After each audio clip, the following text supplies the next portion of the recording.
Microphone's good. Music's good. Okay, we need to talk about IPv4. I'm going to get this live here in just a second.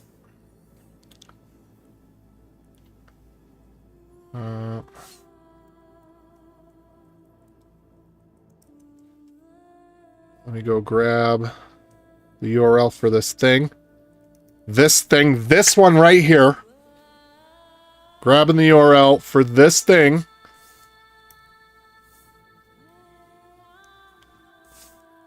Alrighty. And make sure the soundboard's good. Soundboard's good.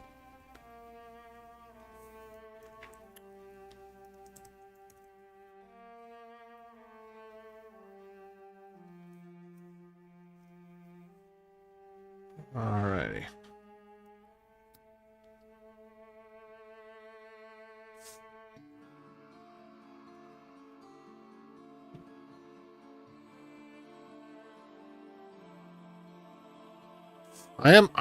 I want to get some conversation here.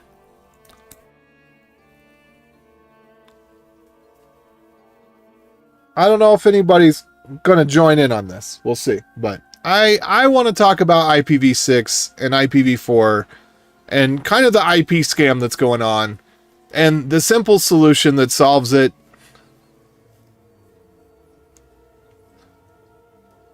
Let's see. Can I get this thing to come up? Where's my tweeters? Where's the tweeters?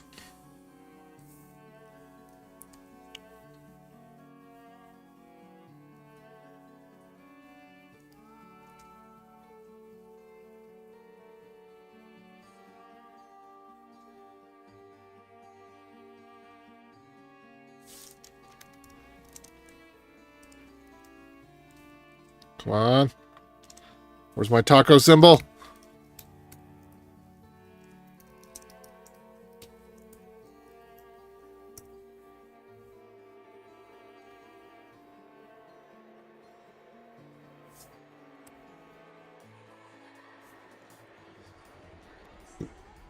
Bless me.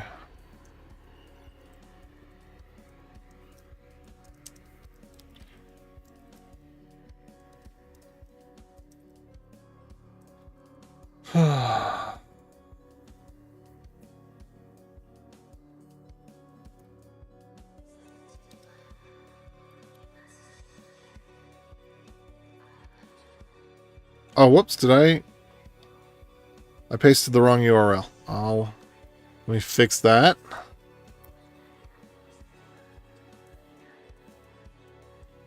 There we go. Okay. Let's see. Oh, we got some people hopping on. Excellent. Excellent. Do y'all want to talk about some IPv6 stuff? IPv4, IPv6. Y'all want to talk about it? I want to talk about it. There's a really simple solution to this. I'll get into it once the stream starts. I'm actually going to let it run the couple minutes here before we get started, but there's a really simple solution to this. It's so simple. It's boring. There's not like some magic way to charge a bunch extra for it, you know. Well, yeah, like I said, we'll get into it, but just why have simple solutions that work today when you could have complex solutions that won't work tomorrow? Huh? But I'm also going to be doing some coding as well. Or not coding. I've got some DevOps stuff to do. I've got a couple servers to move around.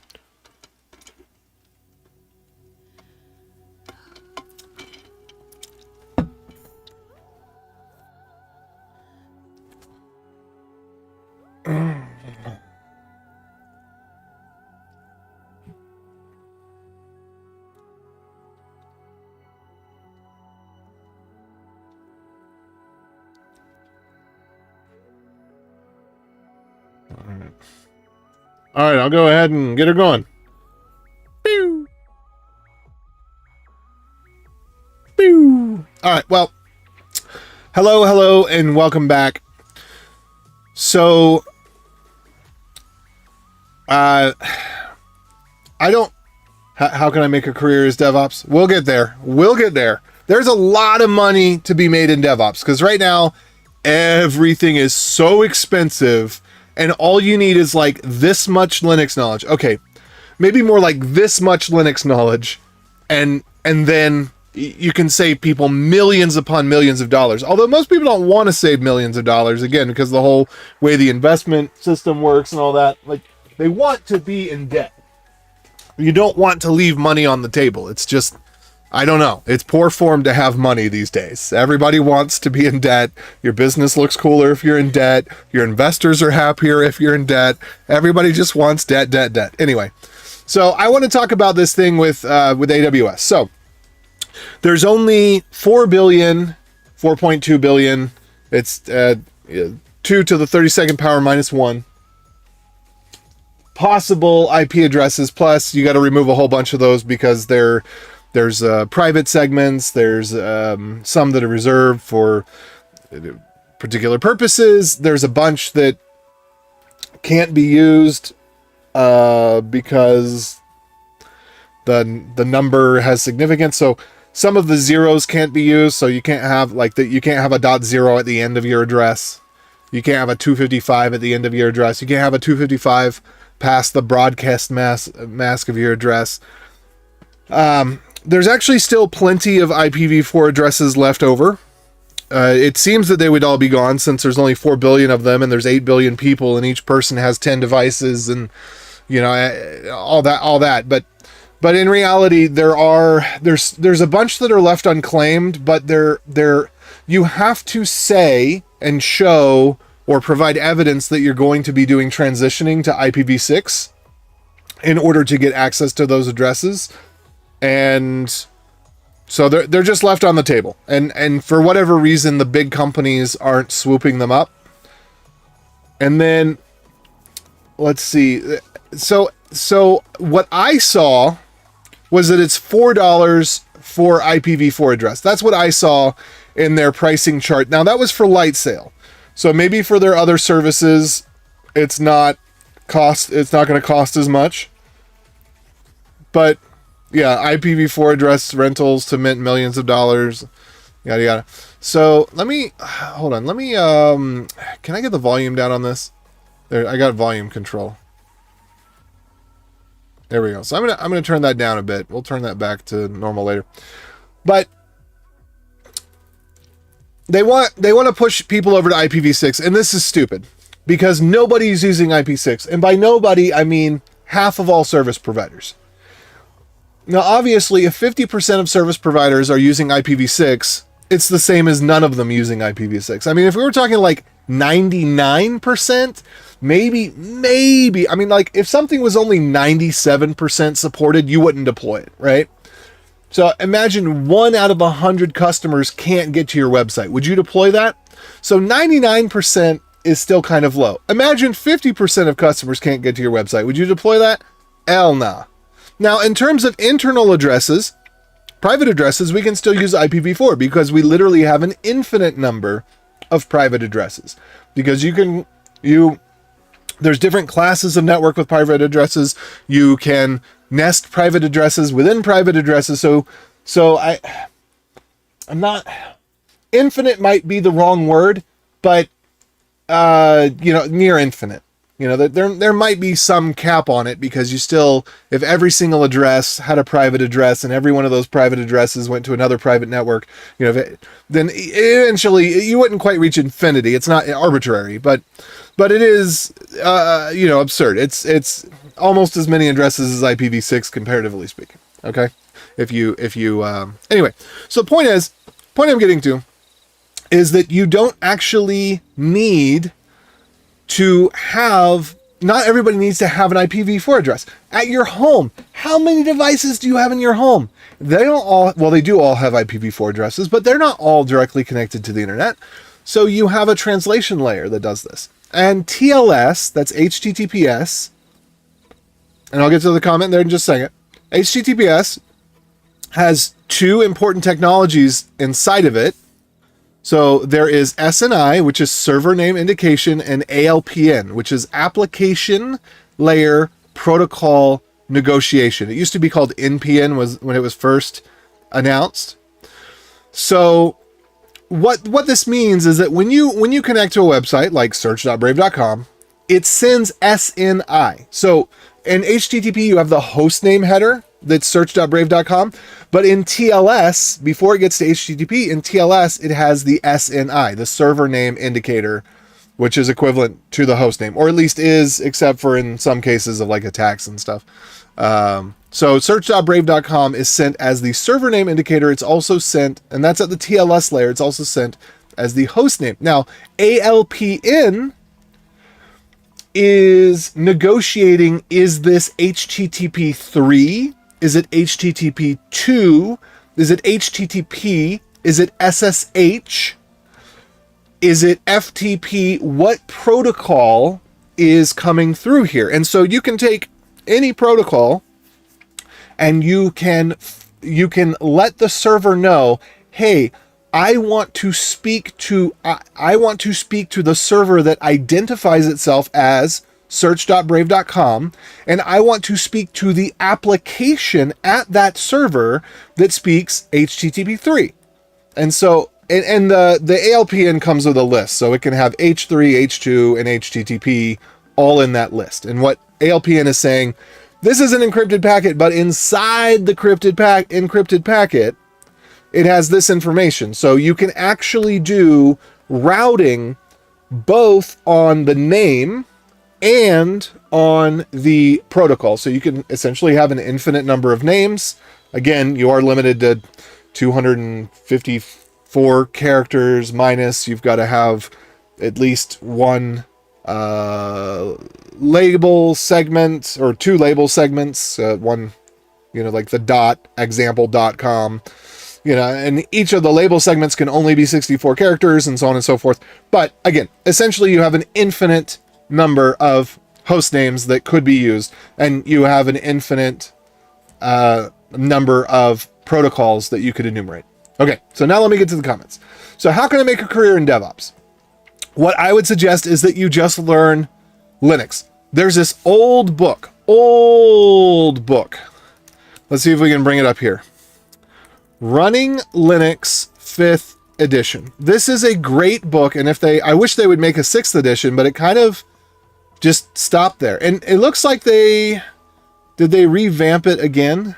I think 2009 was the latest edition. They got one that's 2012. Oh, it's reprinted in Russian. This is a very good book. This is how I learned, and not really much has changed since 2009. Yeah, we're on kernel 4 or 5 or 6 or whatever it is, but when they got to kernel 2.6, I think it was, they made a fundamental switch in how the kernel was done, and then they only bumped the major version, not because something major is happening, but just because nobody wants to be running kernel 2.108. So they occasionally just bump the major version just for the sake of bumping the major version. But the principles behind Linux, some of the things have changed, some things have gotten better. I think Systemd is not covered in this book. But this is a book that is, if you can pick it up used, wow, the used price has gone up pretty high. It used to be $10. But if you can pick it up, it's a really good book, and I think it should be your first book for DevOps. It's just learn how users, permissions, etc. work. And there's probably some other books that people could recommend that I might recommend as well. But DevOps is very much a hands-on thing. You want to sit there it's not about watching YouTube videos. It's really not. Like, you need to sit there with your hands on the keyboard with, here's something else I'd recommend. So let me go ahead. I'm going to grab the affiliate link for this real quick, and then I'll get on to that other question too. Let me, I'm going to grab the affiliate link for this.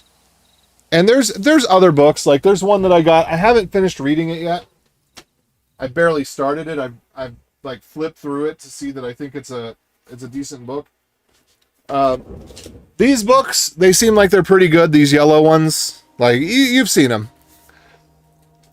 Of course, there's a bunch of online stuff, but a lot of it's gimmicky. The books are the real deal. So I'll link to I'll link to this one because I know this one is good. I know it in my heart. So here's Running Linux 2009 edition. It's a good book. Another thing that you can do is micro-optiplex. Check this out. You can get these things as low as, I saw one listed, I think it was $60 yesterday. Whoops. Let's see if we can list by low to high. And, you know, it's, okay, $89 short, 8 gigs of RAM, 120 gig SSD. This is, honestly, it's better than a Raspberry Pi. You know, getting a Raspberry Pi is becoming more and more difficult to get it all set up. So I think that this is kind of the best bang for buck computer. And if you watch the offers, I think I saw it a couple days ago because I was recommending it to somebody for $60. Maybe they bought it. I kind of doubt it, but you know, somebody bought it.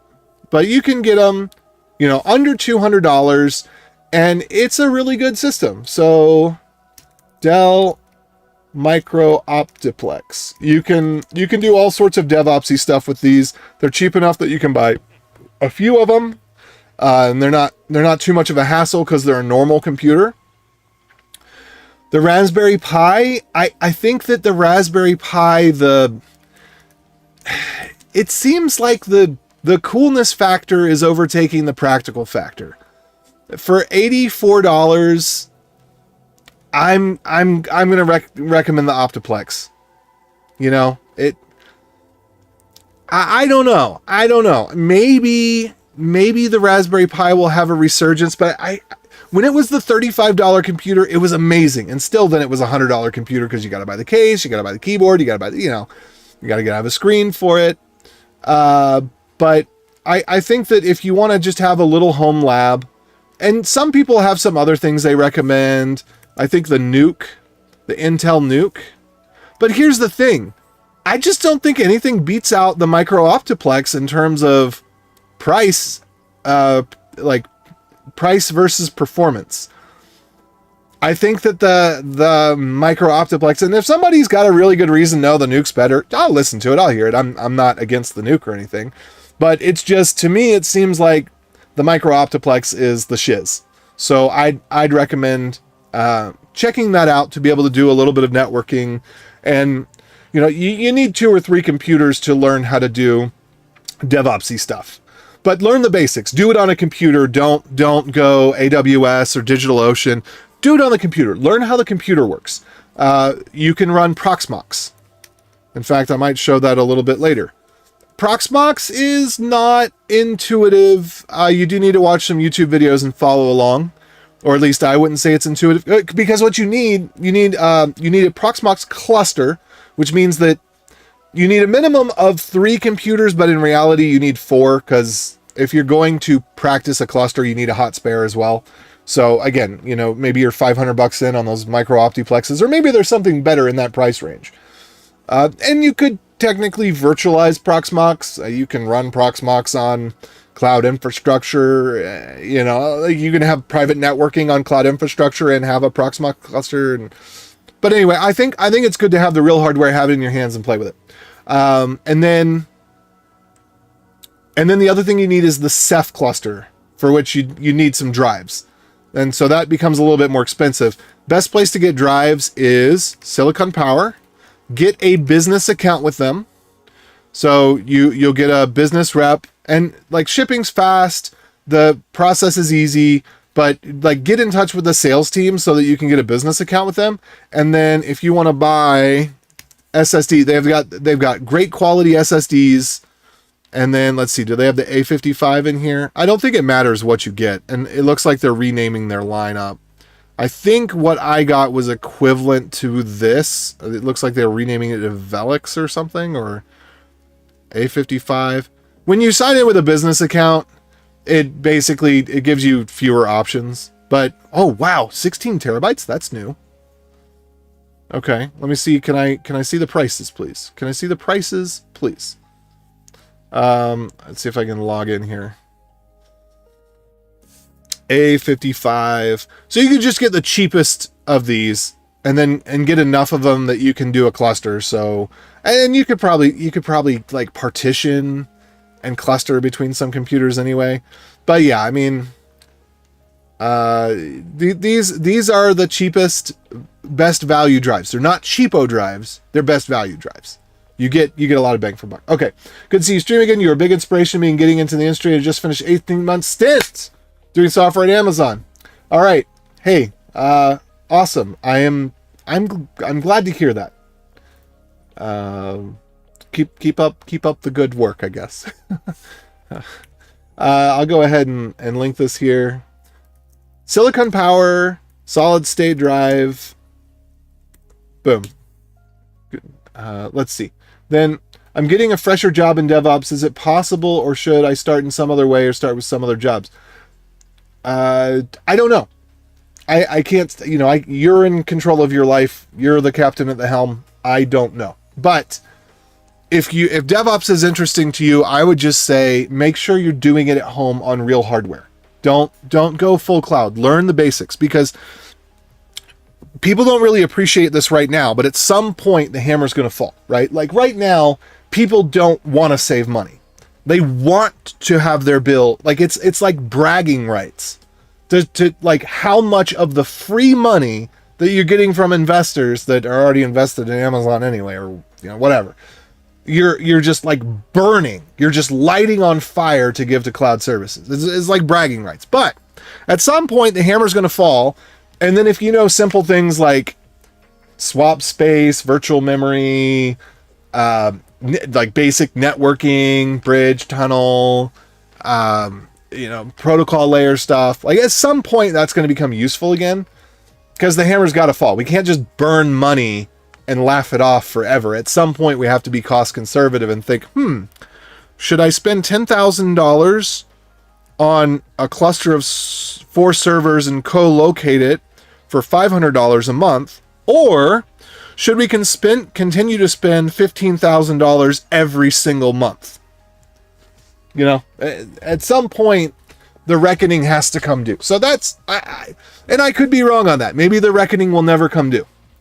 Maybe it'll just be free printed money forever, and we'll never get back to a position of sanity where we actually think, why am I going to spend $15,000 a month when I could hire someone who's skilled in this stuff and have the hardware cost be in the tens of thousands of dollars in 1 year and scale indefinitely. Okay, the Power in the Pi is really for unique projects and lower power IoT applications. Cheap Optiplex is definitely superior in this application. Okay, I'm glad. Well, am I glad that you agree? I'm indifferent than you agree. It's great that you agree. I'm okay with whether I'm right or wrong on that. I don't have any dog in the fight. But I'm glad you agree. That's what I'm saying. It's great that you also believe that, as I do.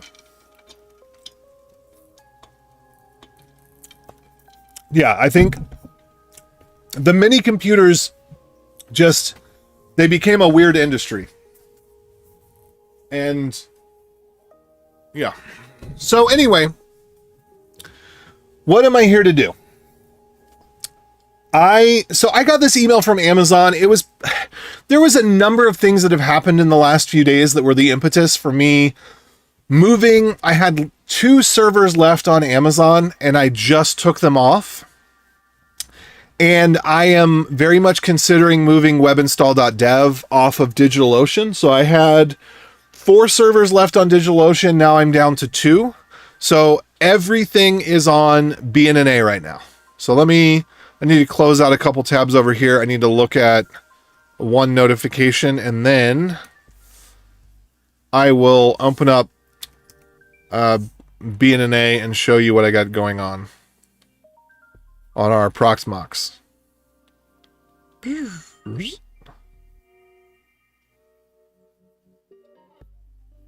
Okay.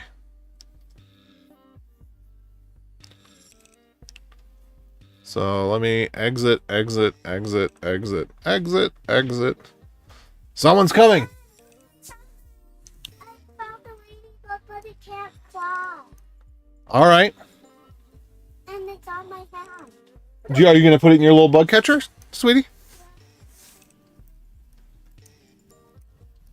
All right. Ladybugs are the best, aren't they? I love ladybugs.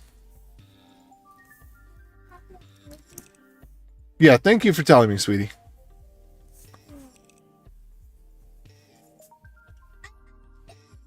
Dead. Because it wasn't there and I just helped it. Because it just got stuck, I think, and then it couldn't move. So I helped it. Good job, sweetie. What does ladybugs do? I think that they eat leaves. I think they eat things like lettuce. I think they might eat tomato. I'm not sure. I'll look it up real quick. Okay. I'll look up, what do ladybugs eat? Oh, they feed on small insects and insects' eggs, such as aphids. So they eat the things that eat the leaves. So they eat little tiny itsy bitsy critters. Ooh. All right, will you go have fun with your ladybugs, sweetie? Thanks for telling me. I'm really glad you came and told me. It was so beautiful outside today, too. I might have to open this up. Okay. So now, here we are. Let me go ahead and bring this in. Oh, and she closed the door. All right. So, here is... let me move some things around. I don't know why that's being weird like that, but okay, it did. And then can I... this is the worst when it's like 1 pixel, but then as you hover over it, the pixel moves. So you can't grab it because it's only 1 pixel. And then, oh, there we go. Okay. So this is our Salt Lake data center. What's up? What's up, Dave? You'll have to tell me why I should upgrade. I know that Ceph is updated and I've updated one of the servers, but not the others. It seems to be doing fine though.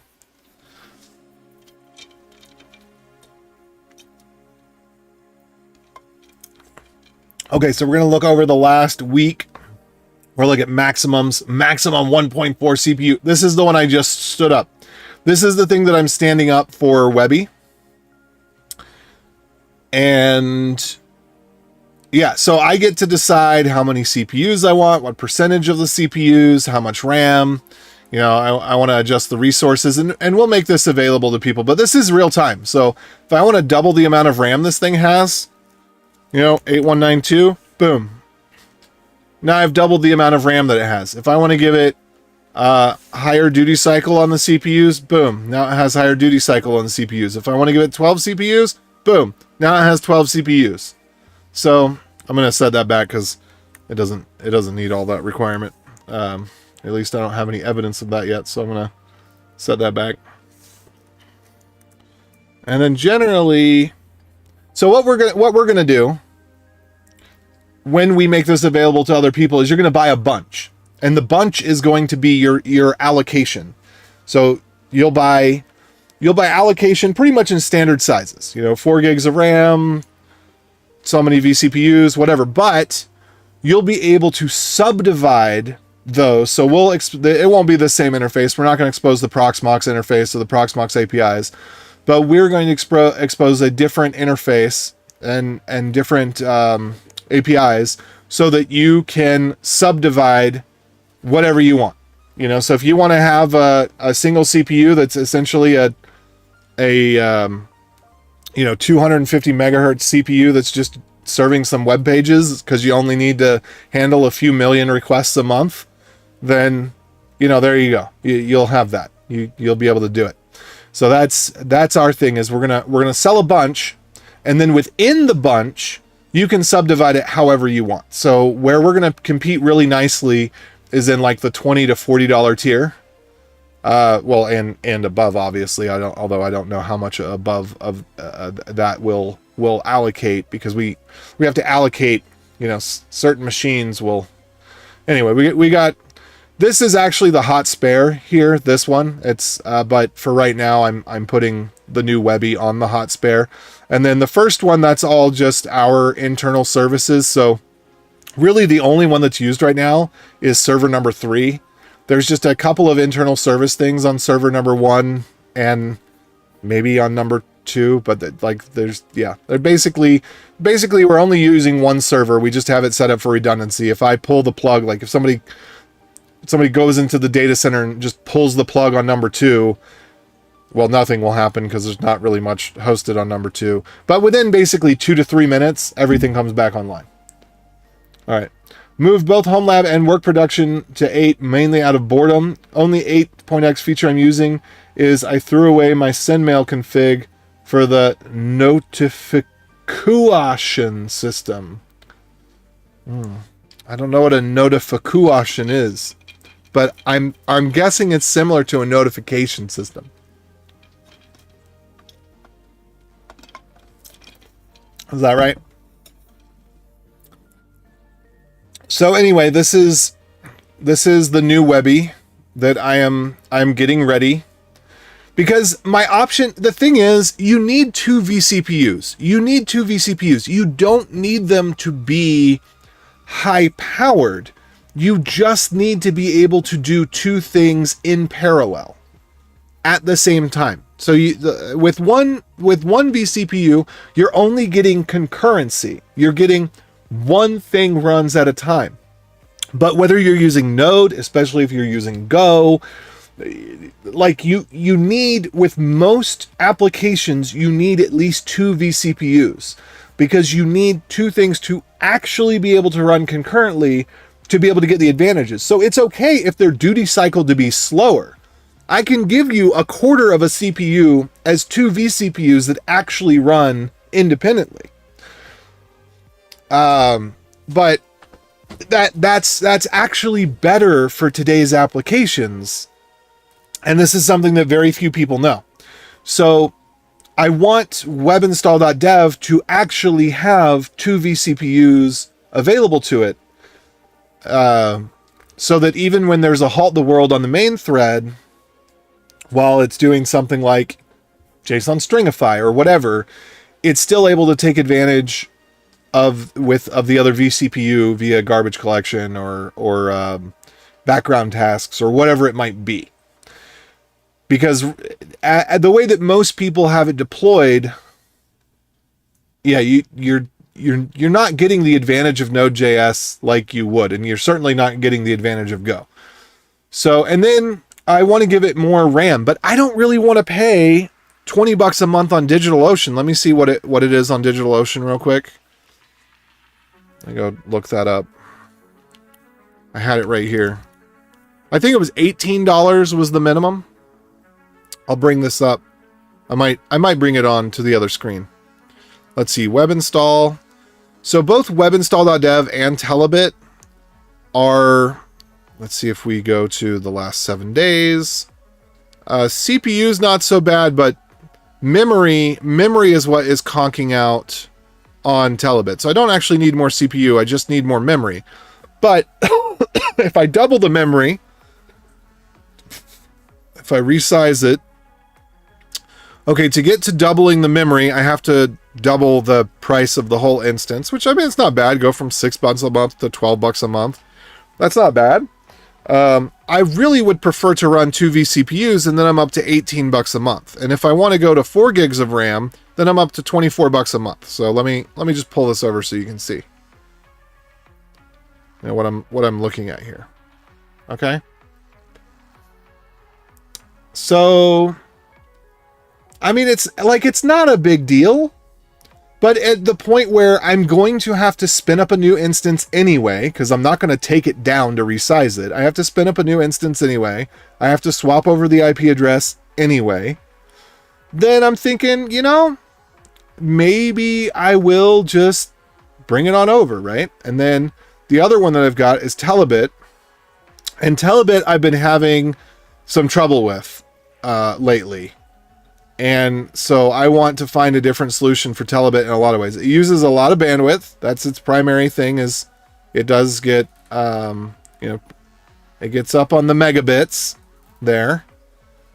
And the CPU usage gets pretty high because there's a lot of packing and unpacking of packets. Actually, I don't know why the CPU usage gets so high, but it's related to the bandwidth. Like the CPU and correlates with the bandwidth. So I think that it has to do a lot of unpacking and repacking of packets because it's putting through a tunnel. You can see that those track pretty closely. They're almost 1-to-1. So the CPU usage is almost entirely just what it's doing at the network level. And then there's a little bit of disk spike here and there. I don't know what that's about because maybe those are times that I ran backups. I might have run a backup of it on that day. And I did run a backup of it yesterday. So it could be that. This might be when I'm looking at the logs. Yeah, okay, I can see that spike there. Corresponds, yep. Okay, and that's those spikes that don't correspond with network traffic. That's because I was looking at the logs and trying to find something. I get a bad actor report, not necessarily once a month, but maybe it averages out to about once a month, once every 2 months. And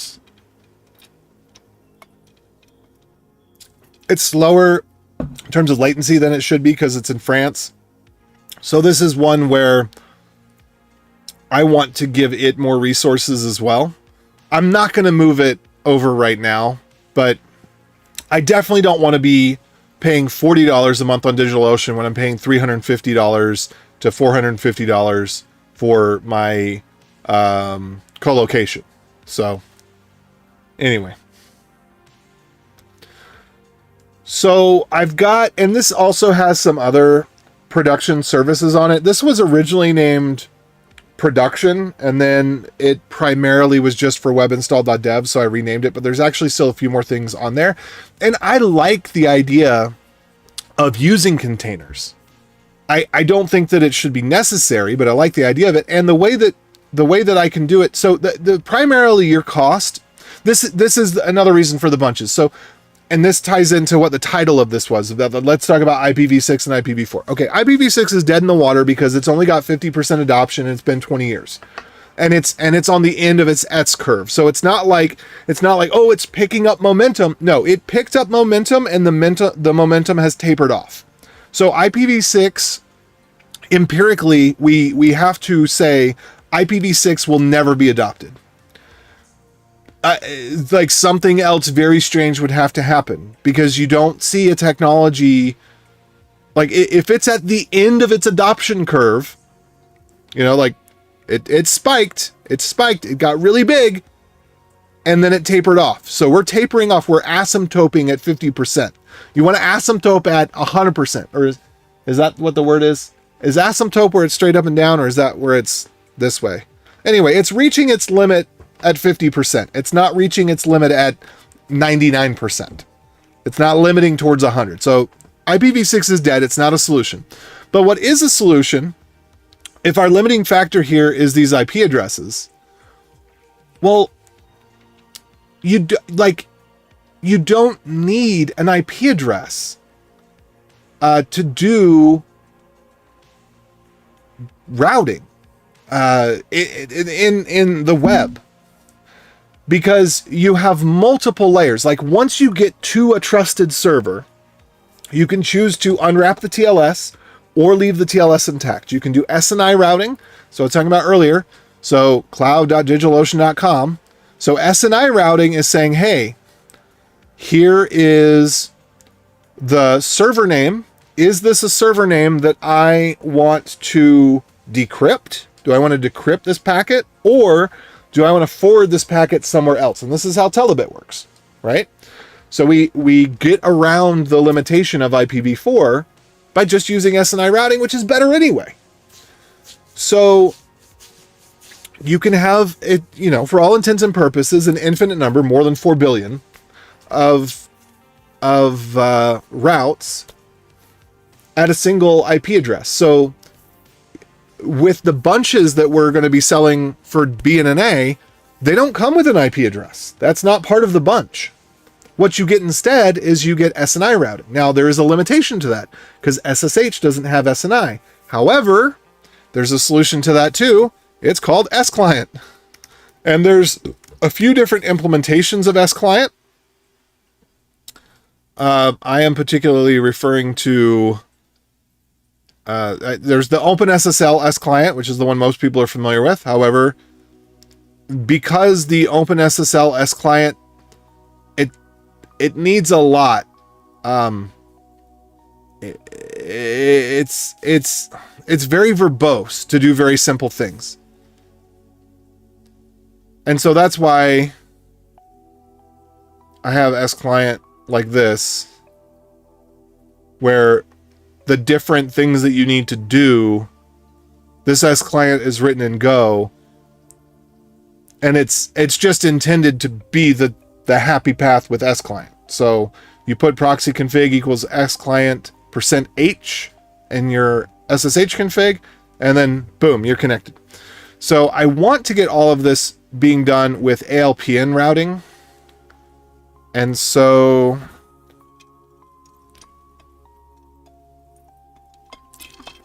I want to switch up S-Client so that it actually looks at the first byte before it gets sent, see if it's SSH, and then add the ALPN onto it. Let me see if I can find it real quick.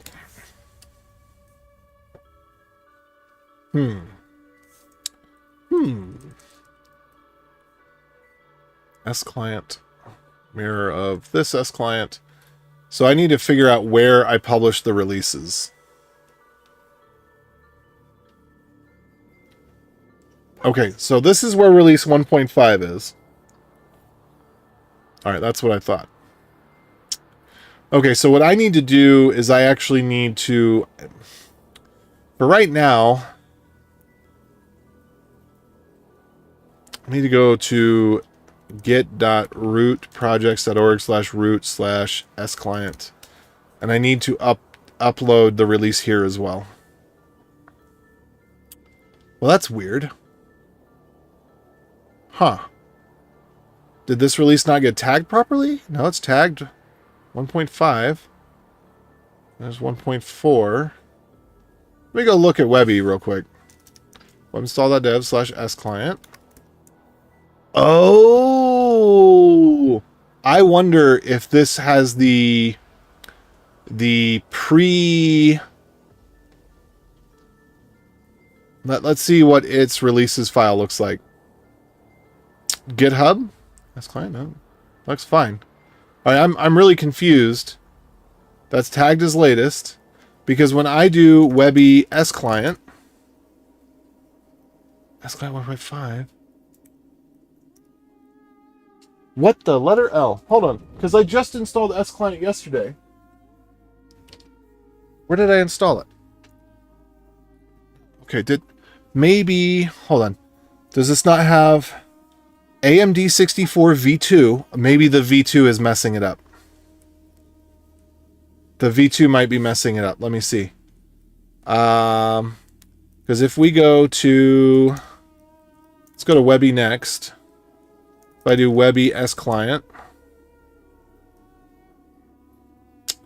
Ooh, it's getting 1.4. I think I know why. I think it's because...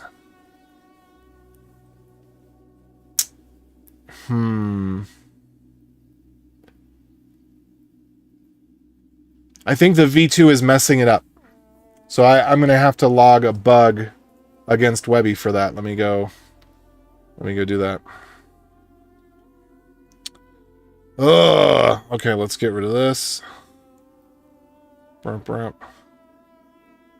I need help ASAP. Yeah, you do, but it's not the kind of help that I can provide.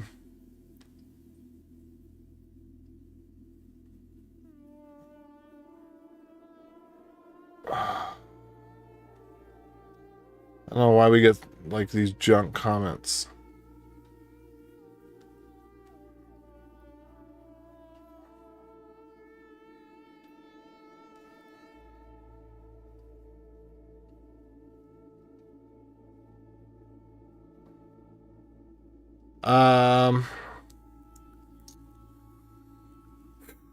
Git doesn't have standalone releases for each platform.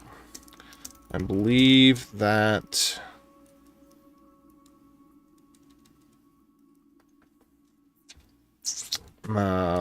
we try to avoid doing third-party builds where when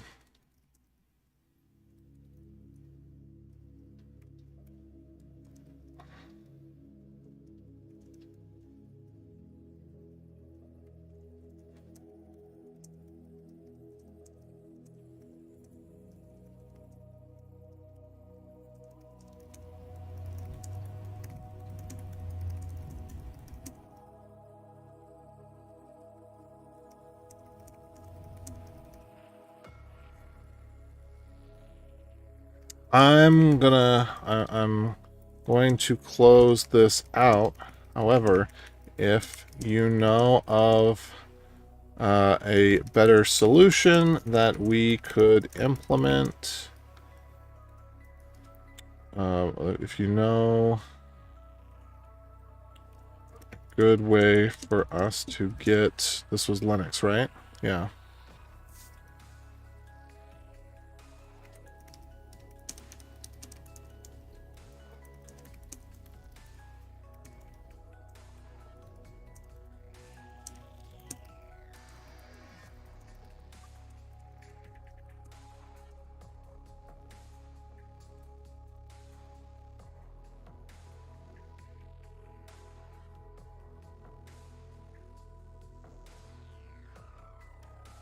All right.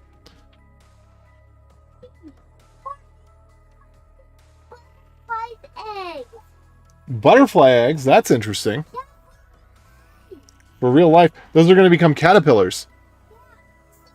And we have a when it was in the box, and we found little yellow things. And also, we also looked at, and also in a book we saw what butterfly eggs look like. And it was under a block. And I'm just going to leave it open a little bit so that the caterpillars can grow out of their little eggs. Can I show you, Daddy? Not right now, sweetie. Okay. When you're done working? I'm not going to be done working for several hours. And then after you're done work, can I show you the butterfly's eggs? Yes. Mm-hmm.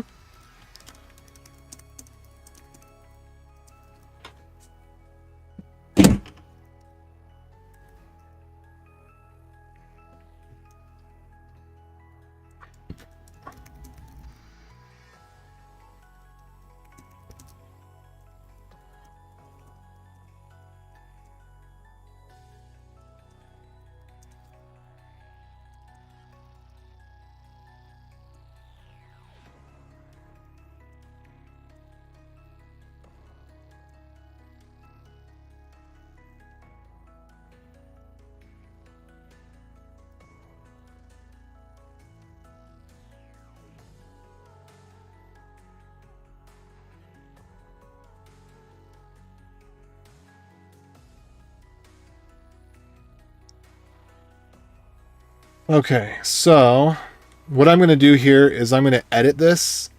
I'm just going to, for right now, I'm just going to download this and then re-upload it.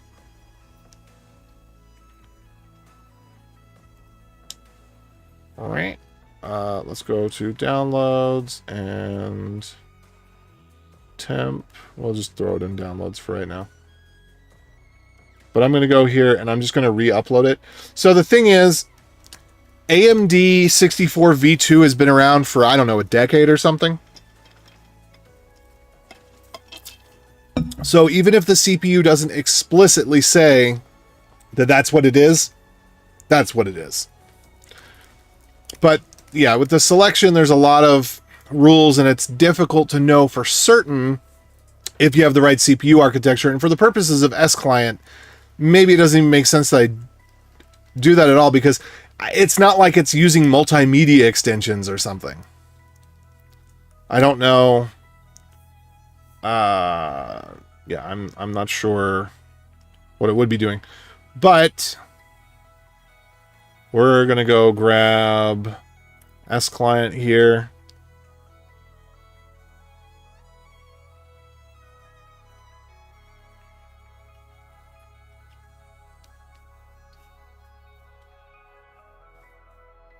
There we are. So now if I go to install S-Client, let's see, S-Client 1.5, it might take 15 minutes. Yeah, it's not finding it because it's got a version that's cached, but whatever. Okay.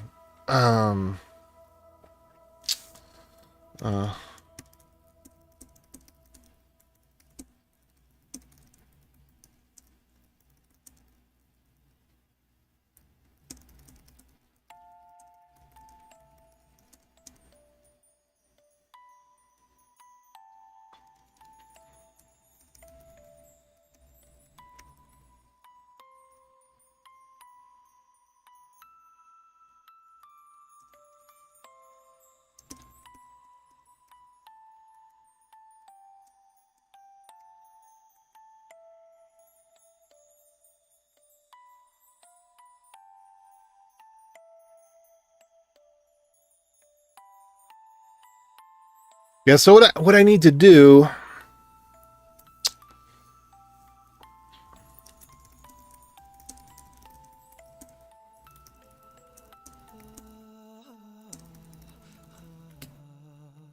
okay. Anyway, so the point I was making is that S-Client, let me show you here locally. S-Client help. So S-Client now has an ALPN option. So you can choose what protocol you want to send. So H3, H2, HTTP/1.1, or SSH, for example. So you can send that string. So what I was saying is that when you want to connect to BNNA via SSH, you just have to add a line to your SSH config that that sets ALPN to SSH. That sets the SNI. Well, that'll happen automatically because this is one of the differences between OpenSSL S-Client and S-Client is that whatever server name you give, S-Client's going to use that as the SNI. Whereas with OpenSSL, you have to specify every single option individually. But this is the behavior that you want, typically. I mean, if you don't, then you can specify something different. So yeah, so you can specify server name if you don't want the server name to be the server name, but you don't have to specify the server name in order for the server name to be set.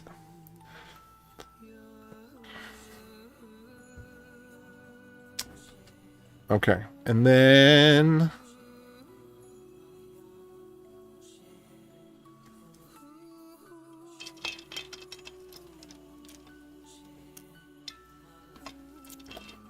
there we go. Okay, so if Git is in your path, it fails. Does Webby reach out and download Git?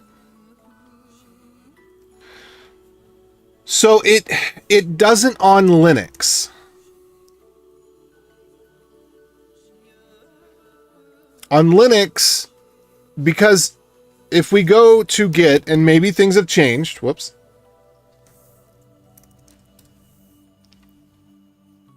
Let's see, where's Git? They don't provide binaries. So if you come here, they provide downloads for Windows. Let's see, do they provide it? No, they don't.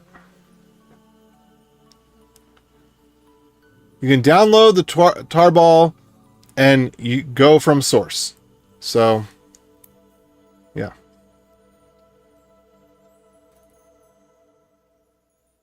So they do provide it for Windows. And I think that, I'm not sure if they provide it for Mac. yeah, so I'll go back to that issue and just make note of it. Oh.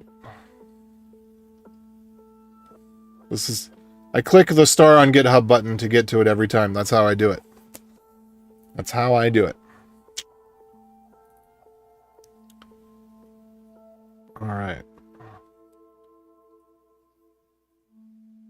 So I'm going to remove bug and can't fix. Yeah. I just checked and they still don't offer builds for Mac or Linux. Only Windows has builds.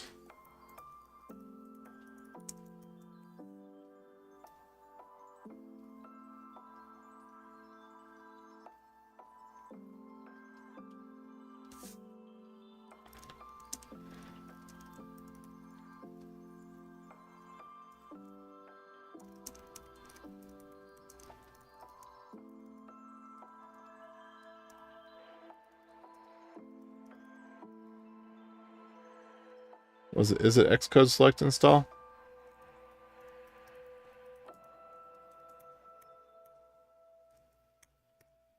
Yeah, I think that's what it is.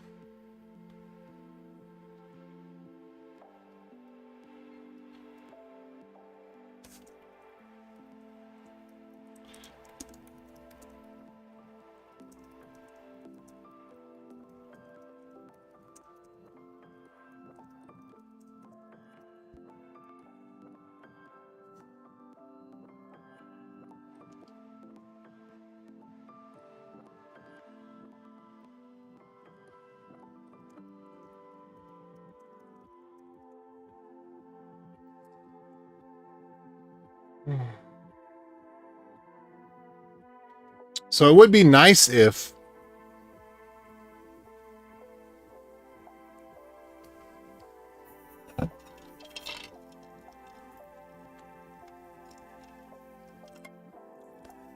they would offer it, but they don't.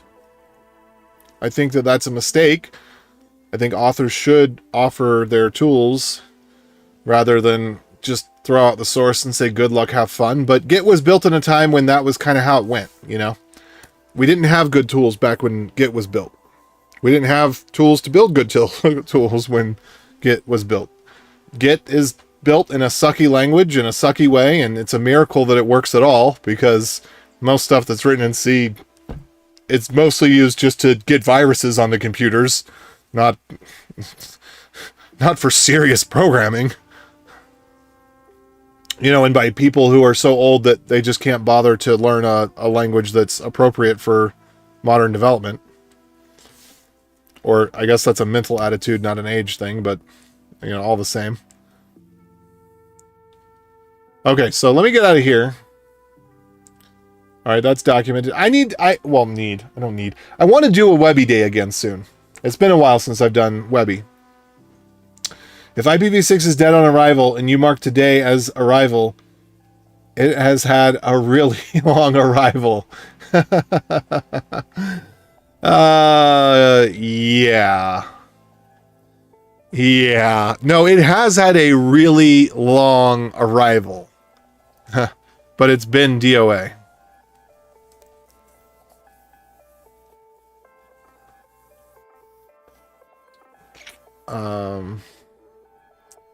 Yeah, there's a number of things I want to get on Webby. Docker is one of them. I finally found a way to get Docker that is an appropriate way to get Docker with Webby, and with the polite sudo that we have now in Webby. I'm comfortable having the thing about Webby.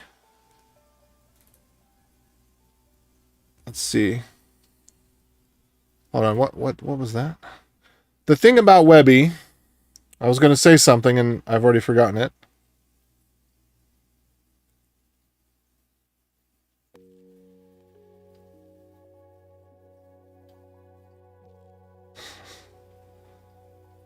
Weird. Weird. Okay, I forgot what I was going to say. So this person responded with stop.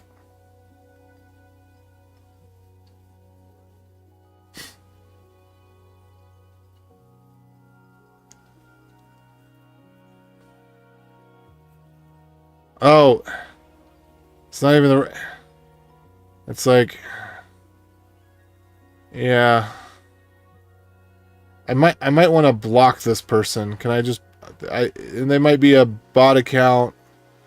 I just want to... Can I block this person? Can I block? Block? Block user?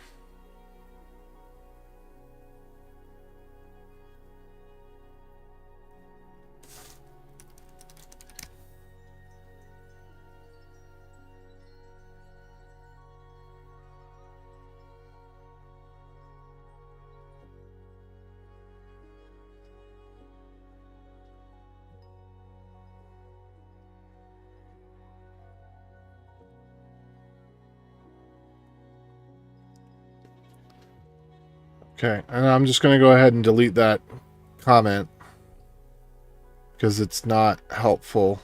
Let's just like... I don't know if I can... Can I report this as a fake account? Yeah, it's weird the number of... Like, just weird... Like, I don't... There are repositories that are far more popular that don't get these weird spam issues.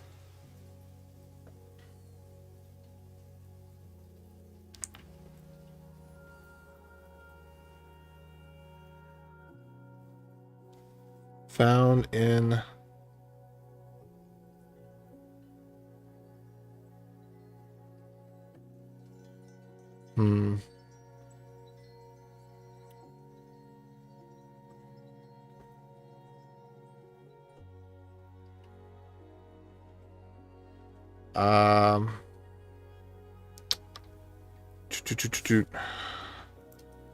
Let me just go ahead and do this now. Let's see. Does somebody have Windows readily available that they can test something on Webby?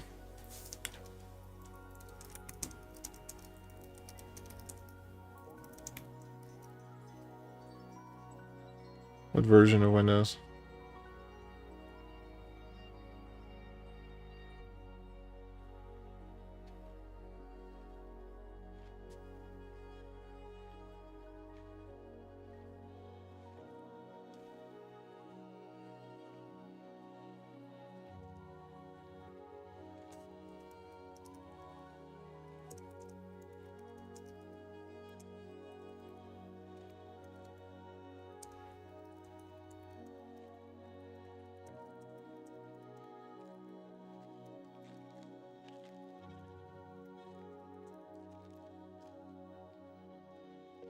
What do they call PowerShell that's built in?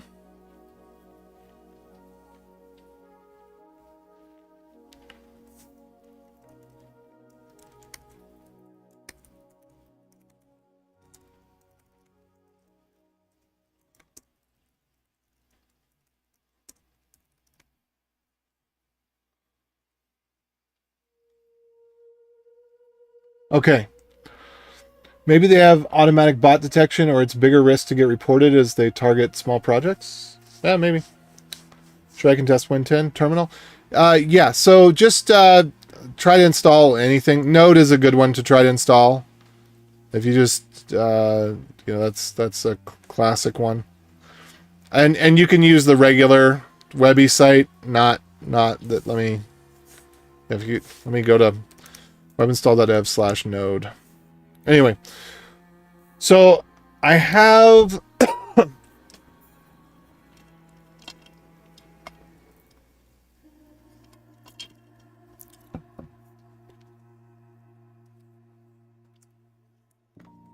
a couple things I need to do.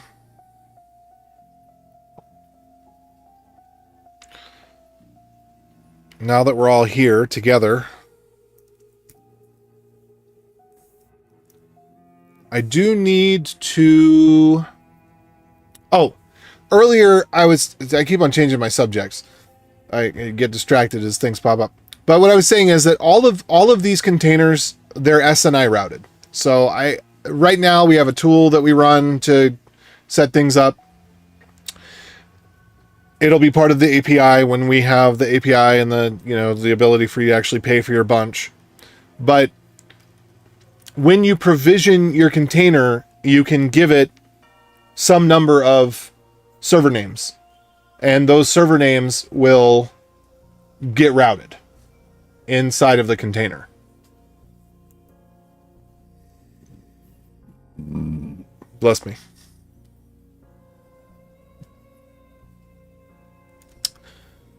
Okay, so I don't actually want to be on Webby next here. I don't know how I had that open. But so I do want to. I'm gonna change my create script. I do want to get another Postgres instance. Let me see. I think I've got a Postgres instance. I don't know if I actually finished setting it up, if it actually runs anything. But one thing I don't take enough advantage of with Postgres is, and I need to update the Linux Postgres installer. Have that install via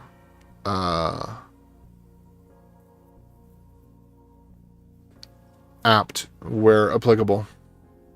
I don't think Alpine supports Postgres anymore.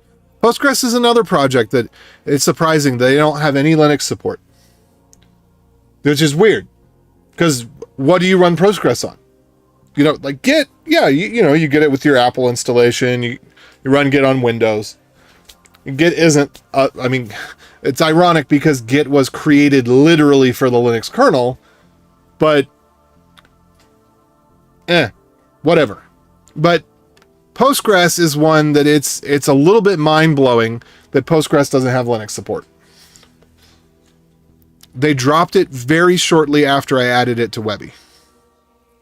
Or maybe a little before I added it to Webby.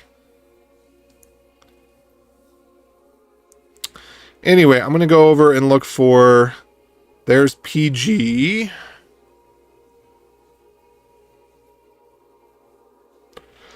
So I have any other post? No. PG. There's only one PG instance, which is all I need. I don't need a bunch of PG instances. I need a bunch of PG users, but I don't need a bunch of PG instances. I think I want to do basically one user per database. I think that's pretty reasonable. Got weird heavenly glow.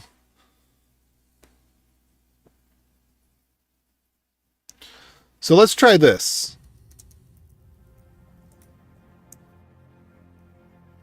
Does this get me in here? Version. This is way behind.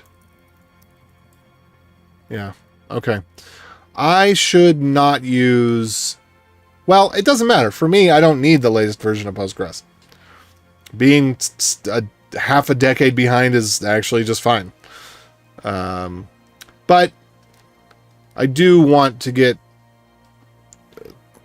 I do know how to get Postgres updated on Ubuntu.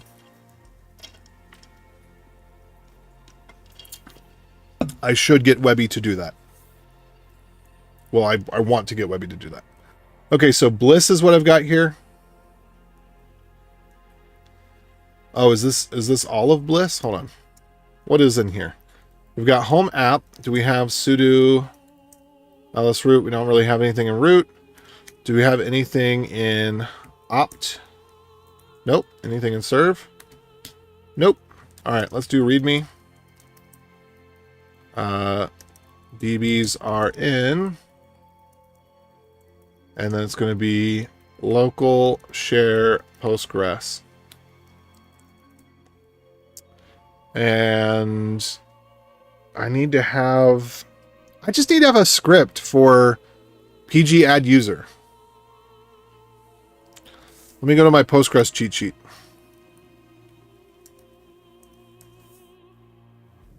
I'm bringing it up over here. Just one second. GitHub sign in. So this is actually this right here this is what this Postgres instance is doing. All right, backup and restore, add remote user. So I just need a little shell script, pg add user. And then I need to put it in my .pg pass file.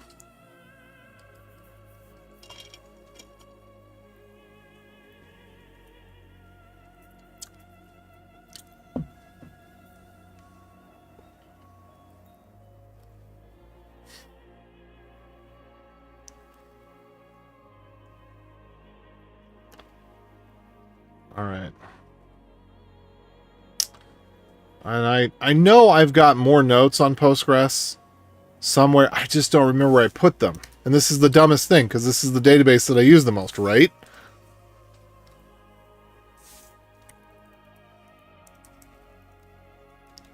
But I don't know where my notes are. I might have put them under my connects notes. Sometimes I do that. Let me see here.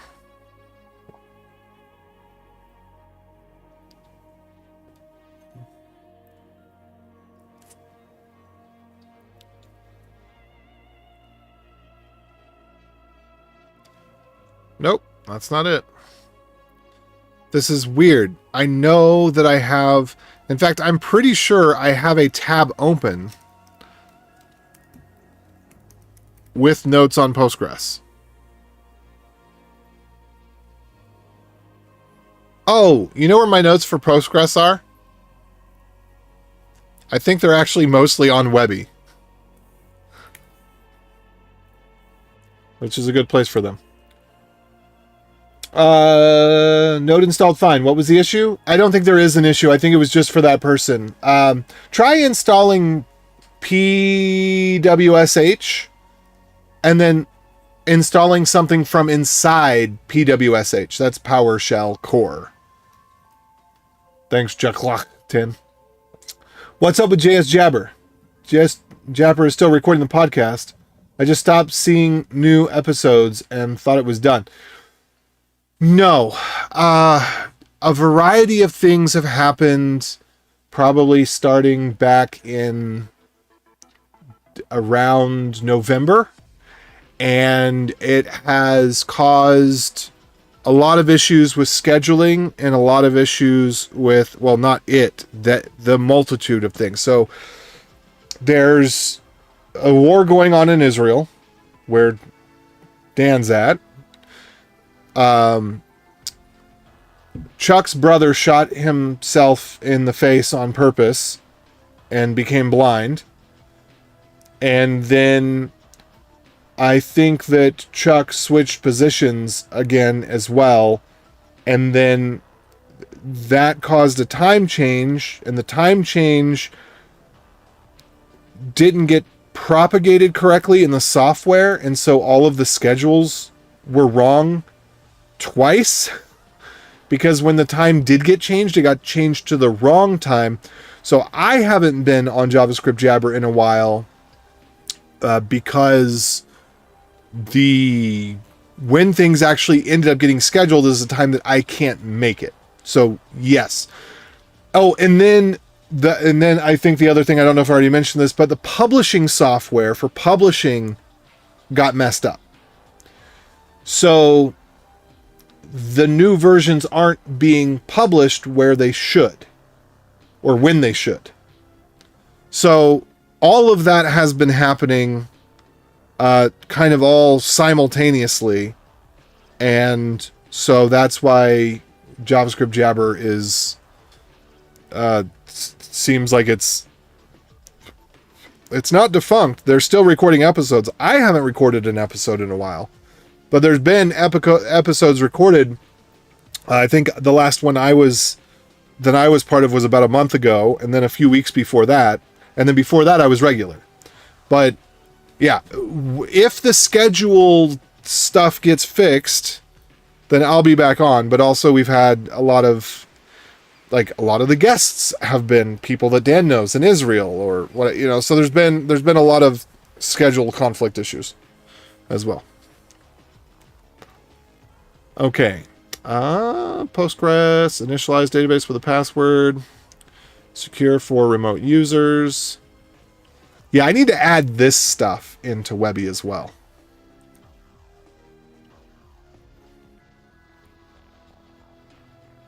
I really don't want to have to deal with a system installation of Postgres.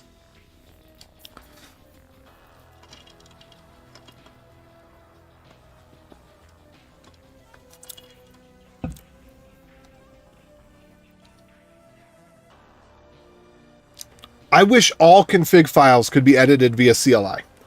I think that they also should be edited via text, but I think that should be joint. We should have things that are editable via CLI and text. Do we have an any editor? I don't think we do, because I looked this up. CLI INI editor. I think if we had a TOML editor, that would work. Crudini! I think I was looking for one of these a while back.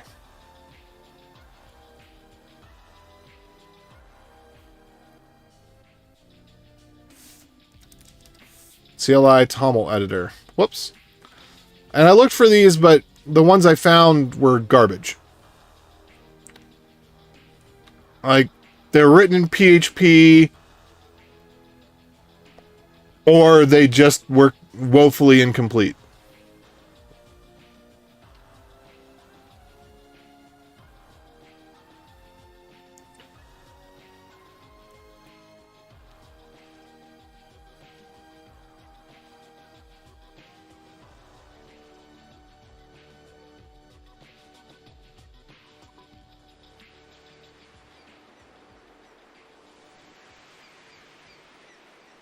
Oh, interesting.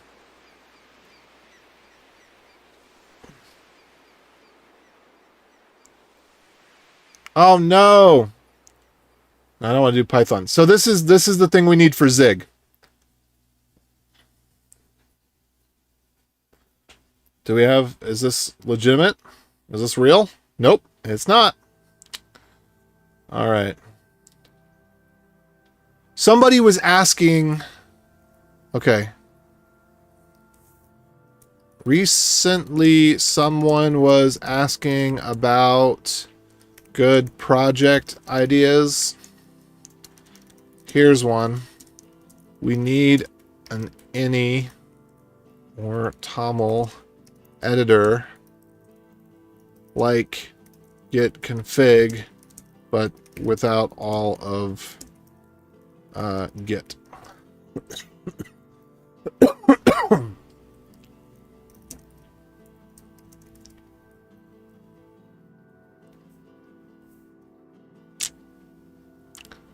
I'm thinking to actually wrap git config, like make an alias of set any.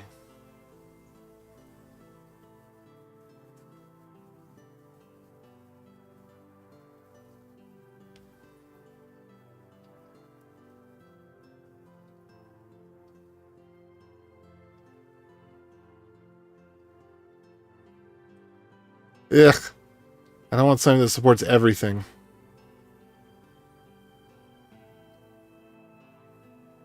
TQ. YQ. Yeah, I don't know about. Dazzle. Let's see, maybe. It's written in Go. That's a good first start. How large are the releases? I mean, I'll take it. Whatever it is, I'll take it. 5 megabytes, 12 megabytes. It's kind of nasty. It's kind of nasty. I wonder if it could be compiled with TinyGo.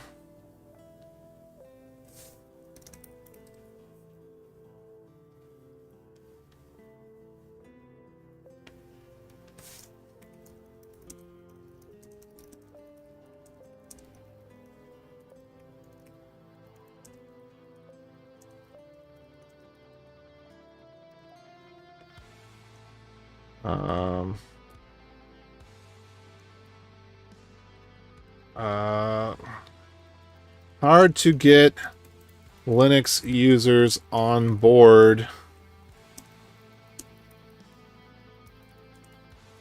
with a tool, with a text editing tool that weighs in at dozens of megabytes. Go will yield reasonable file sizes when compiled with TinyGo. And then I will put here, of course, TinyGo and TinyGo. Boop. Boop.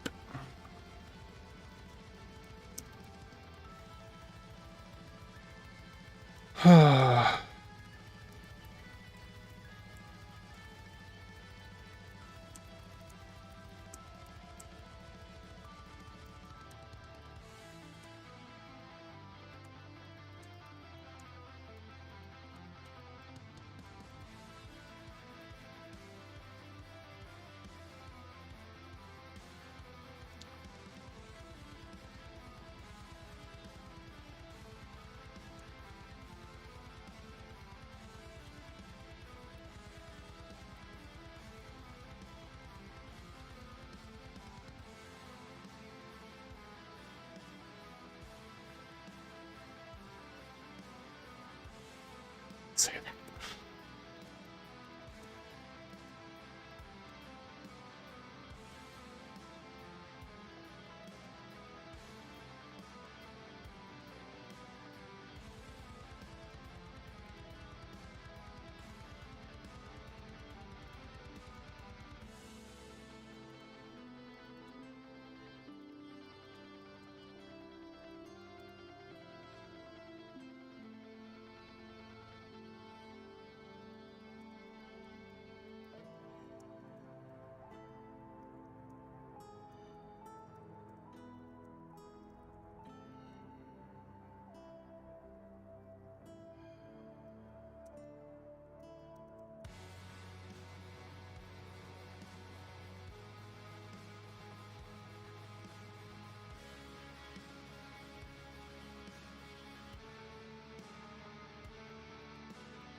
There we go. That's a little better.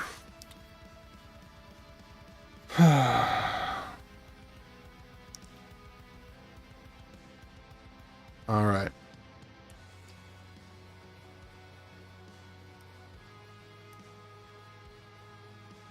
Doo-doo.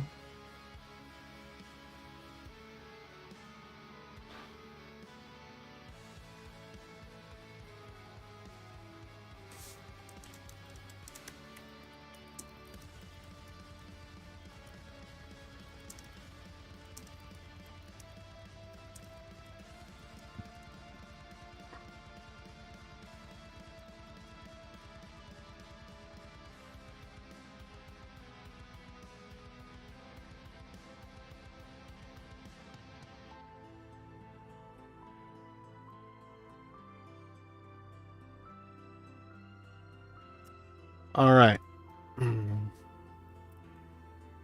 Let's see.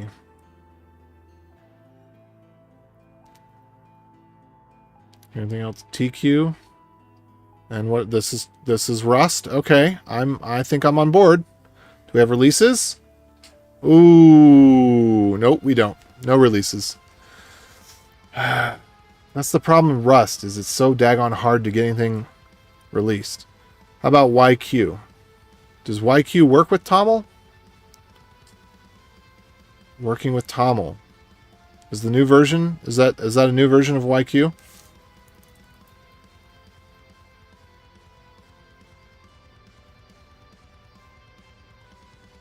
Uh-oh.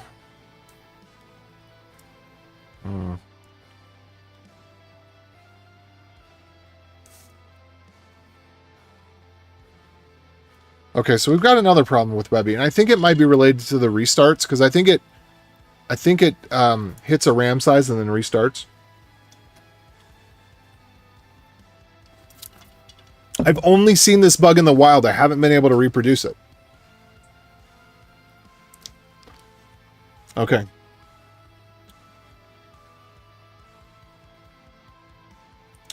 Yeah, the problem with Rust is that it doesn't cross-compile. That's the problem with Rust.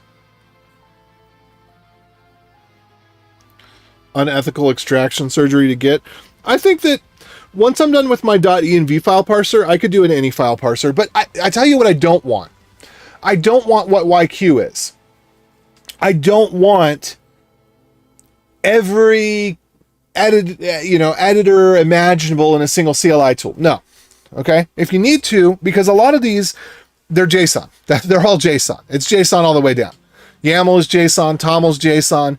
Everything is key value pair data structures. So when I say JSON, POJO, value object, that is the appropriate term would be value object. They're all value objects. It's value objects all the way down. So the issue is they seem similar. It's like, oh, it's value objects all the way down. So, it's just tweak a little code here, tweak a little code there. It's the same thing, right? No, it's not. Yeah, I don't want to, it's deceptive because it looks like it's the same, but really, no, iterating over a value object. Yes, you're going to have a lot of shared code. You probably, you could possibly create a library that should be statically compiled, not dynamically compiled, but you could probably include a library across these CLI tools where their arguments that, the argument parser, you do copy paste, and the object traversal, I don't know that you'd really be able to even put it in a library. It's just copy paste. That's what you do. A little copying is better than a little dependency. I think that's what it would end up being, because otherwise you're trying to, create some abstraction for a template class. And I know, say you find a bug in one of these, yes, you'd have to go update it in the other 5. But I don't know that that's that bad. I mean, just copy the file between the 5 of them or whatever. Yeah, rewrite it in Zig. All CLI tools need to be rewritten in Zig. I'm okay with this. Okay. Parse, deep paths, scalar, inline table, array table, empty table. So all we have with YQ is parsing TOML. And then what do we have with TQ? We have nothing? Is that what we have nothing. This is useless. Okay, so we got nothing. All right, and then, so Dazzle looks like our only option. It's large, but it should work. So, but at that point, I don't know. At that point, I'm just gonna wrap git. I'm just gonna wrap git config. Okay, so let's do git config f. Hold on. And I don't know if this works entirely, because I don't know if the Postgres syntax is entirely or accidentally any file.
Okay, there is no...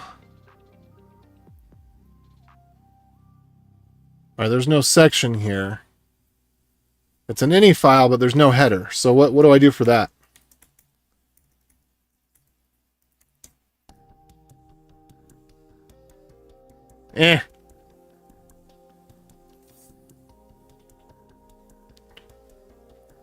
Bad config line 64. Okay.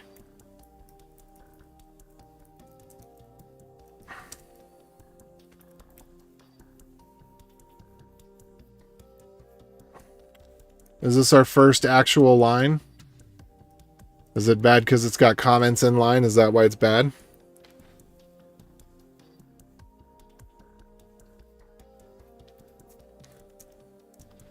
Yeah.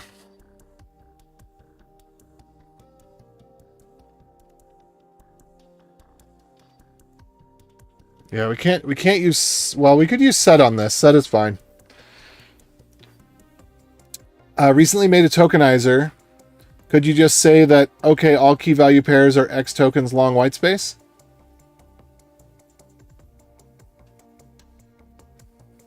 Well, there's header sections. So there's the global section, and then there's a header section.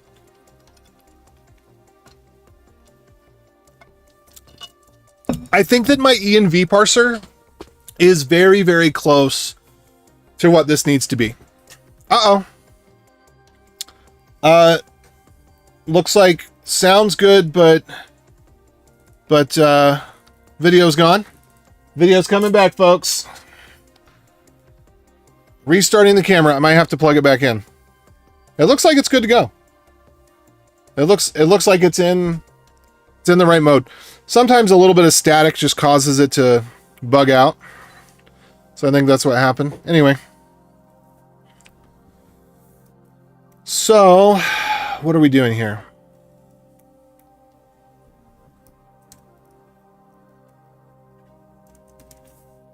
All right. What did I...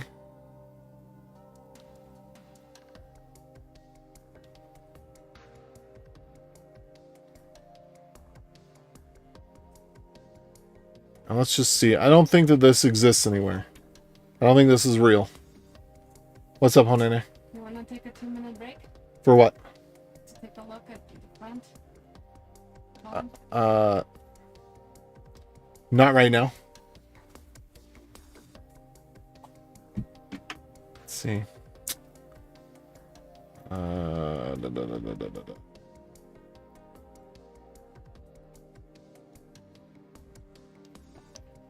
All right, so this, it looks like this is our option. We want to do...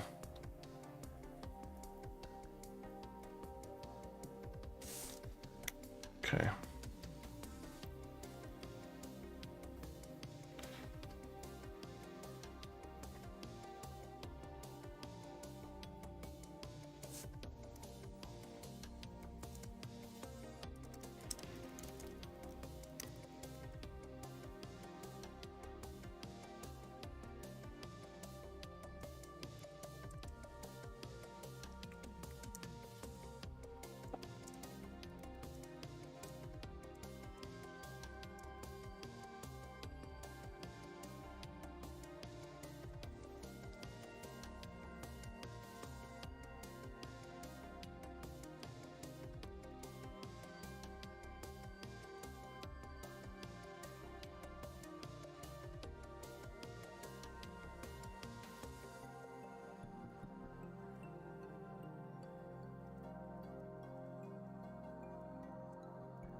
Okay, so what was my goal back here before I got distracted to the nth degree?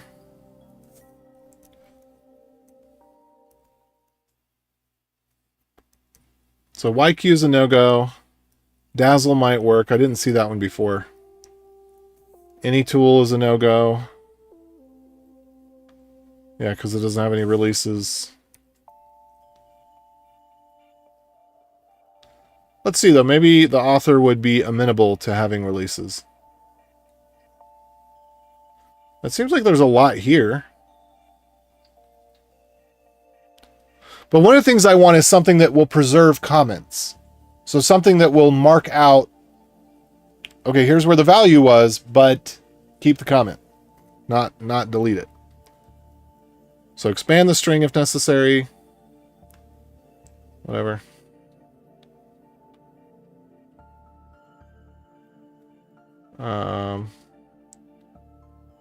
How long ago was this? 6 months ago? Okay.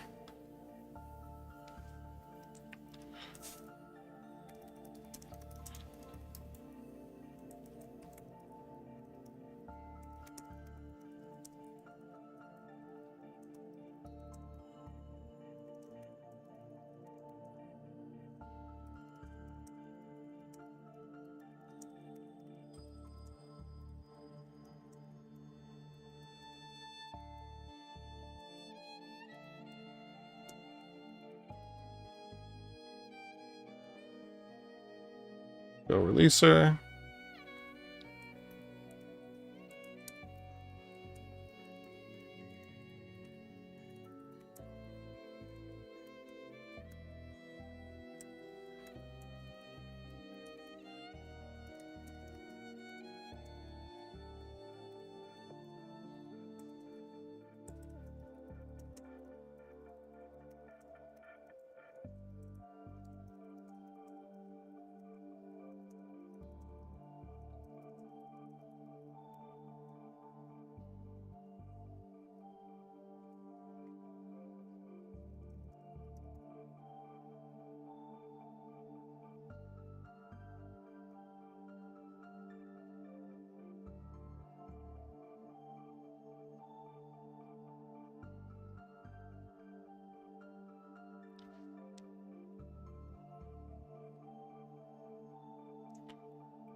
Okay.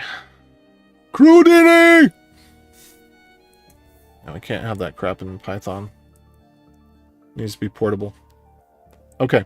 So I'm going to leave that alone. I'm going to go back to what my core problem was, which is I want to make sure that I can create a new DB and a user. That's what I want. I want some sort of PG Essentials utils that will do that. Okay, let me check the comments here.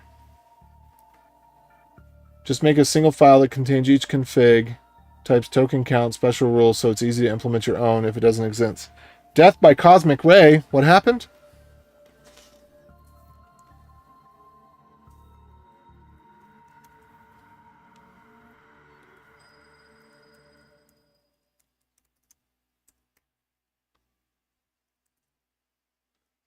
Okay, that's not encryption. Can we agree? Can we agree that that's not encryption? Encryption is a thing. Like it's not encrypt. Like that's not encryption. That's hashing. That is not encrypting. Oh, my camera was cruelly murdered by a cosmic ray. Got it.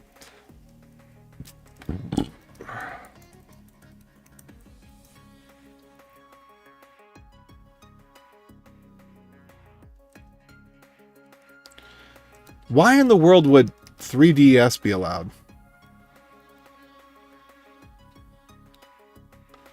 P256 V1.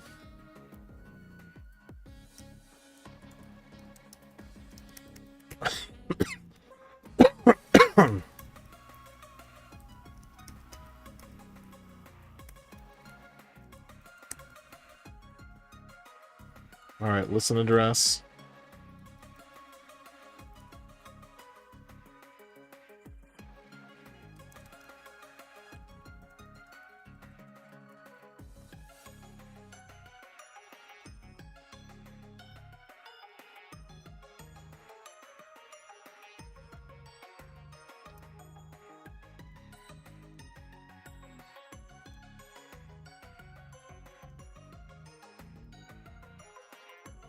That's weird.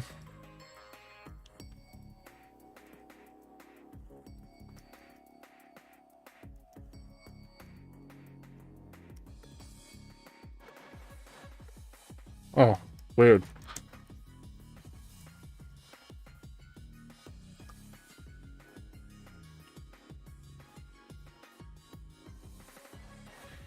Okay, so here's another good example of SNI use, right? So I've got this database.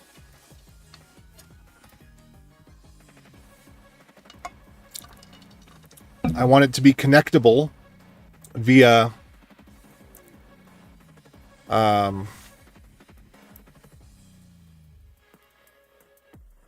well, actually, let's see.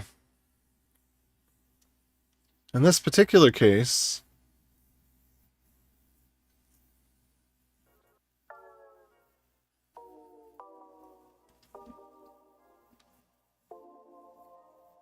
yeah, I actually don't have to do anything. Hold on. I back up here. We're actually not going to turn on SSL because that's going to be handled by Caddy.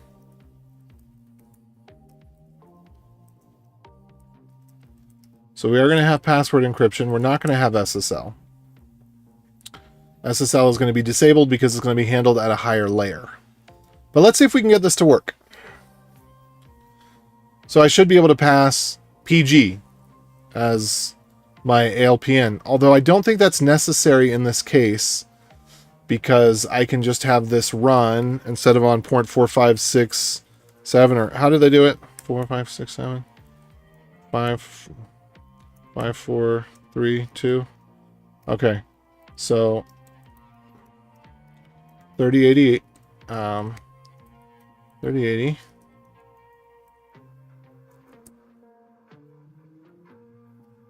Let the web server do the TLS stuff. All right, let's see.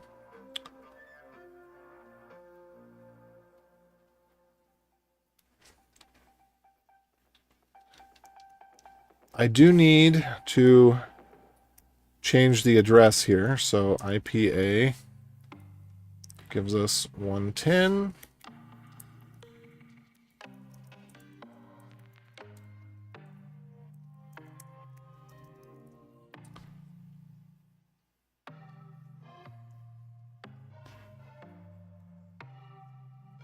I do need to change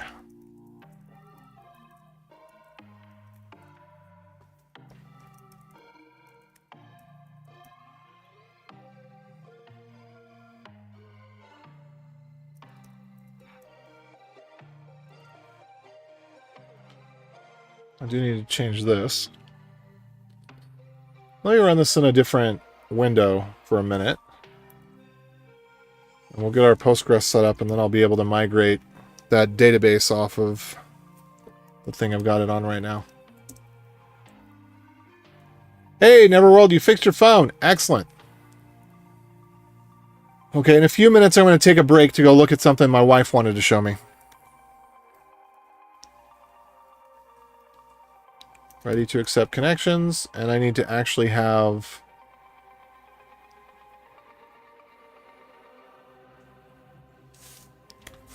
restart the logging service because for whatever reason, logs don't start until you restart the logging service for the first time.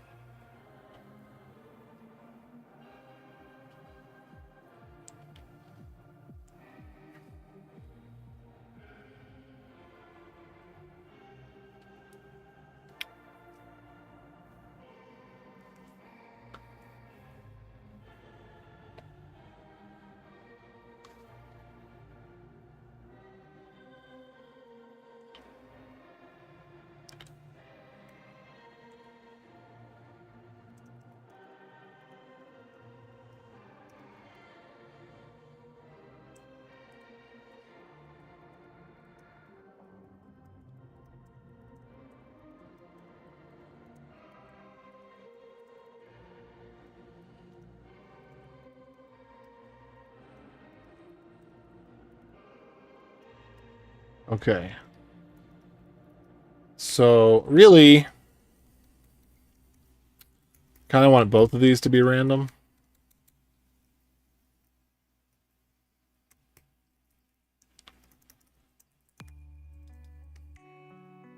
maybe a tag, like my tag is equal to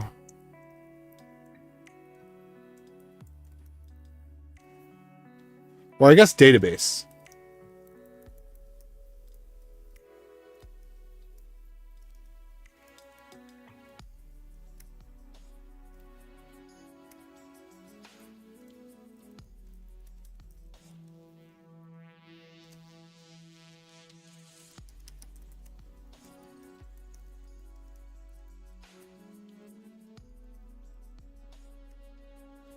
So I want to, yeah, I want to create the user. I want to create the database.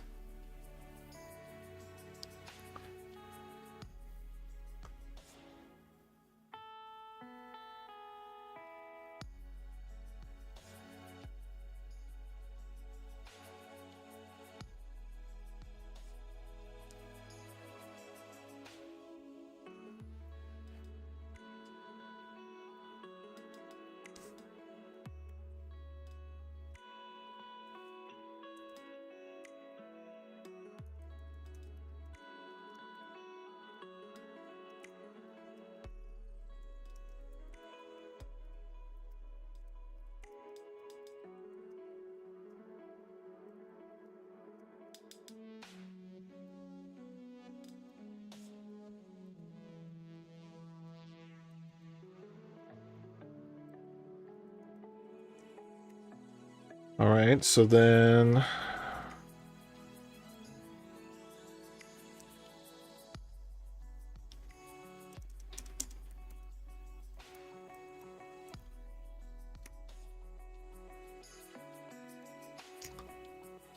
allow the user. Oh, and I think instead of all, it needs to be my DB.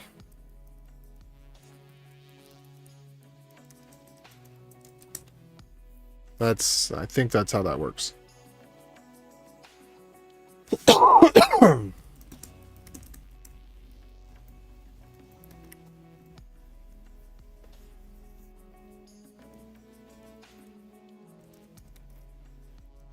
Same user.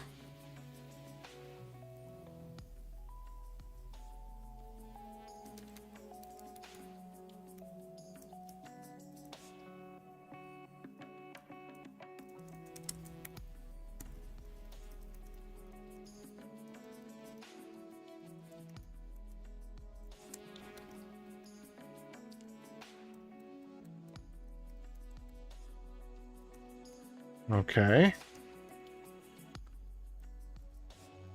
So we need to create this database.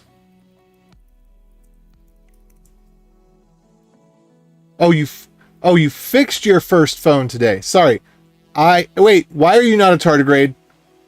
Why are you not a tardigrade? I'm glad that you fixed your first phone. Sorry, I read that wrong. I had another screen in the window, kind of sort of there. But congratulations.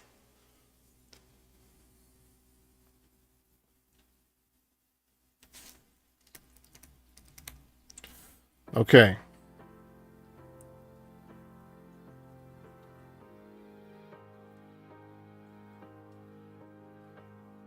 Okay, so actually same user is good.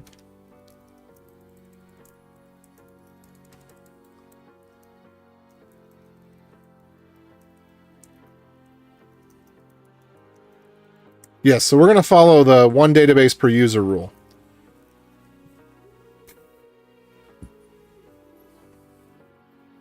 But there was something, I had to do something about this. Maybe it was with MySQL that I had to do this.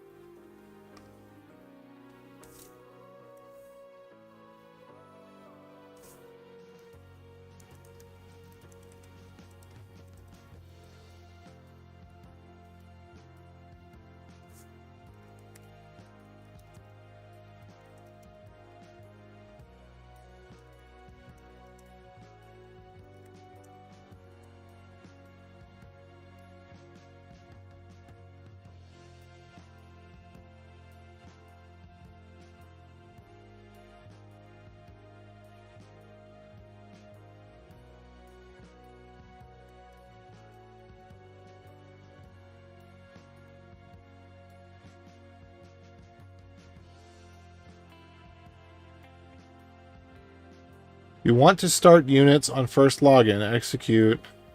Enable unit for any unit you want to be auto-started.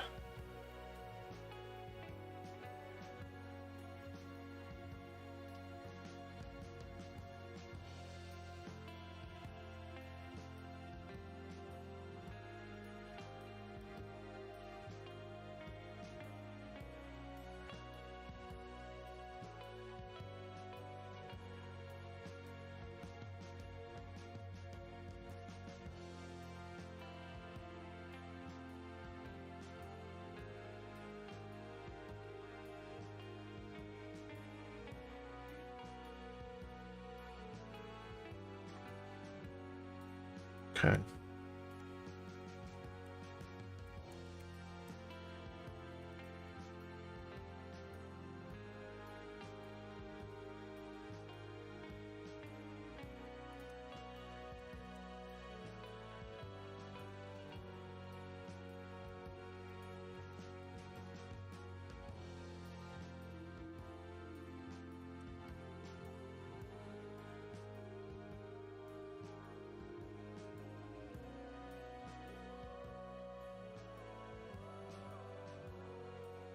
I'll have to consider this. Doing user units with Linger. I should have done that a long time ago. I don't know.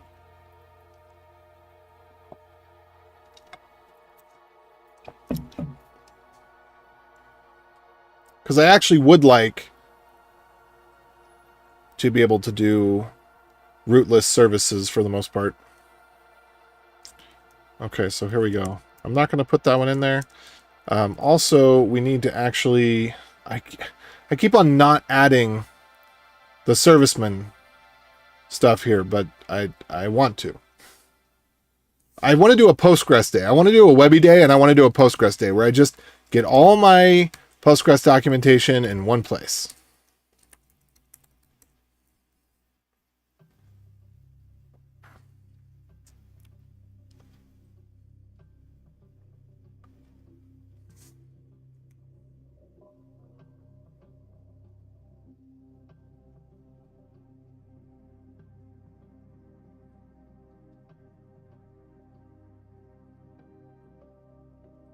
How do I not have my Postgres stuff here already? Oh, because I probably have it in the issue. So if I do Postgres...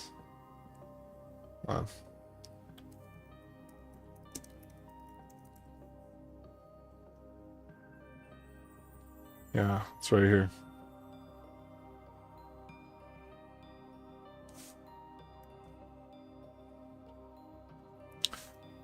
And then I do 3080.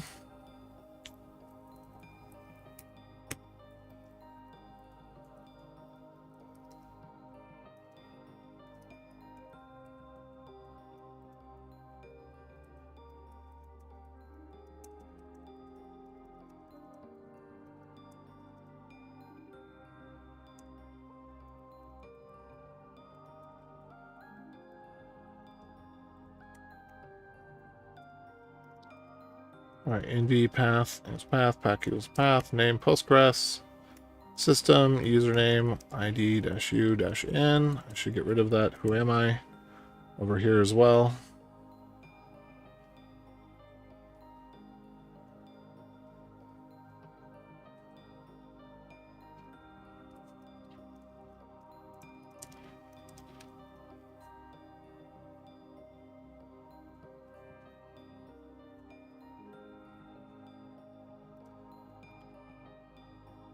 Okay.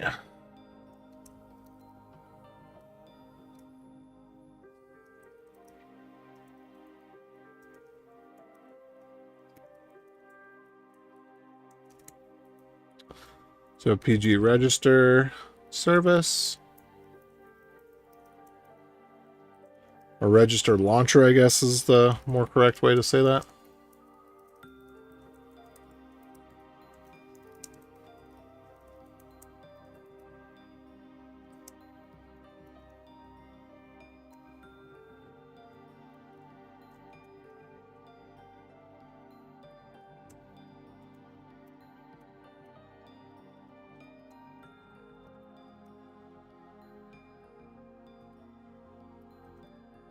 Oh, what's this?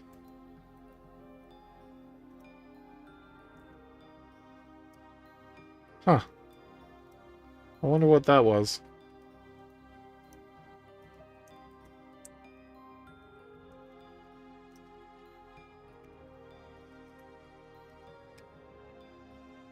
I don't know what database this is going to connect me to, if anything. My guess is it's probably not there anymore. I probably had that just for a little bit. Okay, and then SSL mode is going to be none in this case. Anyway. Because, well, the client mode... Yeah, this is going to be tough. I'm not sure. I think we're going to be... okay, post... pSQL S client. Let's see what it says.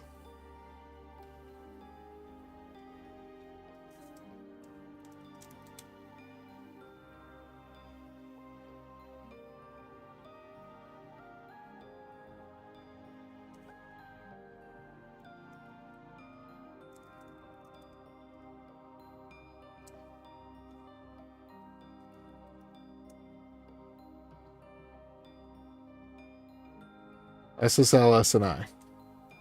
There we go.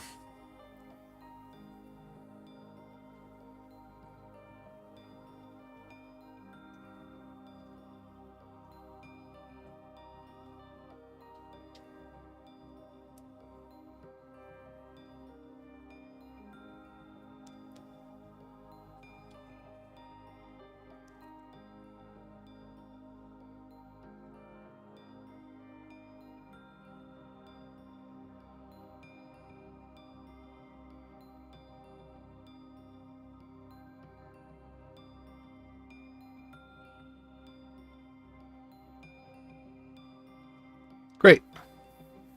Good. So my problem may be this was added in a recent version of Postgres that is not the one I have. So I'm going to have to do...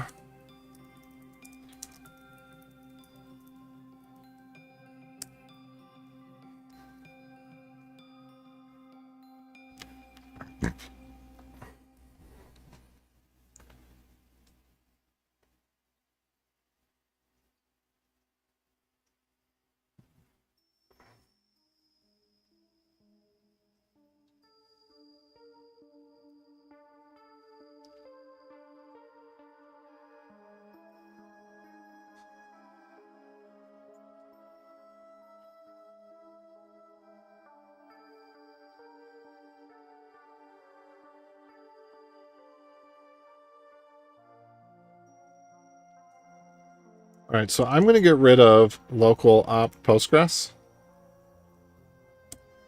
I'm also going to set my default locale. Oops.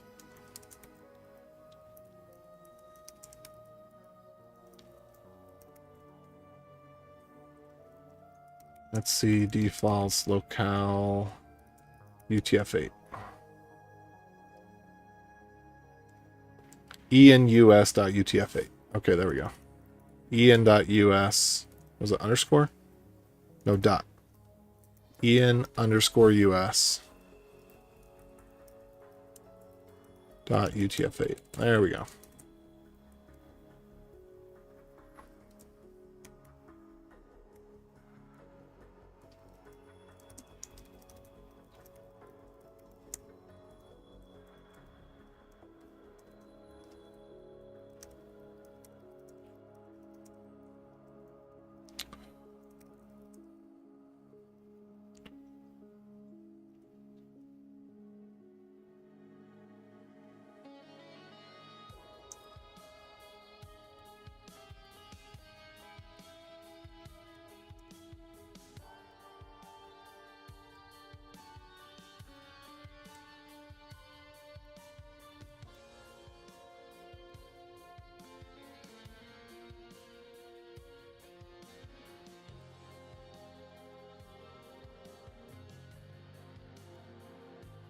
Okay, so there's my add user.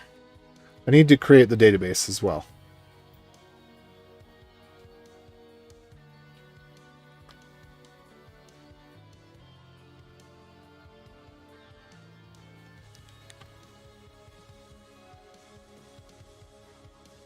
create database.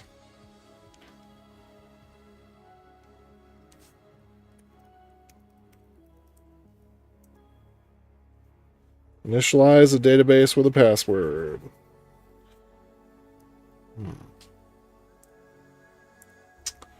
It's not what I wanted.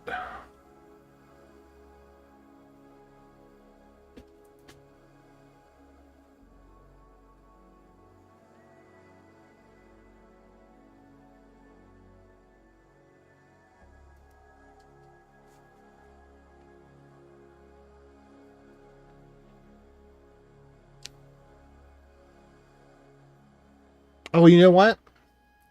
It's probably just the client that needed that SSL option turned on.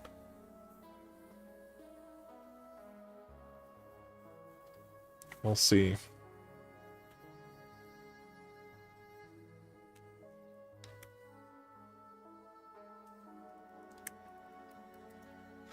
Also, SSL doesn't have SNI, but I guess because they didn't want to rename their SSL section to TLS, they just call it SSL SNI, but I'm pretty sure SSL doesn't have SNI.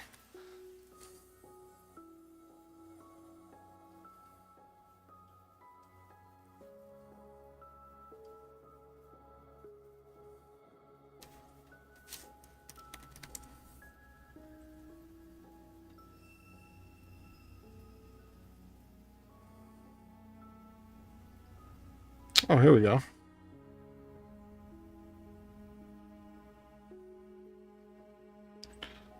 Here we go.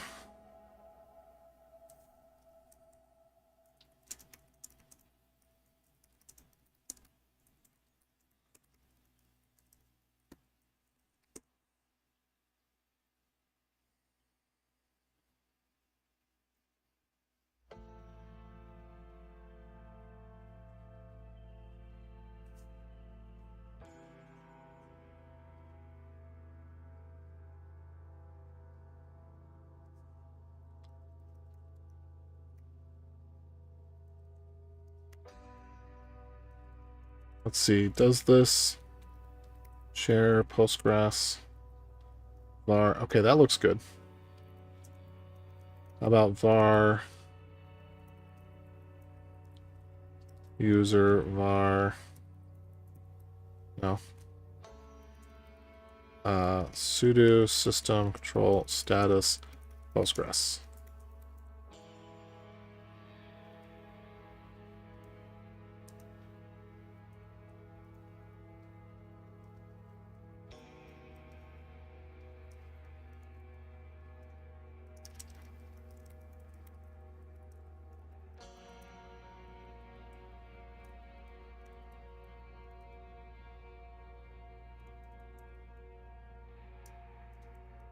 Weird.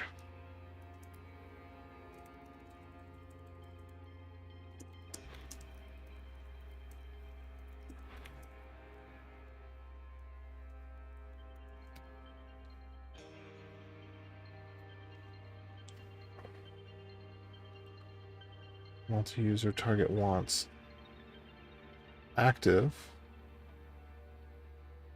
Oh, it said starting and finished.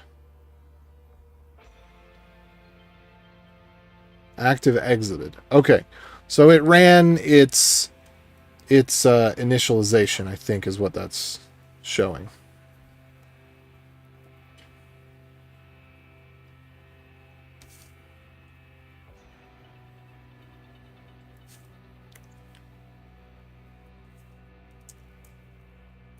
EG add user. No. EG install.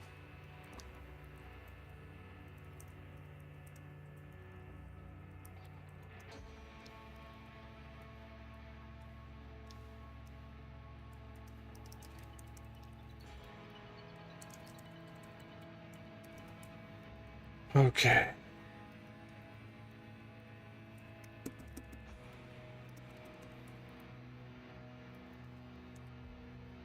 Probably a better place to put that than in temp, but whatever.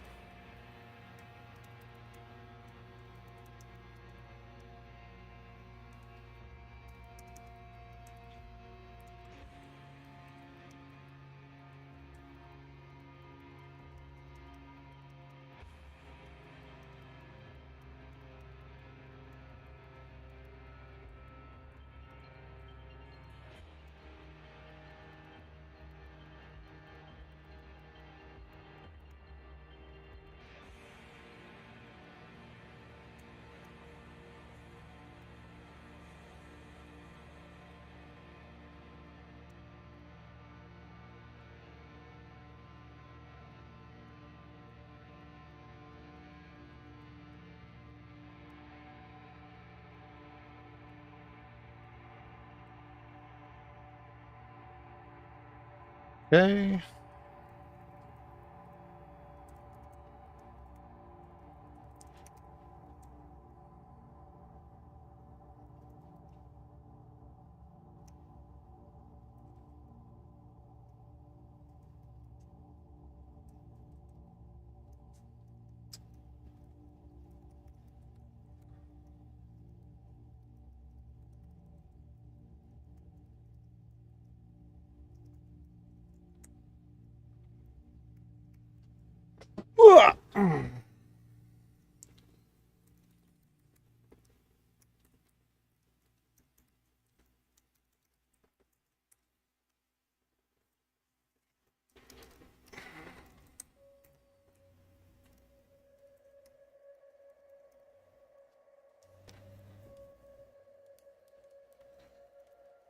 And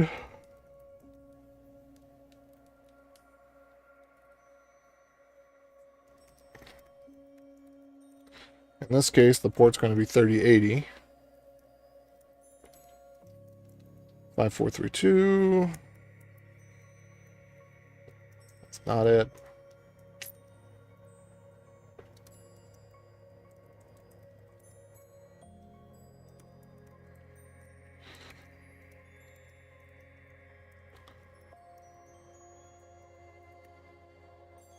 Oops.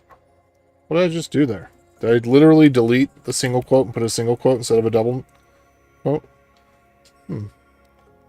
Parawan. Who's calling me from Parawan? Is it the cinnamon shop? I'm very curious. Hello? Yes.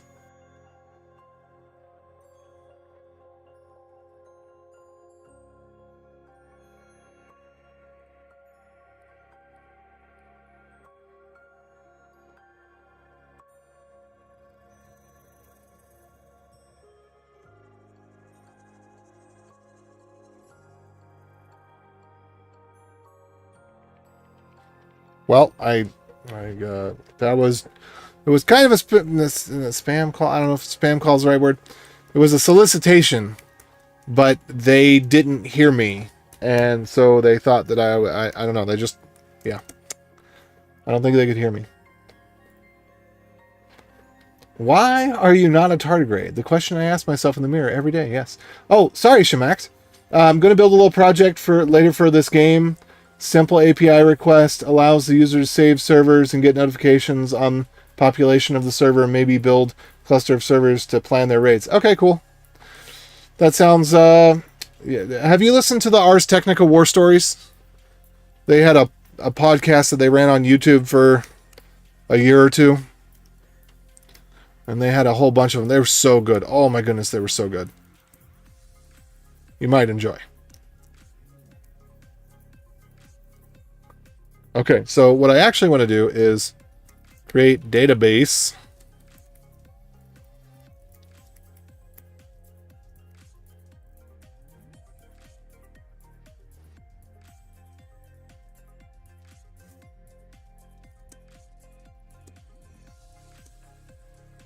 Create user with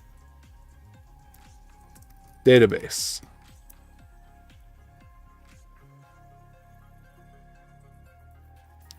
Because I think there's a way to create the user and the database at the same time.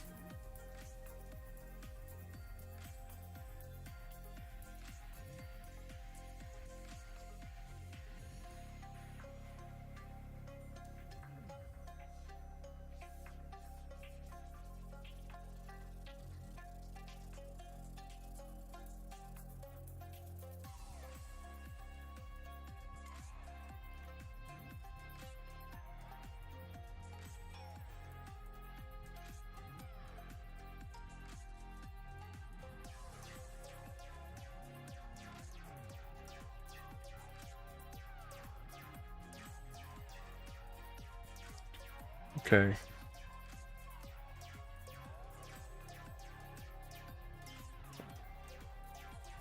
I mean, I guess it's not that big of a deal. I thought there was an all-in-one, but especially because the HBA file seems to imply that.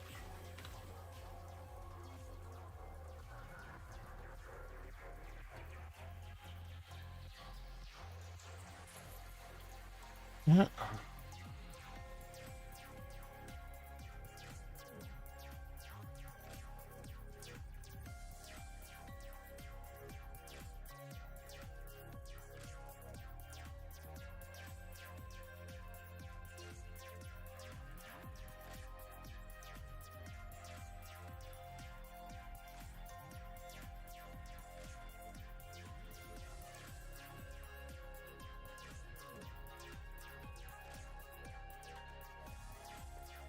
Okay.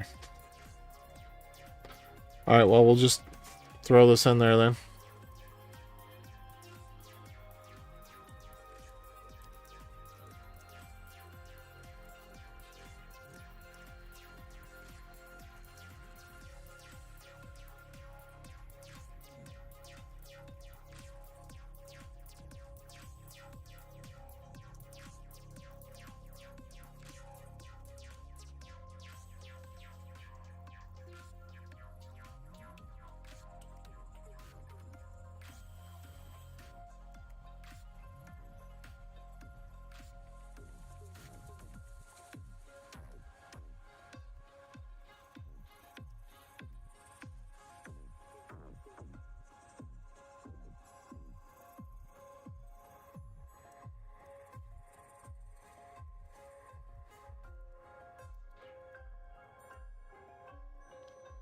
Are they doing create database or create user?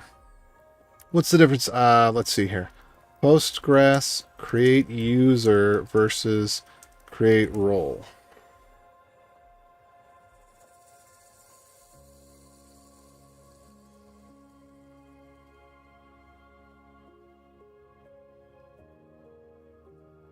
Hmm.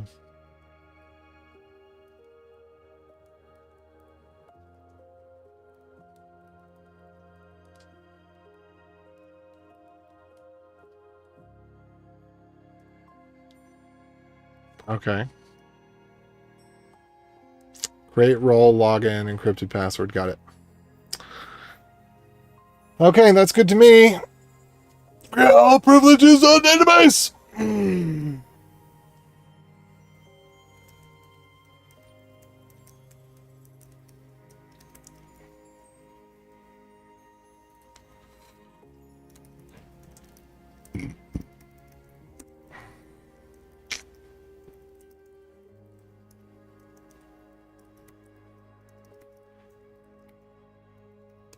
F.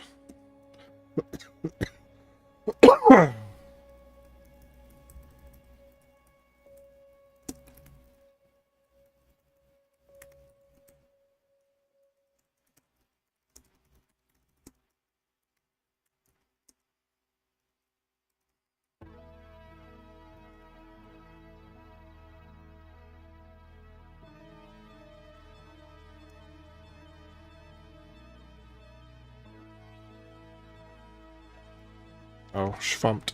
There we go. My goal is to use Astro to build a bunch of micro projects, free hosting, free everything, minus that pesky domain for $10 a year. Do you think Figma to plan your design instead of going straight into code is a better idea? Yeah, it depends on the project, but yeah, I think it's really good to use Figma. I think it's good to mock out, especially the interactions. One thing that, man, I've worked with people and they just don't get it. They just don't like it. It's weird to me because I've worked with designers where they're like, oh, this is what it's going to look like. Well, how did the user get there? Well, they got into the app. Well, how? They just did. No. No, there was a sign-in process. There was a registration process. There was a zero page. You know, and it's nice to be able to walk through that. Well, what does it look like? Okay, just throw up a landing page. Put some lorem ipsum on there. All right, and then they're going to click create account. And that's different from when they click sign in. Okay, what does that look like?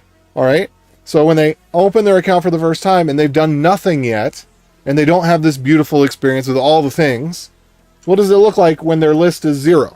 You know, how are they prompted to do a thing?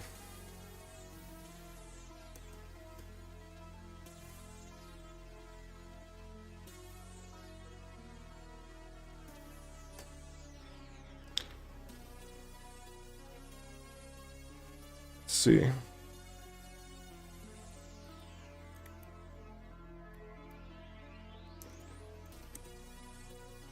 There we go.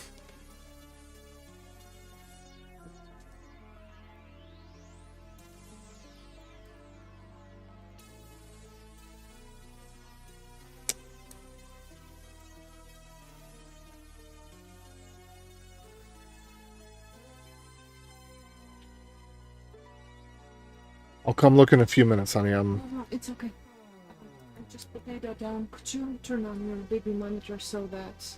I think it is on. Okay. I'll be home in 10-15 minutes. I need to get some more papers. I just got a couple to see if it even works. And it looks amazing. What does? Oh, the pavers. Yeah, papers. All right, cool. So I need to pick up a couple more. Plus they were heavy, so I couldn't pick up as... Anyways, I'll be home in like 10 minutes. I'm just at close.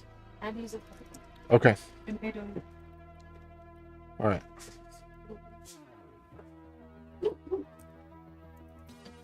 Okay. Oh.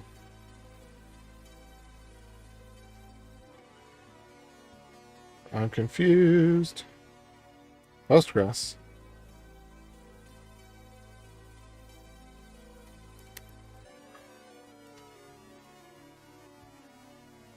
Wait, how is Postgres not in my path?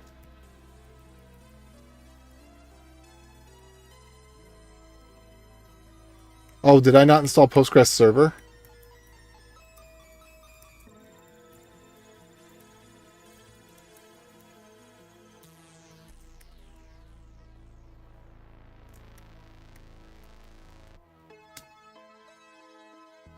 Okay. Apt cache search Postgres server. All right. Oh wow, this is really old too. Postgres PG.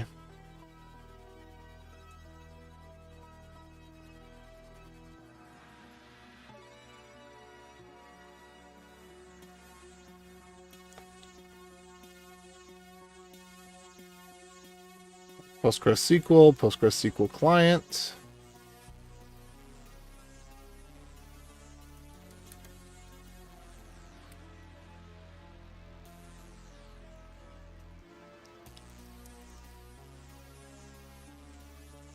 Okay, I'm not thinking correctly here.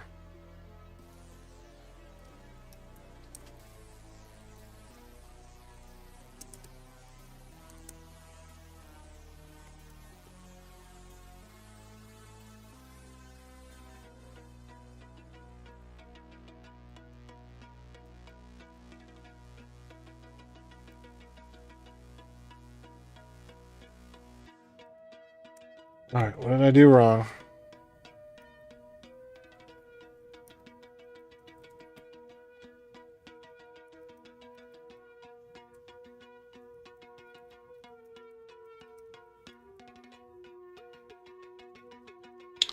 All right, I'm kind of confused. I definitely installed Postgres.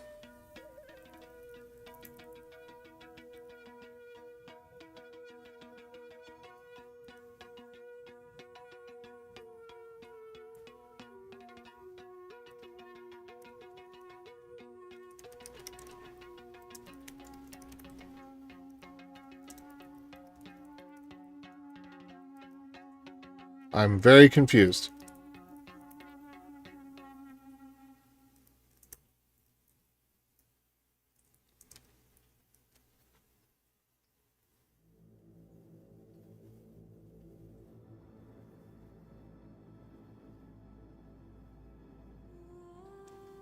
Uh, uh, uh.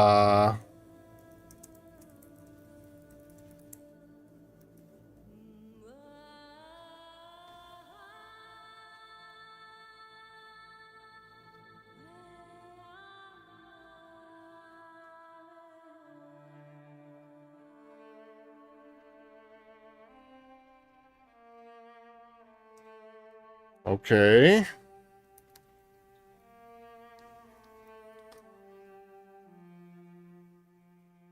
I am confused.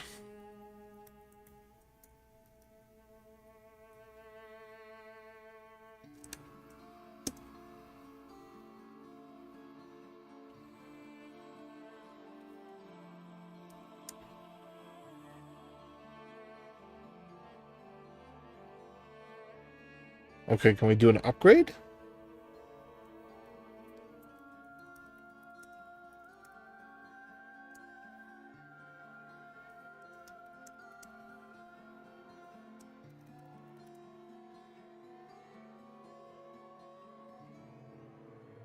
Do a PG upgrade then?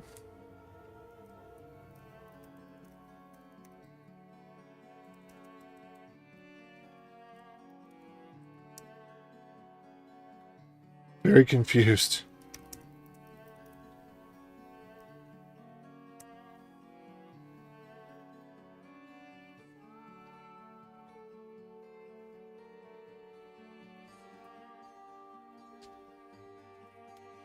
I'm an artist. I don't do that part. Yeah, thinking through the interactions. Yeah, I know everybody wants to call themselves a UX designer, but they're not designing UX. Like, they're not even thinking about UX. UX is 100% engineering. UX is backend. UI is front end. UX is backend in terms of like mindset. Like CSS is front end. SQL is backend. UX is about a process. UX is a list of steps. It's considering interactions. UX is not something that UI people should do. It's like saying, you know, it's like the UI UX is that's the myth of the full stack developer, like the full stack designer. But you know, people don't think about it, and because it's visual, a lot of it's visual. Yeah, people they don't get that it's engineering. So many designs and things are so complex. I feel like after working on products for a long time, people forget that their users don't know anything upon their first sign up. Yeah. The user experiences a 1-second delay after every button press. Do they also experience some sort of indicator that there's going to be a delay? That's what I want to make sure of. Okay, I am very confused. What version of Ubuntu am I on here? Is this old one? No, 22. 20, I guess we're on 2404. Should have just released. So I'll update that later. Change Postgres data directory location. Upgrading data. PG upgrade. Okay.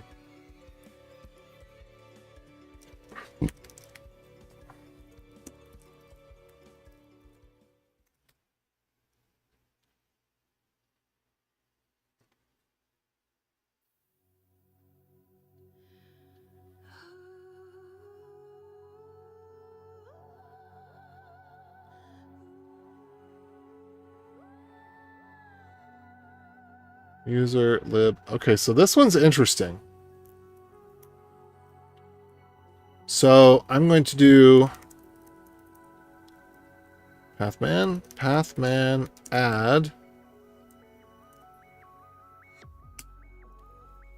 Seems like a strange one, but we're going to go with it.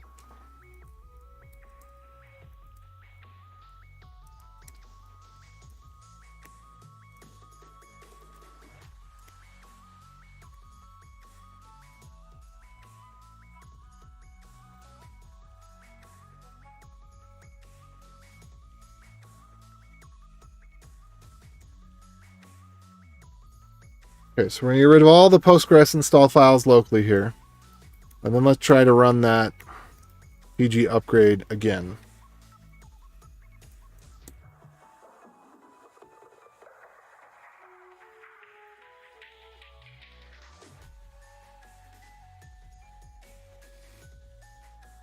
Oh no.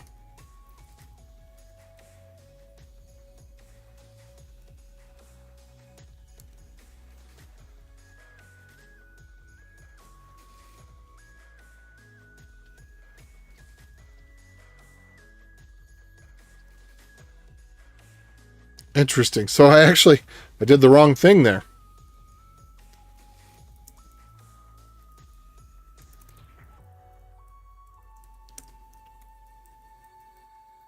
So I gotta get rid of that one.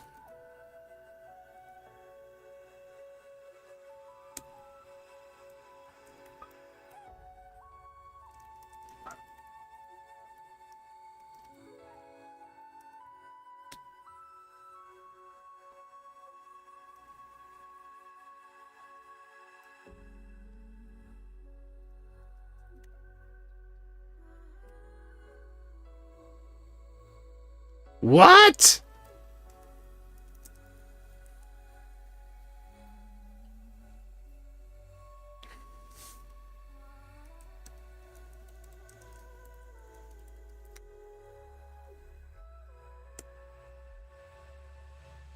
Okay, I gotta add this to my cheat sheet. I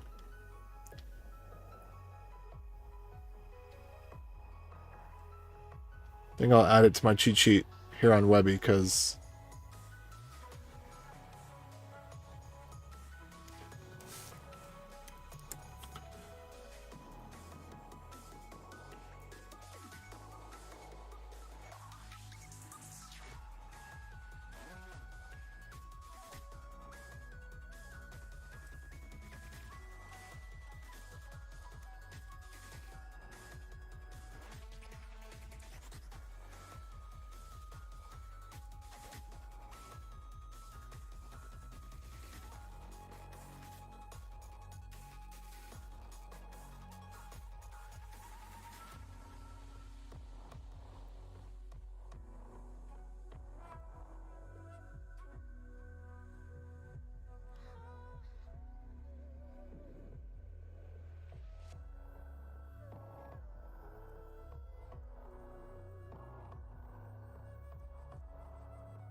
And...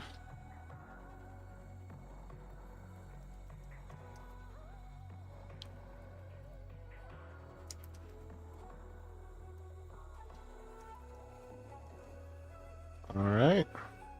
See if this works.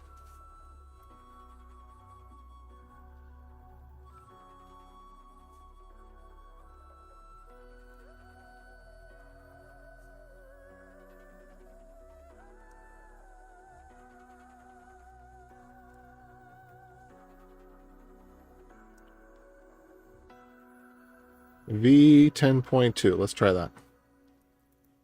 10.12.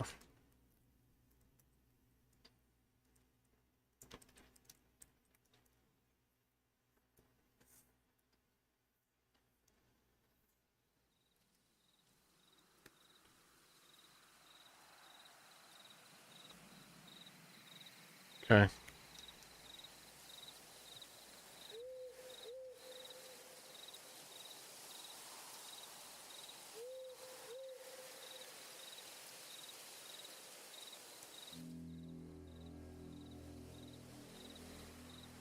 What? Cannot open version file.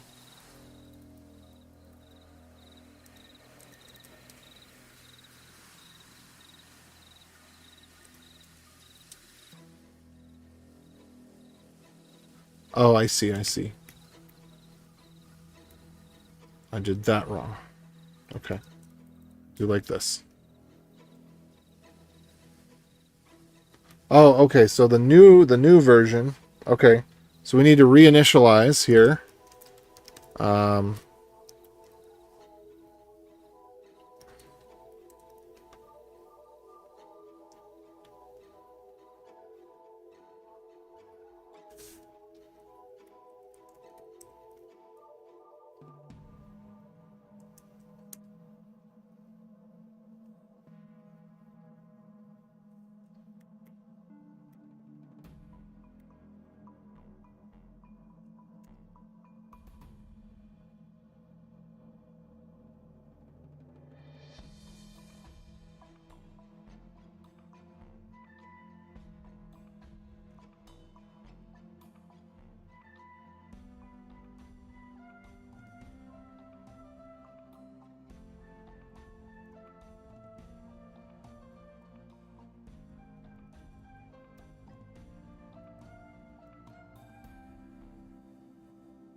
No, okay, okay, sorry. I mixed these. I did it the wrong direction.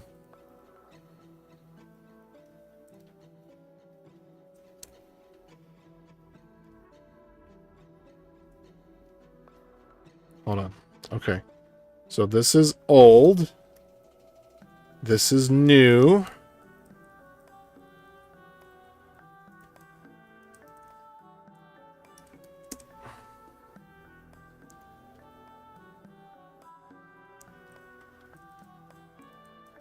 So old binaries. 1, 2, 3, 4. Old data. Dang it. 1, 2, 3, 4. I don't know. Ah! I'm gonna have to get rid of that thingamajig.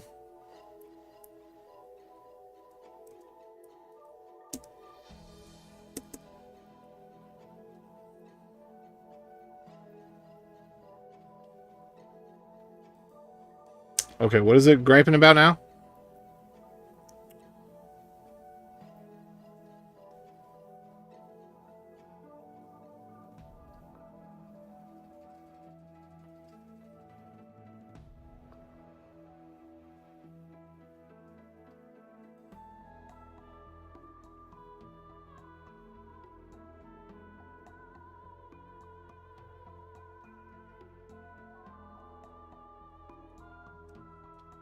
Let's see. Waiting for server to start. No password supplied. Okay.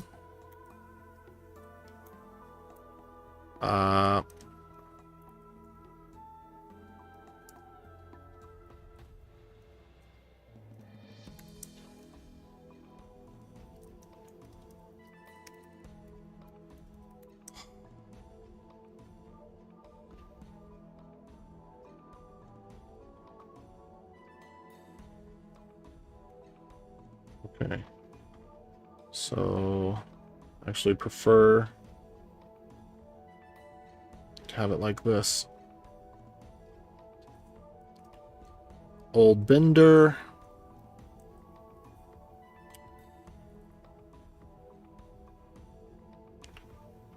Or, actually.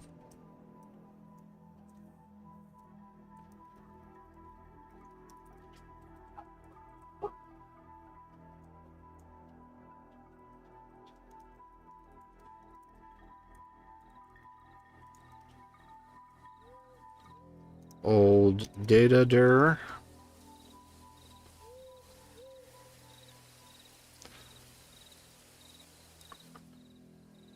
New data dir.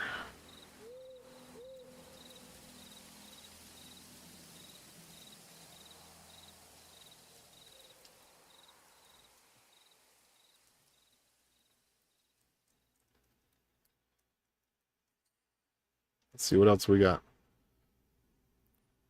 Old options. Old port, new port.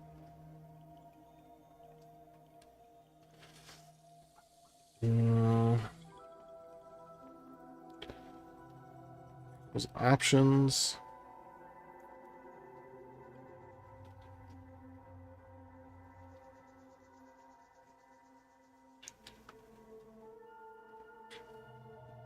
I don't know. I'm confused. I am confused.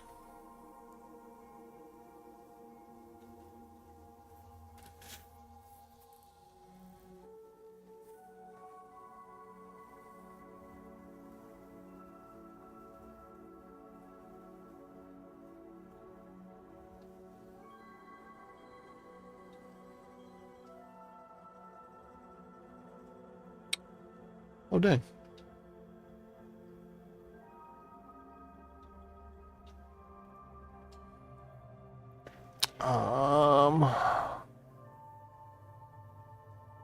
Not password 11111.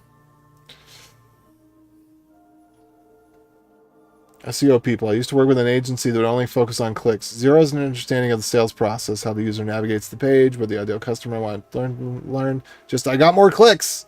Yeah. So this is the local host password. But I don't know.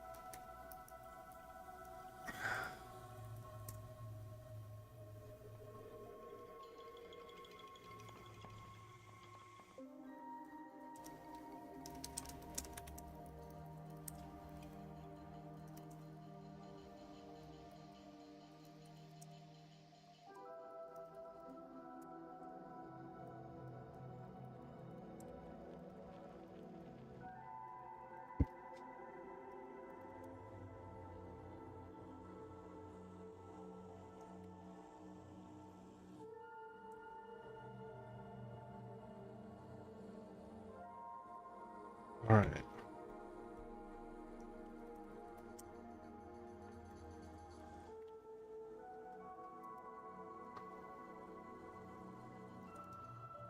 Oh, what was the other command I ran? PG control.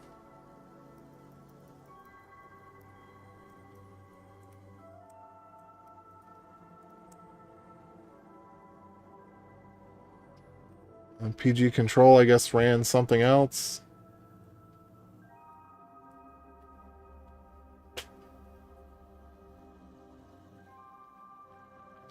Wait, why is why is postfix running? What does this have to do with upgrading the database?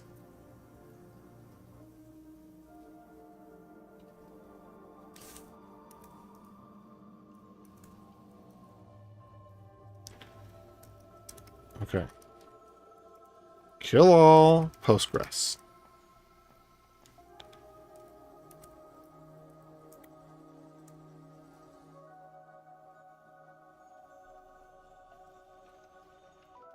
I'm very confused as to why postfix is running.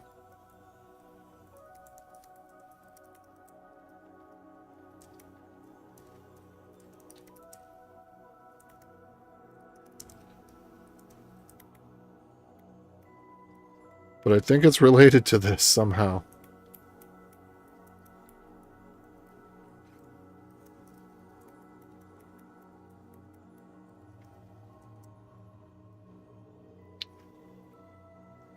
Oh, whoops.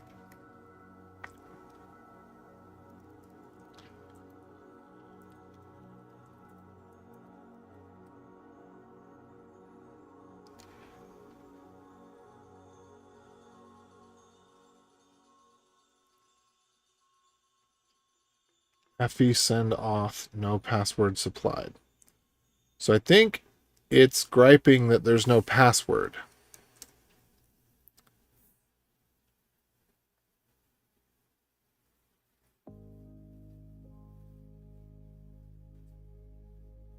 But I think what I need is basically PG pass.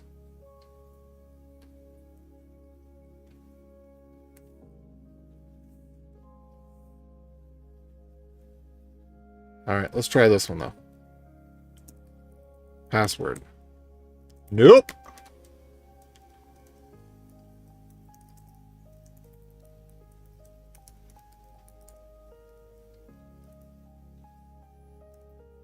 Well, I don't know what those databases are, but now I've exposed their passwords. Hopefully they were test databases. Oops. Let me go figure that out.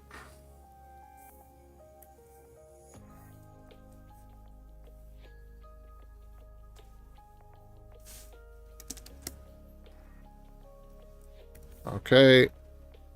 So far, it looks like they no longer exist, which is great.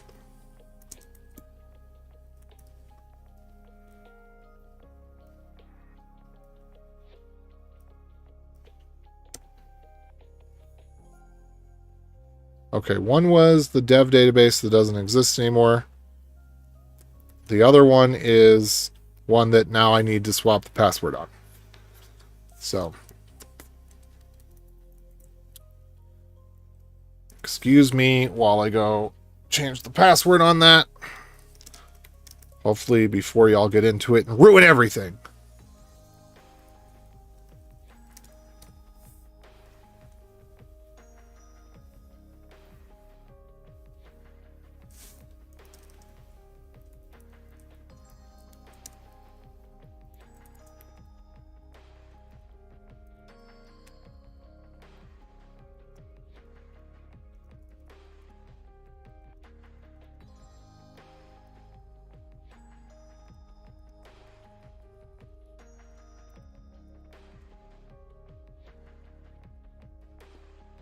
Okay.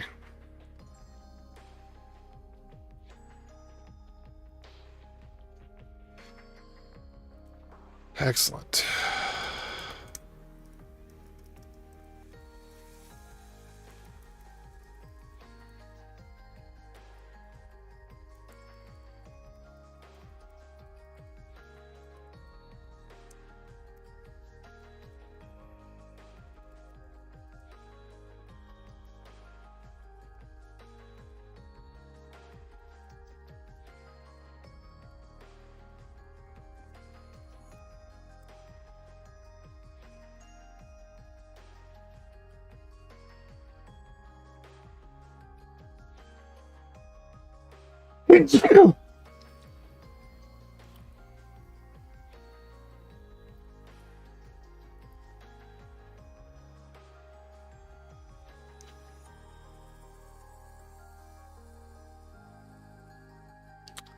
Oh, so what was that bit about showing options?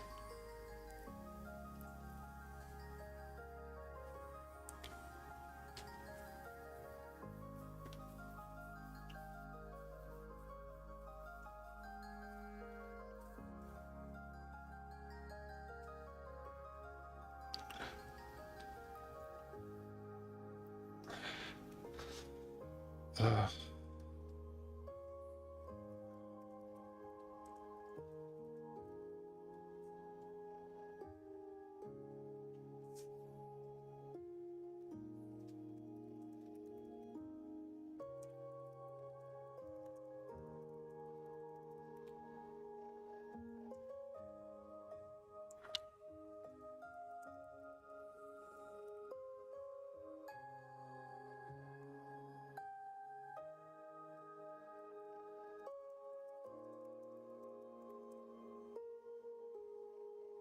oh.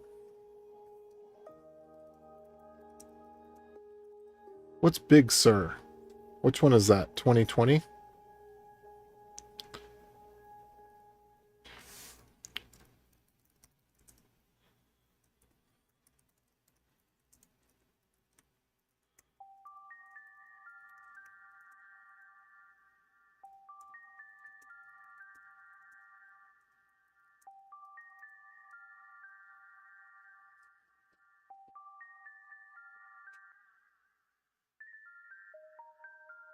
'17th major version.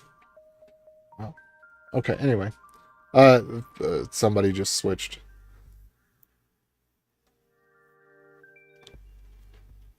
Do we have like uh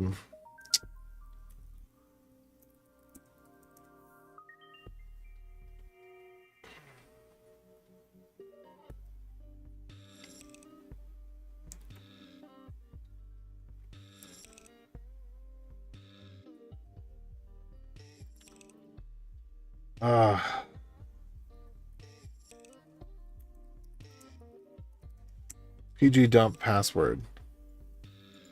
There we go.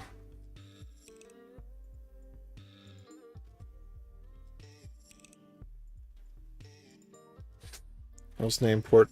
The problem is, oh, I didn't want PG dump. I wanted PG upgrade.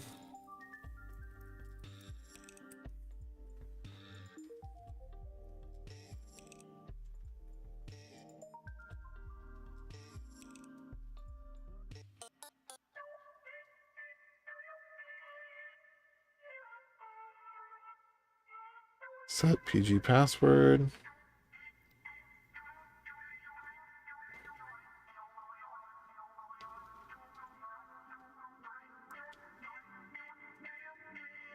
Let's try this.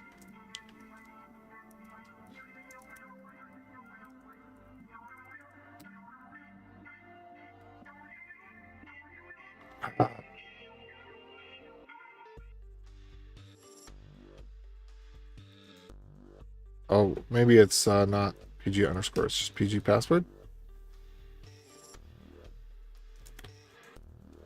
There we go.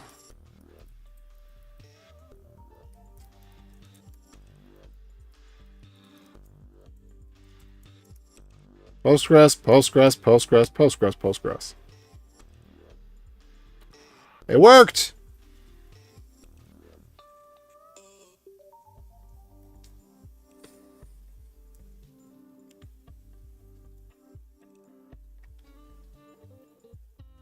It was not my favorite experience. I'll tell you that much.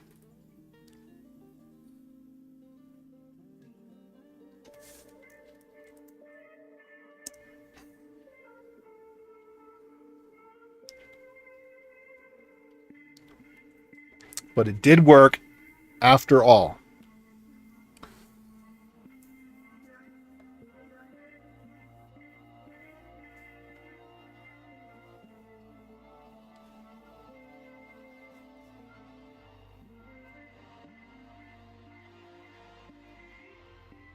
Excellent. Oh.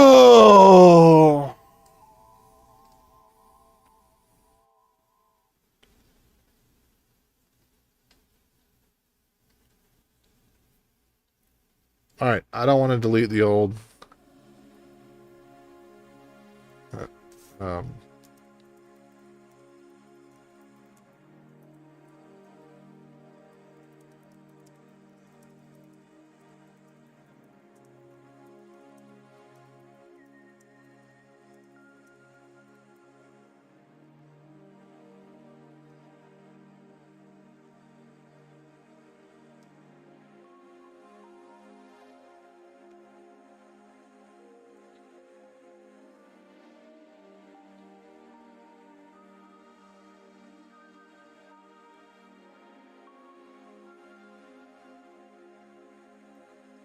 Okay, now what was I doing? I got that set up so that I could do something else.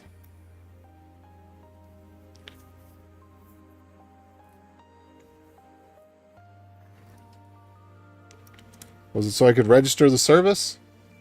Probably.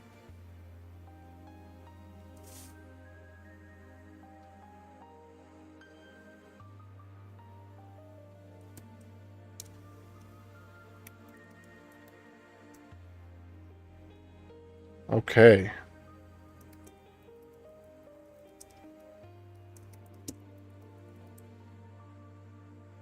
Failed to start. Excellent.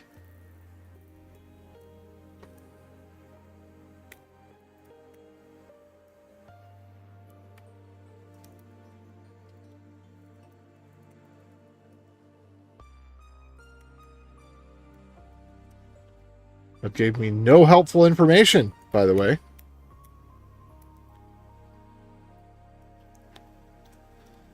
Let's just try this. And maybe I'm already running it in the other window. Did I do that? Could not create lock file. Permission denied. Okay. So the question then is, how do I set the lock file location?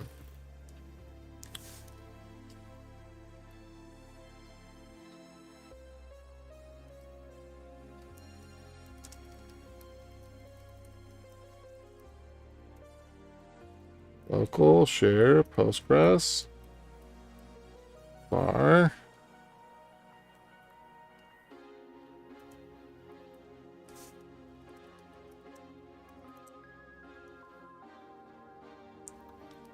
So we did the data dir. Where do we do the conf?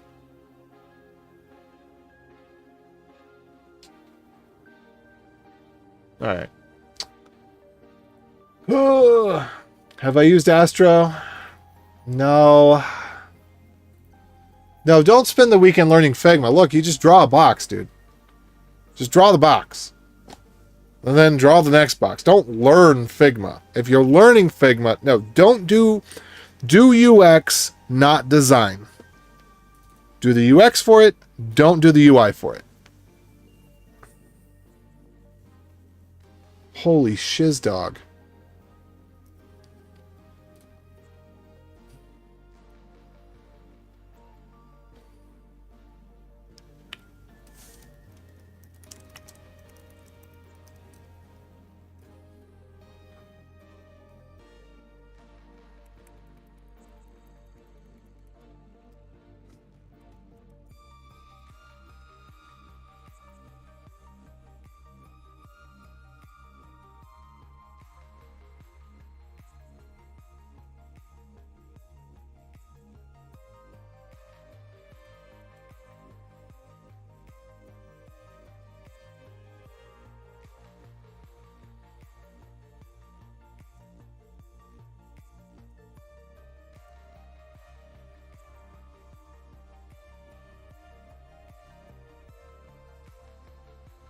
Yeah, so my buddy tells me that he upgraded his computer from High Sierra to Big Sur. So in 10 years, he had never updated his computer. In 10 years. Is that what came out in 2014?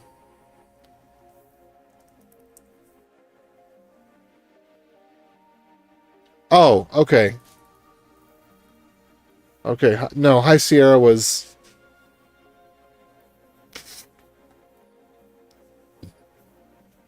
High Sierra... Wait, then what was Big Sur, then?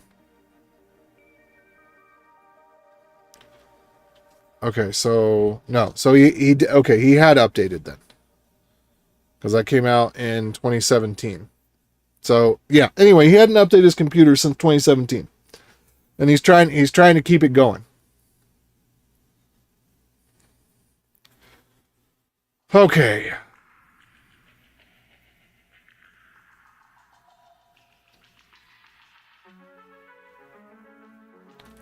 I just learned the basic tooling. No, you don't learn it.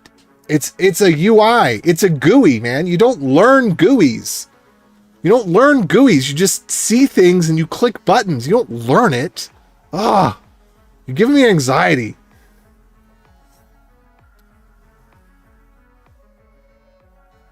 I've seen most of your videos focusing solely on JS with JSDoc. Would love to know why that over TypeScript. I hate TypeScript. TypeScript is an abomination. I hate it. It's slow, which, granted, the type checker with JSDoc is not much faster. Okay, but I hate that it's slow. I hate that there's a disparity between the code you're writing and the code that you get. With JSDoc, the code I get is the code that I write. I'm not writing one thing and having it transpiled 6 layers through ES build and ECMA build and Yahoo build. You know, it's like I write the code, that's the code that actually runs. Most importantly of all, though, is how absolutely and literally retarded TypeScript is in its type system. It's like a type system. It's like, well, I mean, it's C#, right? It's C#. And C# is essentially an iteration on, well, it's a ripoff of Java. Literally, the Microsoft team ported Java to C#. They ported it. They had you can look this up. There was a court case about it, but anyway, yeah, Microsoft stole Java. They made a sneaky contract deal and then they stole Java. But then because of the trademark, they renamed it to C# and then they started making it their own language. Because they basically reneged, and this was back before it was Oracle. Okay, so it wasn't like two evils against each other. This is back when it was Sun Microsystems, and maybe even before that. I don't know if there was something before that. Okay, but Java is just like C++, you know? So it's completely academic. It's not a practical language. You know, I hate that whole, like, programming is it's too complicated. You know, we need to be able to write programs that we can read and understand. And And if you have like 16 layers of typearchy and the abstract class interface, like just no, don't do it. There's no need for it. It's just making the world more complicated, and we need the world to be more simple, not complicated. I hate TypeScript. I hate TypeScript. It is such an abuse of the web platform. I hate it. But yeah, it's not hard to get me derailed, man. No, it's okay.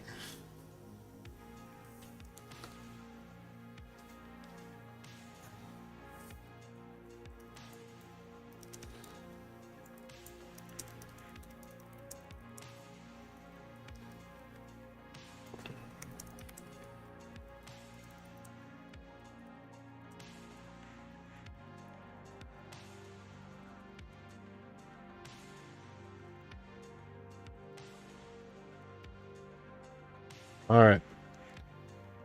C# is good nowadays. As long as you don't use object orientation. Yeah, TypeScript is not just a linter. No, it is not just a linter.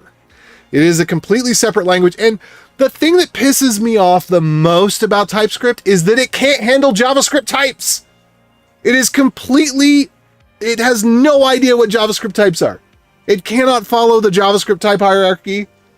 It cannot, like, it to this day, TypeScript cannot handle a JavaScript function. It cannot handle a function as a type.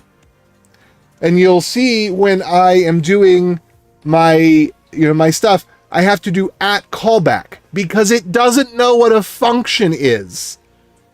But it knows what a callback is? It's weird. It's weird. I can't use @function. I have to use @callback. Then I opened an issue about this, but nobody cares because they don't care about doing JavaScript. They don't care about primitive types. JavaScript has int32 and it has uint32. TypeScript can't handle that. There's like so many things that JavaScript has that TypeScript can't do. And that it's just ridiculous to me. It's just like, it's so absurd. You're going to create a language, a type language on top of JavaScript with different types than what JavaScript has. What? Yeah, I know it's in quotes. I know. Function should be max around 4 lines. I mentioned this, I think it was yesterday. I would love to see what that looks like when you're filling out a config object that's got 15 options in it. So I think that functions should be, like, at the point that you start to add comments, you need to move it to another function or you need to name your variables. If you feel the need to use comments, unless the comment is a full paragraph with a link to a scholastic article about how the algorithm works, like if you have a 2 to 5 word comment, you need to pull that BZ out into a function or give that variable a name, rather than having a 6 statement expression and then saying this thing does this and this and this and this. No, just do variable equals first thing that it does, variable equals second thing that it does, variable equals third thing that it does. So that's, yeah. Yes. Types mean it's pure OOP and must not have functions as values, of course. Rust is just wrong. Yeah, I did see the Primogen. The name is the Primogen, right? Yeah, the Primogen. I can't, like, in my mind, I can't. It's not a real word, okay? It's not even a real username. But yeah, I saw his thing with Uncle Bob. And I don't know. I don't know about the 4 to 5 lines per function. I think that a lot of what Uncle Bob does, though, is he's focused on business logic. And when you're focused on business logic, I could see that.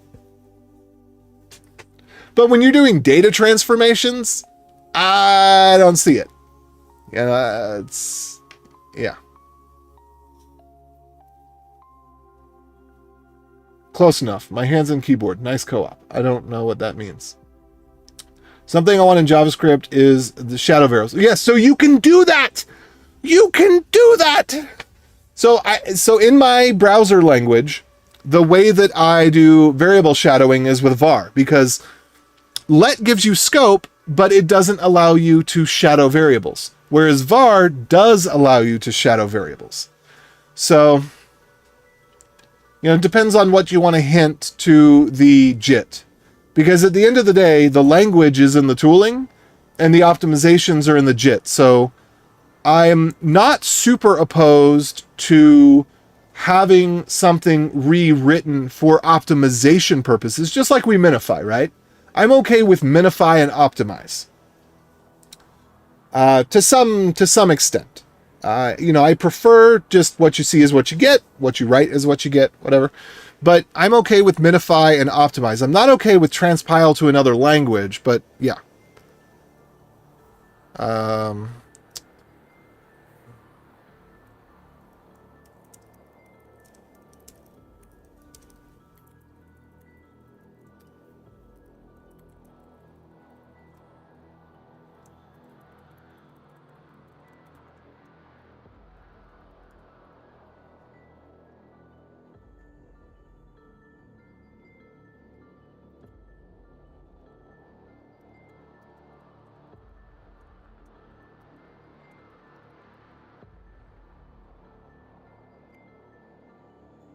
Prime A Gen. Okay. You should take one of these funny JavaScript quizzes. Like a Harry Potter quiz, but for JavaScript. var does, but biome yells at me and makes me sad. Yes, so the thing is, we need tools. By the way, biome is prettier written in Rust, for those that don't know. Right? It's written in Rust. But it is prettier. It's like literally passes the prettier unit tests. The thing is, we need tools that are written for JavaScript rather than tools that are written for C# that happen to work on JavaScript. We need tools that actually help us use JavaScript the way that we want to use JavaScript. Yeah, it's so weird to me that variable shadowing is not in... Well, I guess TypeScript's really old, and I don't think that C# has variable shadowing. I mean, the thing is, literally, this is not a joke. This is not a hyperbole. This is not... Like, look at the Wikipedia page. TypeScript was created to allow C# people to write for a web browser. It is not created for JavaScript developers. It's not like, hey, let's give JavaScript developers better tools. Let's help JavaScript developers have a better experience on the web. No, it was, let's get our army of C# people something that they can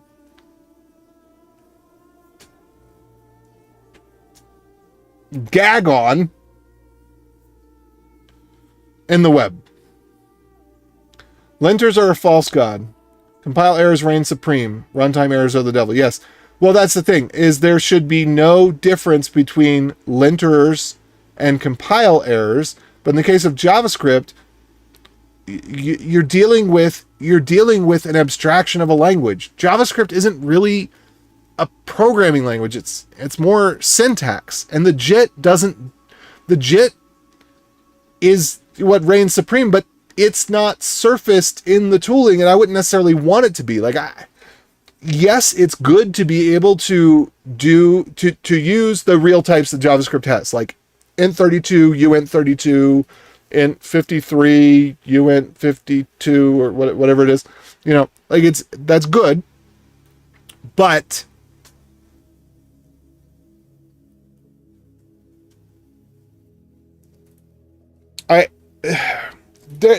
the JIT is an imperfect but leaky abstraction. And so I don't think that we should program to the JIT. I think we should program knowing that the JIT is there. But if we just use JavaScript's types as they exist, then the JIT will be able to do its job. Microsoft really wants to write a website, but it hates writing a website, which is why they grow 20 cancers that interact with the internet. Yeah. Have you read the article? I almost got fired for choosing React in our enterprise app. Really shows that C# peeps interfering in another language. I don't know about that. I may have heard about that.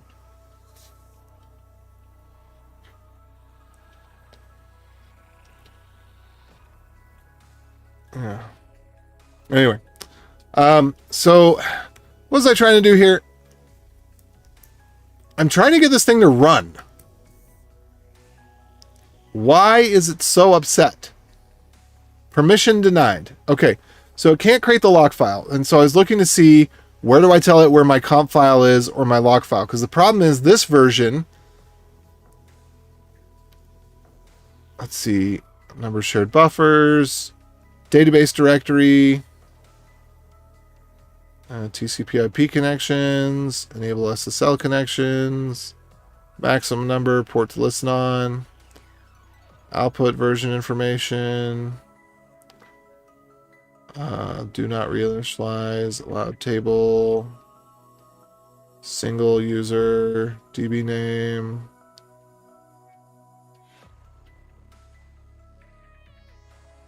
Internal use. Okay.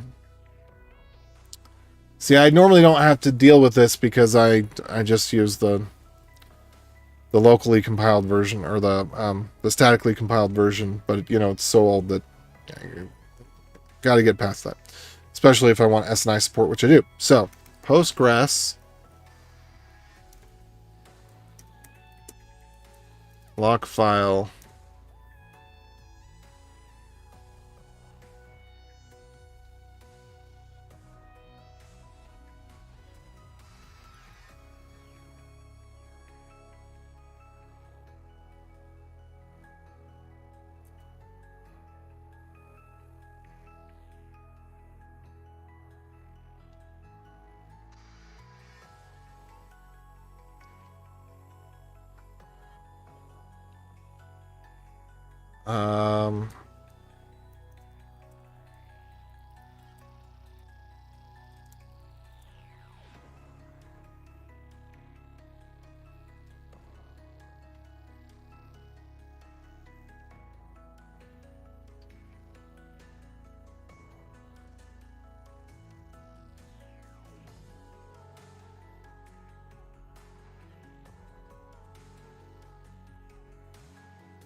Unix socket directory.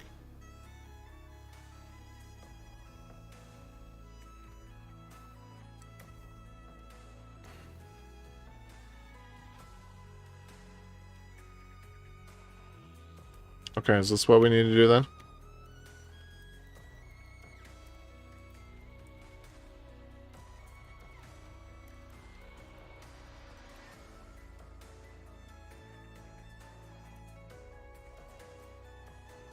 Where was it trying to do it before? Var run.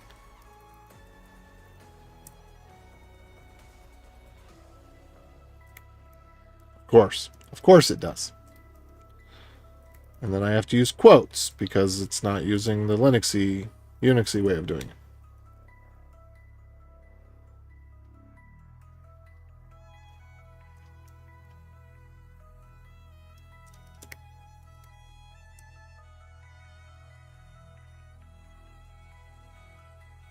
Okay. Connection strings, that's, let's try 14.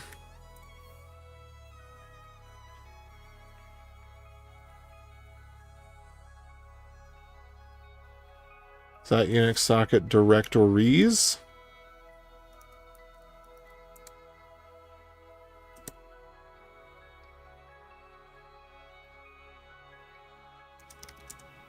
All right, cool. Here we go. All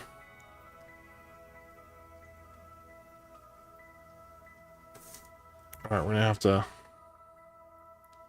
update this.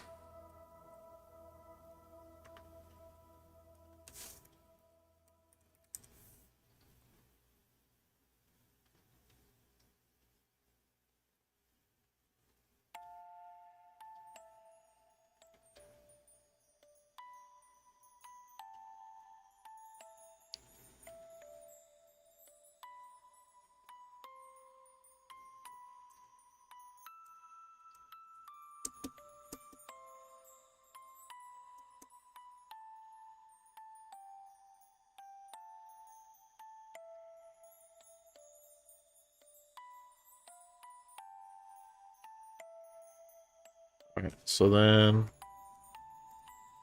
with this, we also need to do run.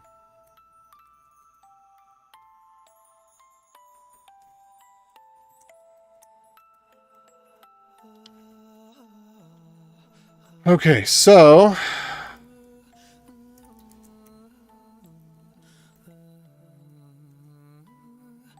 see if we can get this to work now.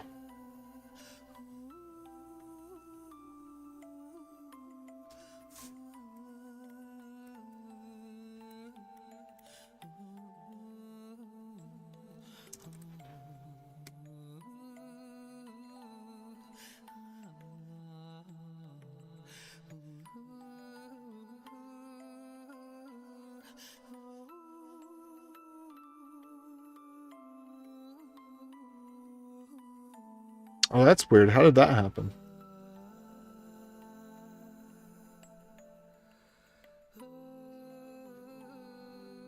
Appears to be a file path. Darn you.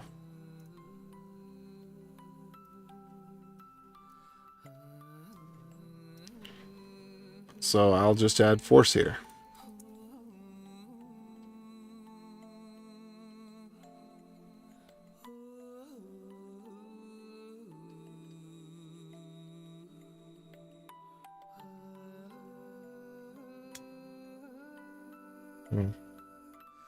I don't know how that happened exactly, but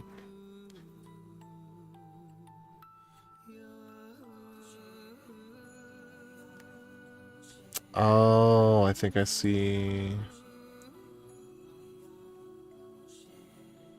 Yeah, it's saying it looks like a file path because it's got a slash in it. Right. Okay, I get what it's putting down.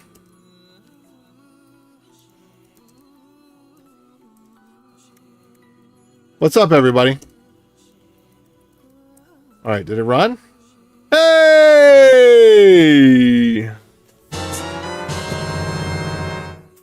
I actually want a small item. No, a large item catch for that. Ba, ba, da, da, da. That's what I actually wanted for that one.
All good languages are self-hosted. Sure, buddy. Surely self-hosted makes the stupid language better. That must have been a response to something else. TypeScript score team refuses to move off TypeScript for the compiler itself, even though it's slower than Snail real-life projects with enough files. Well, because and let me tell you why. Because what would they write it in? C#. Because they don't have a single JavaScript developer at Microsoft. No one's ever written JavaScript at Microsoft. They don't know that JavaScript exists. They don't know that JavaScript has types. Which is, again, it's just the irony. The irony of creating a typed language with different types than the language you're putting it on top of. They can't follow the types of the language you're putting on top of. Oh. All right. So after all that, finally got the log file there. Got a bug that I should fix, but I'm not going to fix right now. In Serviceman. Because servicemen should see that if something starts with a hyphen, then, and yeah, that, because the rule is basically if it starts with a dot slash or a slash, well, no, I think the rule is just if it has a slash. And what the rule should be is if it doesn't start with hyphen hyphen. Let's see.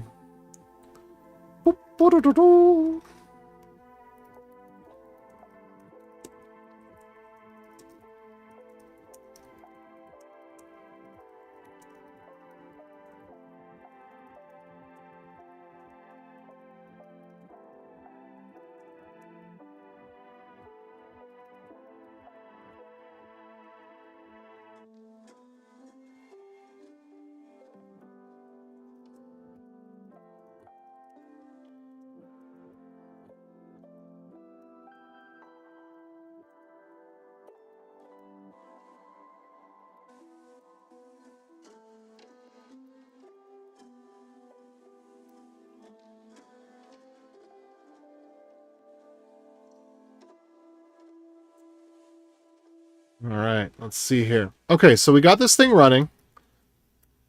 It's ready to accept connections. Now I gotta walk this back a bit to figure out where the heck we were.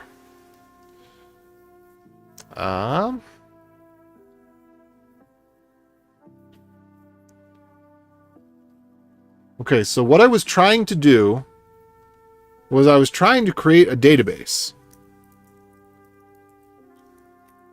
I wanted to run add user. So I wanted to create a database.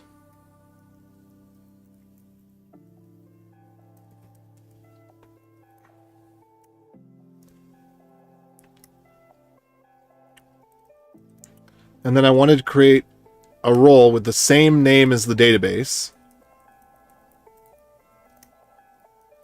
And I guess we could call this, for better, we could call this my user. We could change to my role.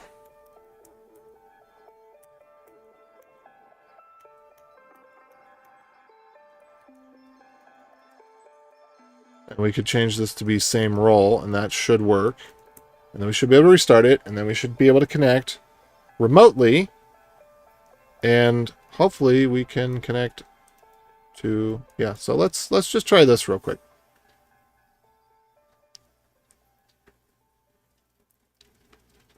We're going to change this to 5432. No, we're going to change this to 3080. All right, excellent. Okay, so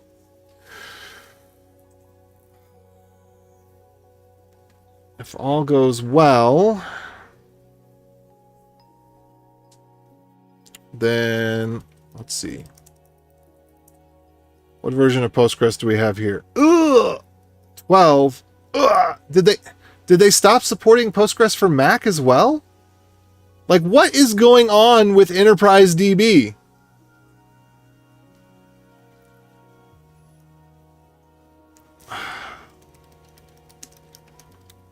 Do they only support Postgres for Windows these days? Downloads. Is there really not a download for Mac? Okay, there is. So what's going on then? Or is there not? No, there's no download. Download the installer. Interactive. I don't want an interactive installer.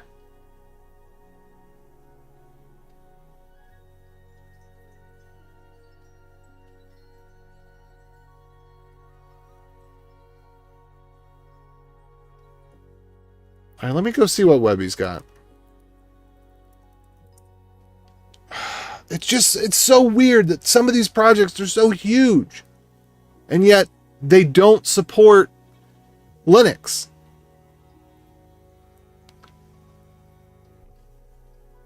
Oh, haha, joke's on me.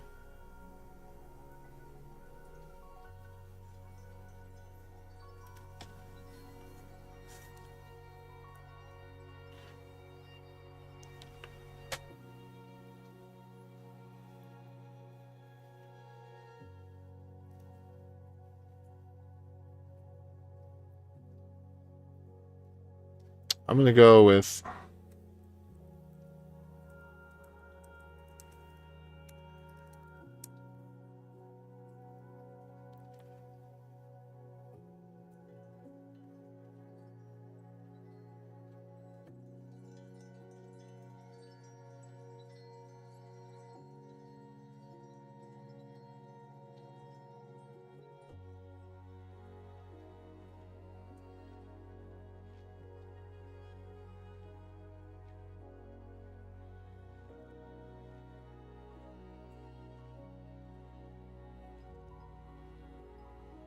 I think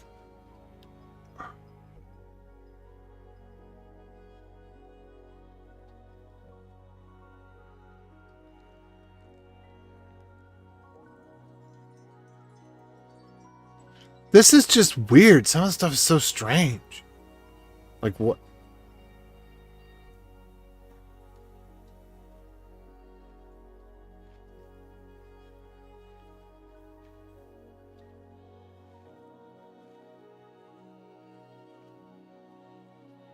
Oh, yeah, let's get rid of that.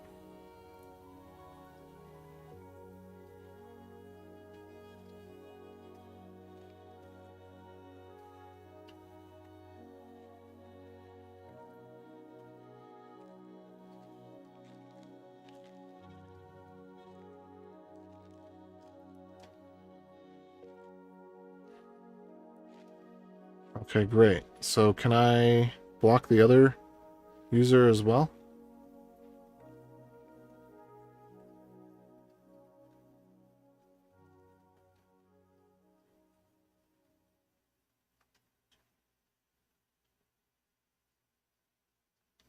Why is this person's stuff not entirely deleted?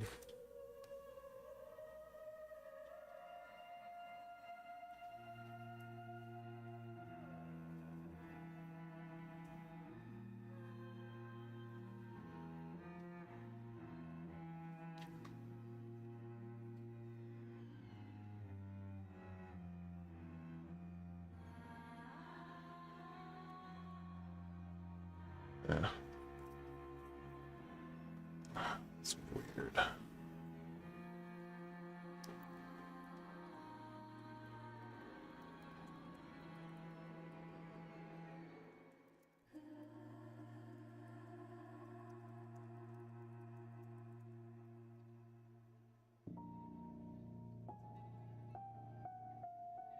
Let's see.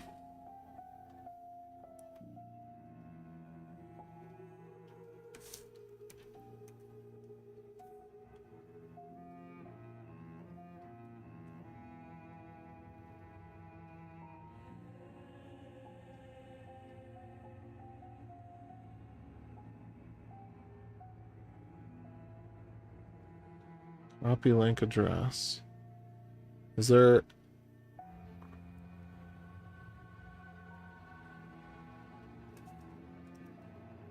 Everybody likes Postgres, but seriously, man. They're,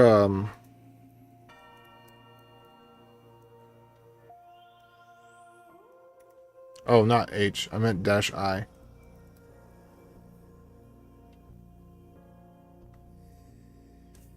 There we go.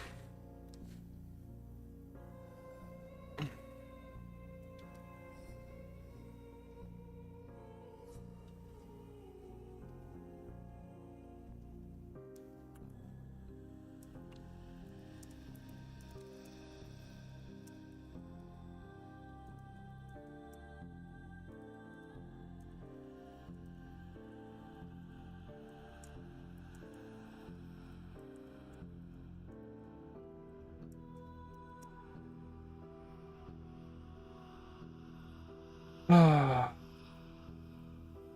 don't know if there's a good way to figure that out, though.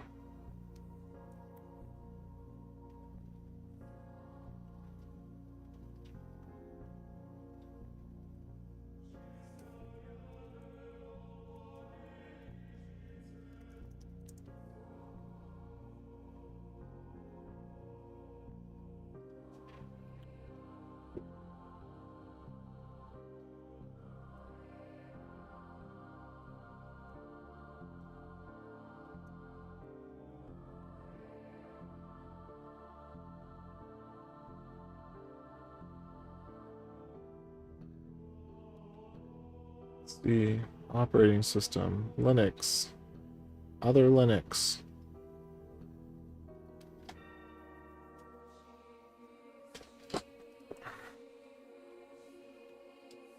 Huh. Most Linux systems make it easy to build from source. I've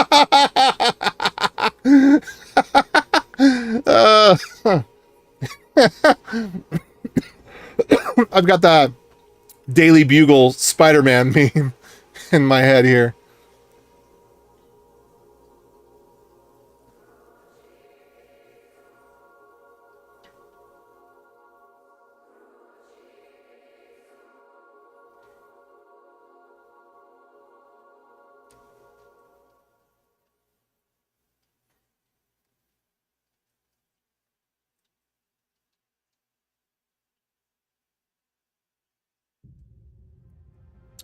Oh, hey, we may have run into some.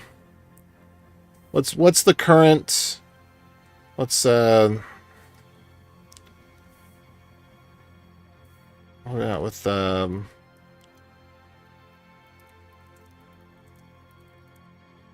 probably won't work.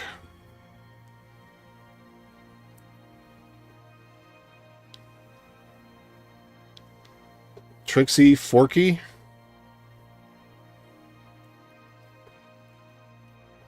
Bookworm.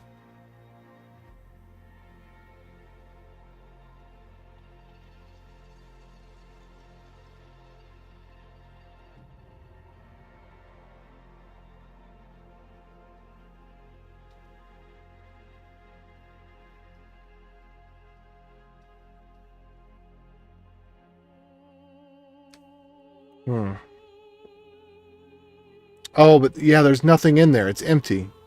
I remember this problem. Contents, yeah, that's empty. Problem with all this is everything's just a few bytes. Maybe this is something? A release? Maybe find some. I don't know what to make of it.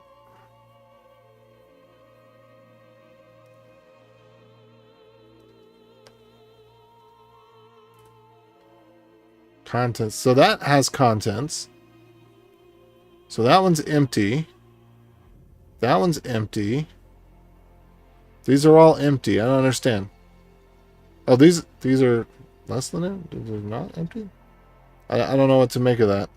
That's not enough. PGDG. I don't know. I don't know what to make of it.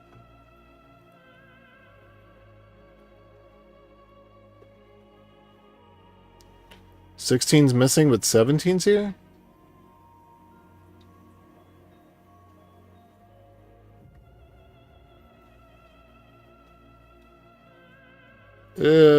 Okay, so this is where the files actually are. And then you got a Postgres server, no? Control. Client. It's all devel, debug. Debug symbols. Devel. Debug symbols, devel, debug. Compat, yeah, I don't know. I don't know what to make of this. Let's see, pub, is there something here I could see? PG admin. Source projects? No. Dev? No. Latest? Ugh.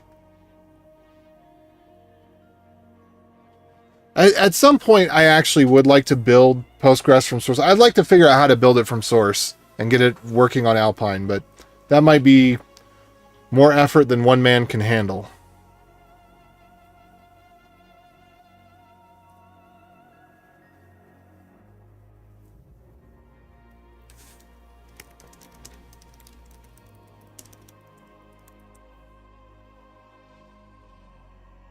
Nine steps. Oh, in 2009. See if we can find anything from the last 5 years. I don't want to go more than 10 years old. 2008. 2020. The WikiHow is the latest one. Installing from source 2022 in official documentation. Oh, look, something that was updated this year.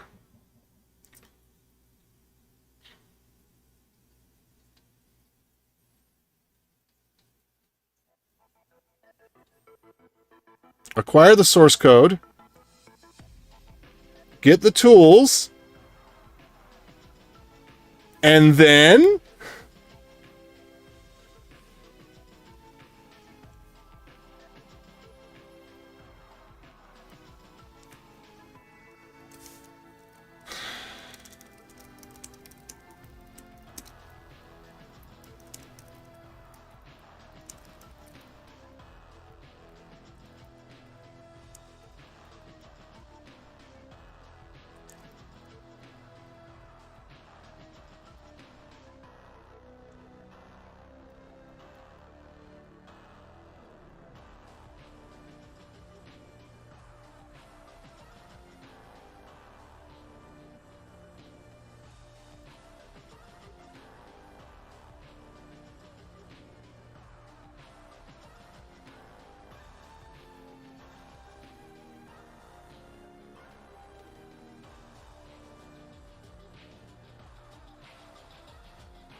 I don't know if that's legal. That's another thing. Well, it must be because the Linux people are doing it. You know, that like Ubuntu's got it. Platform specific notes.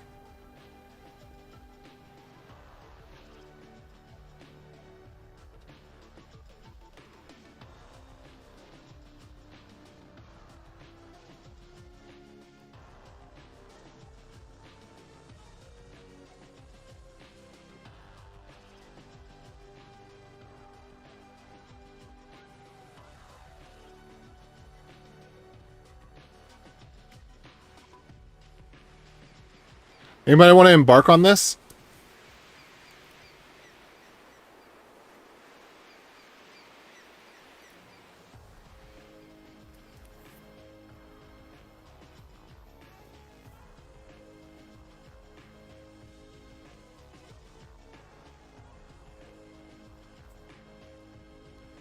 Um,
I'm posting in the chat. Is anyone interested in figuring out how to compile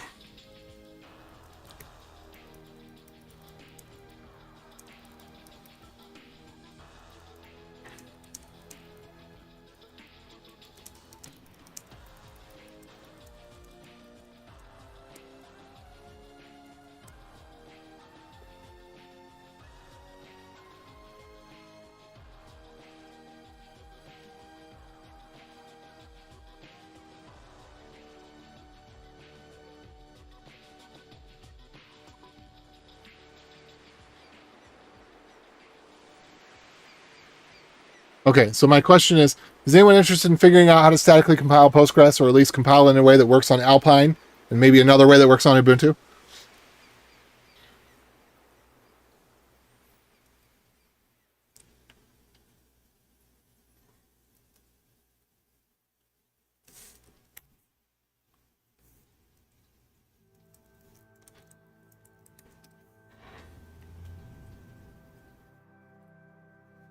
Okay.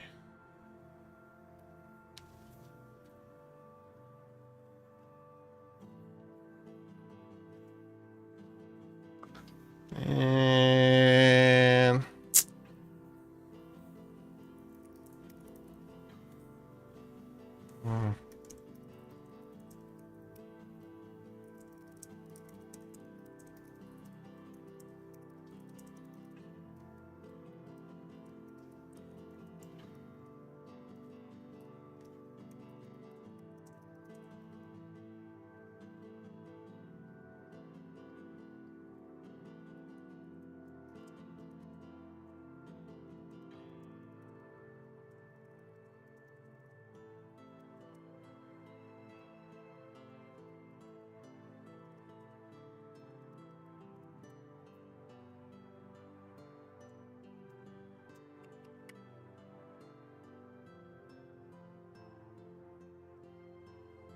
okay, so we got that. I'm going to take a look here. Installation from source code. Building with AutoComp. Ah, the short version? No, don't be silly.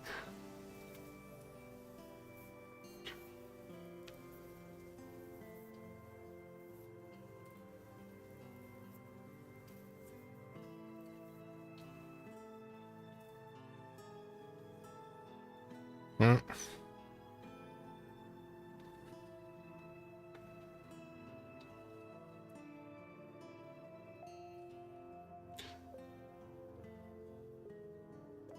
Oh, it's necessary on Sijuan.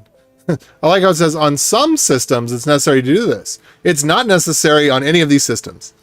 Okay, well, is it necessary on Mac OS? It's necessary on Sijuan. I don't know if there's anything else. Mac OS is BSD, but, you know, just like, yeah, sometimes. Okay, anyway, short version. Add user, Postgres, make dir, SQL data, chown, initdb. I'll start. Yeah.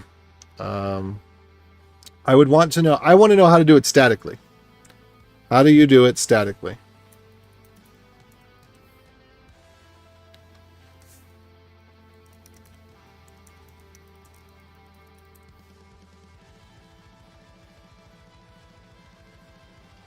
This one's not too old. That one's probably too old.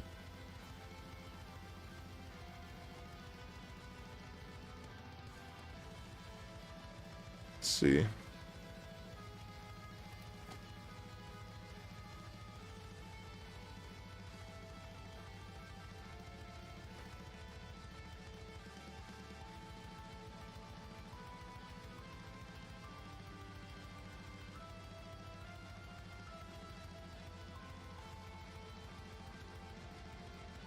See, does anybody... Okay, responses?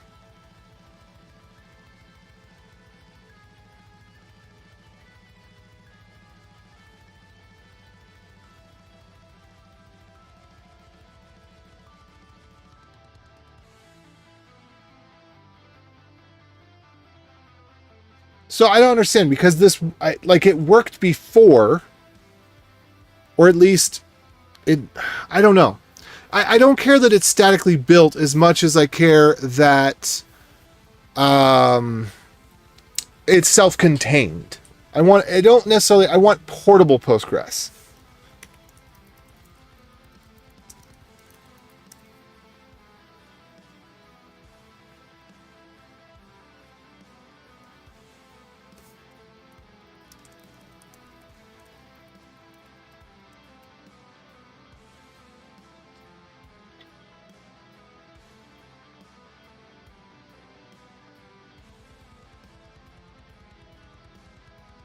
See, 4 years ago. I'll check comments in a bit.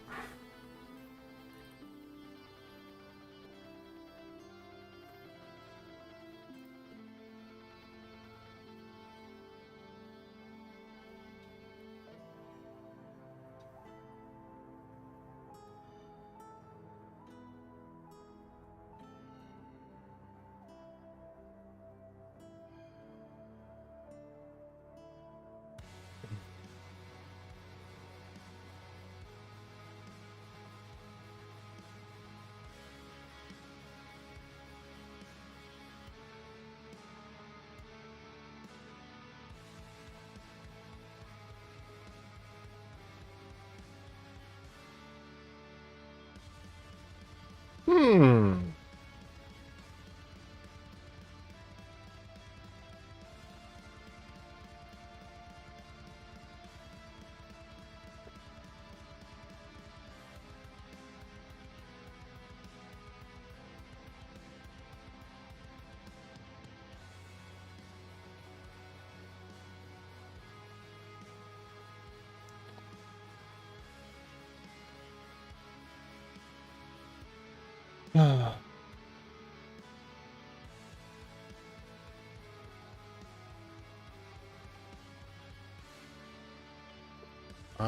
Relocatable. Yeah, so relocatable, portable.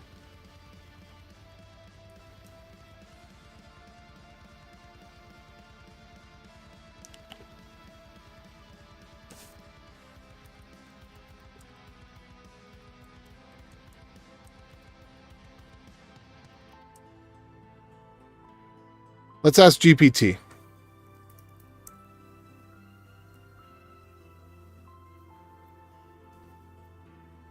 Wants me to verify I'm a human. It's not verifying I'm a human. It's verifying that my browser can run their hashing function. Let's see. What do I want to do?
Whatever. No, GPT was of no help.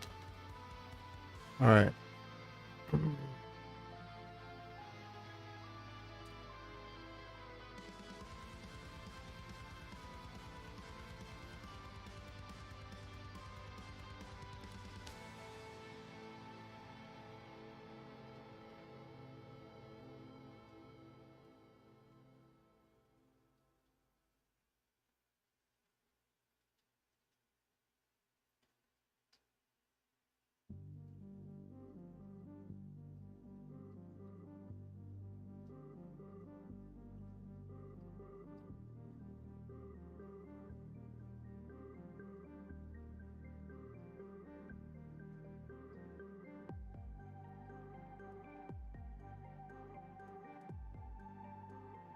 Maybe I'll just try joining the list.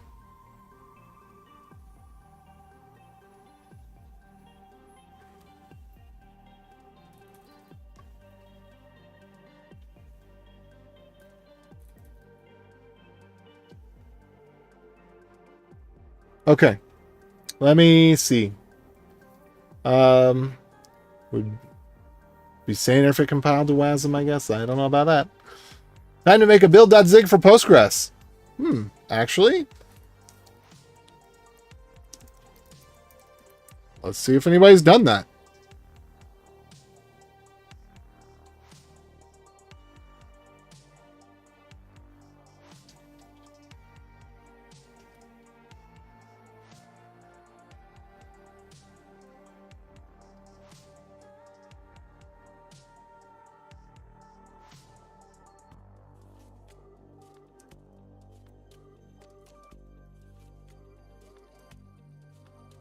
Okay. Problem with WASM is that it is just where it should be right now.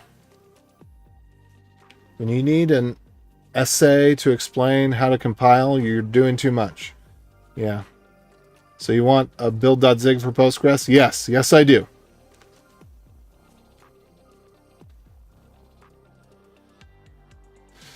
Yeah, Postgres, rewrite it in Rust, rewrite it in whatever. I don't know. I don't know. If the query parser could be isolated, and the storage engine could be isolated, and the query parser has been isolated, because that's what SQL C does.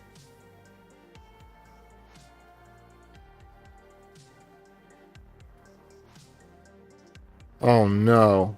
Oh no. Please, no.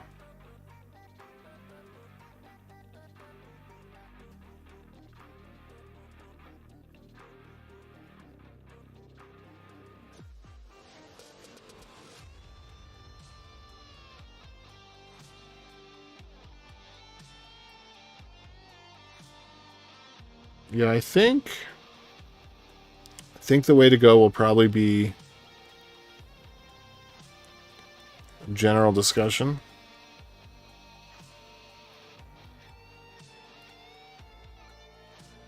How do I send a message? How do I join?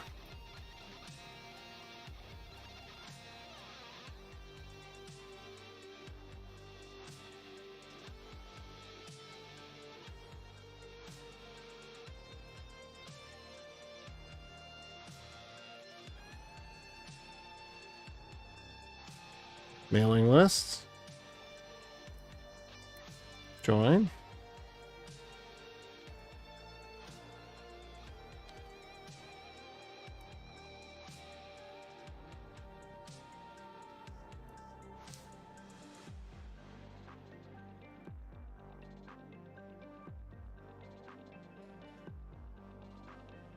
All right. What's this? Postgres community account. I don't know. Do I have one? Let me check and see if I've got one. I may have had to get one to do a comment at some point or something.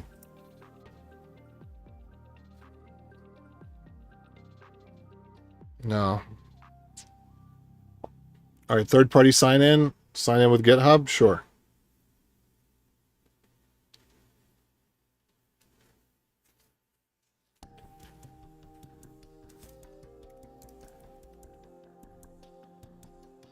Oh no, my nemesis, the motorcycles.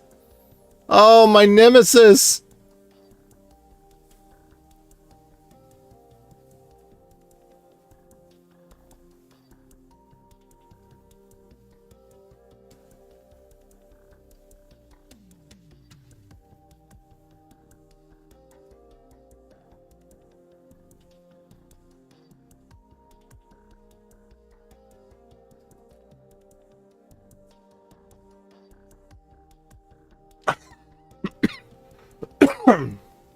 There we go.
Let's see. Add subscription, send test email. Status confirmed. Okay, I'm just gonna go send him an email, I guess. See how that goes.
See, I'm writing an email that says, back in the good old days, there was official first-party support for Linux.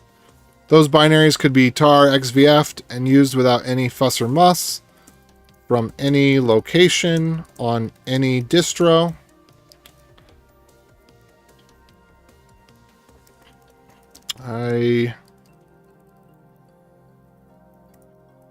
I'm the core maintainer of webinstall.dev, and I'd like to get Postgres on there.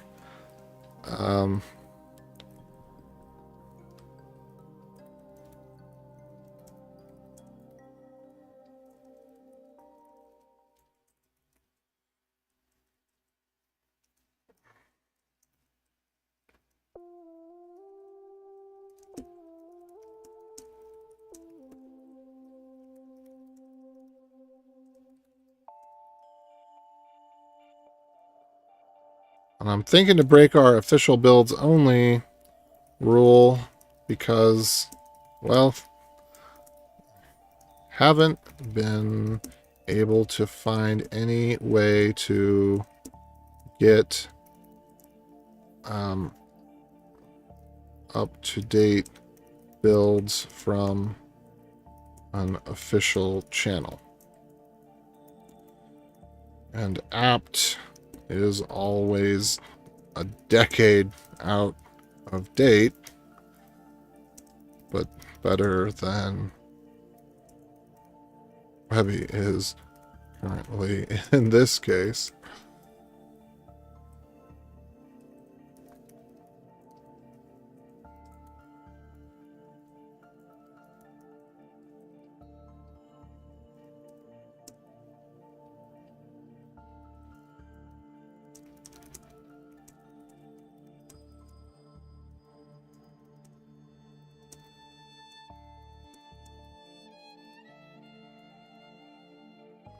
Okay.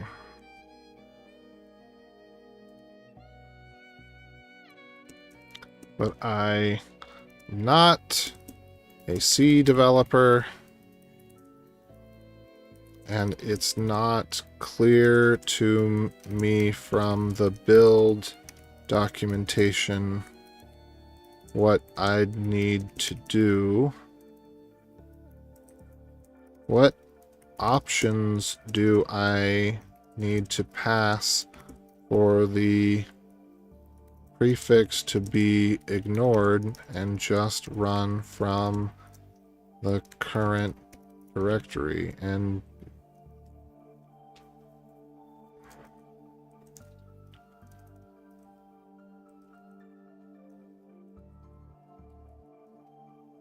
let's see.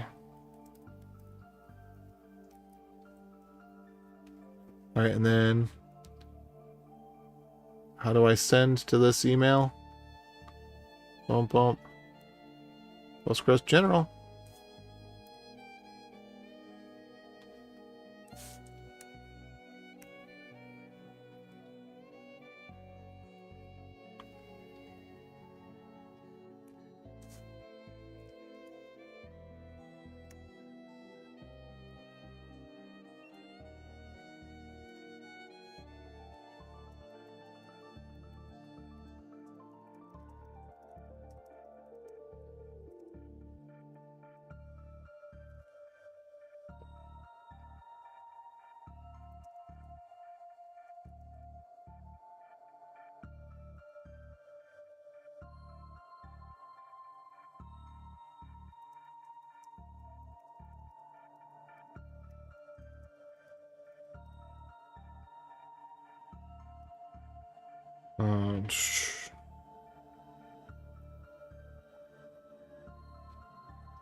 Is the old build process documented somewhere?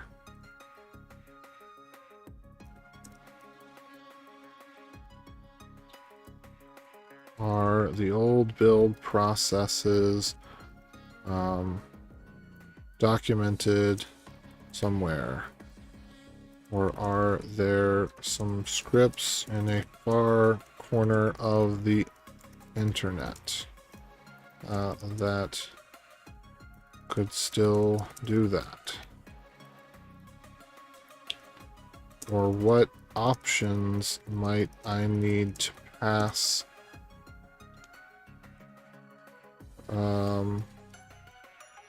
to configure to get it to build with relative locations? I'm not a C developer.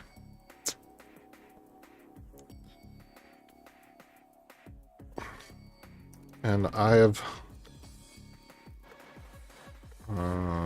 I'm not a C developer, and I'm not familiar with C build tools beyond configure, make, sudo, make, install.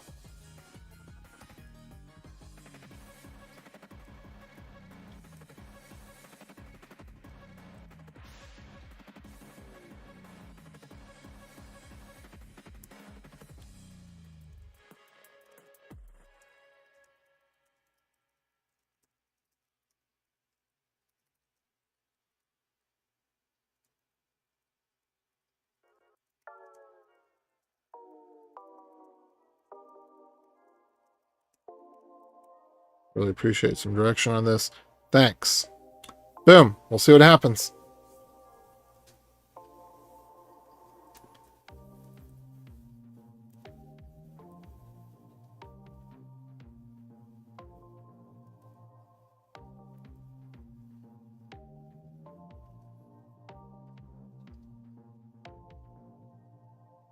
Okay.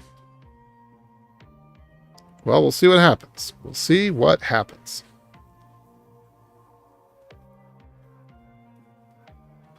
So yeah, my message is, back in the good old days, there was official first-party support for Linux.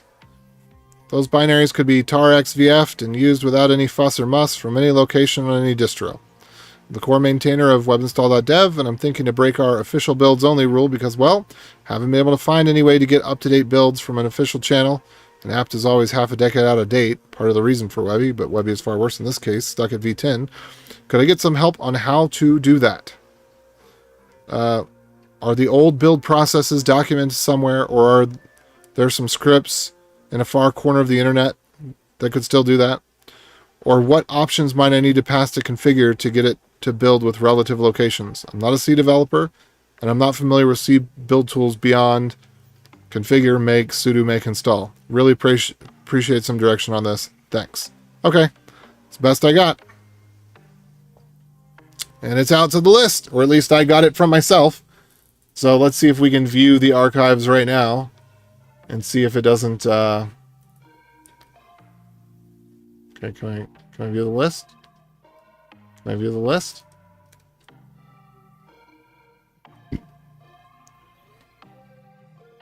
All right, well, whatever.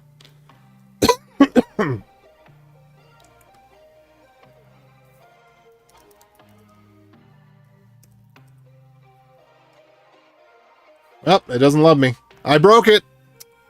I sent an email and I broke the mail server.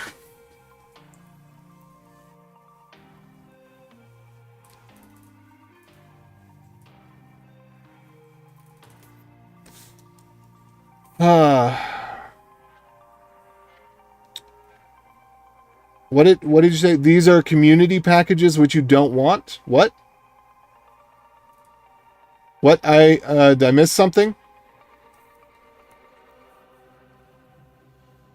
What you may have put, I didn't get it. Maybe post in the other channel, in the Discord. If it had a link or something that got blocked, just post in the Discord.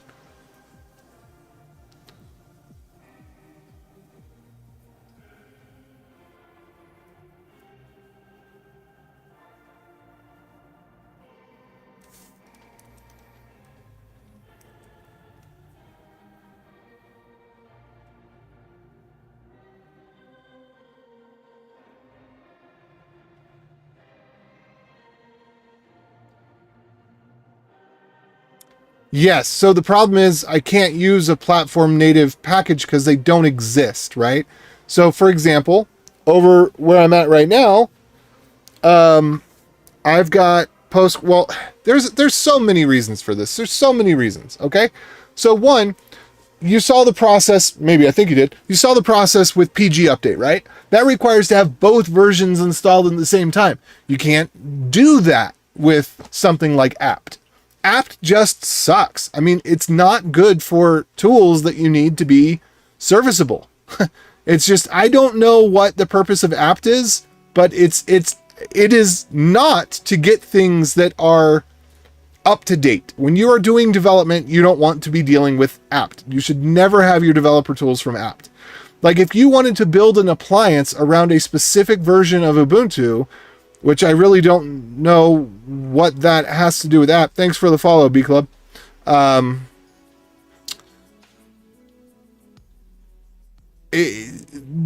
I mean, it just doesn't make, operating systems don't make a lot of sense anymore. Just Linux does not make much sense as an operating system. We need the kernel, and we need the kernel to do stuff, but we don't, like before, I guess, you know, it probably stems from floppy disks, right? But and wanting to have lots of shared libraries. But anyway, the problem is I would be happy to use those packages that are for RPM or whatever, but the thing is I can't find where they are. So let me go back to this. Postgres, download, gmake install. Yeah, that's not going to help me.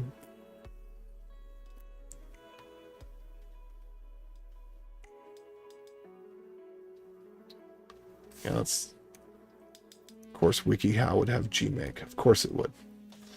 All right, but so let's go back to this, right? This is where, is this it?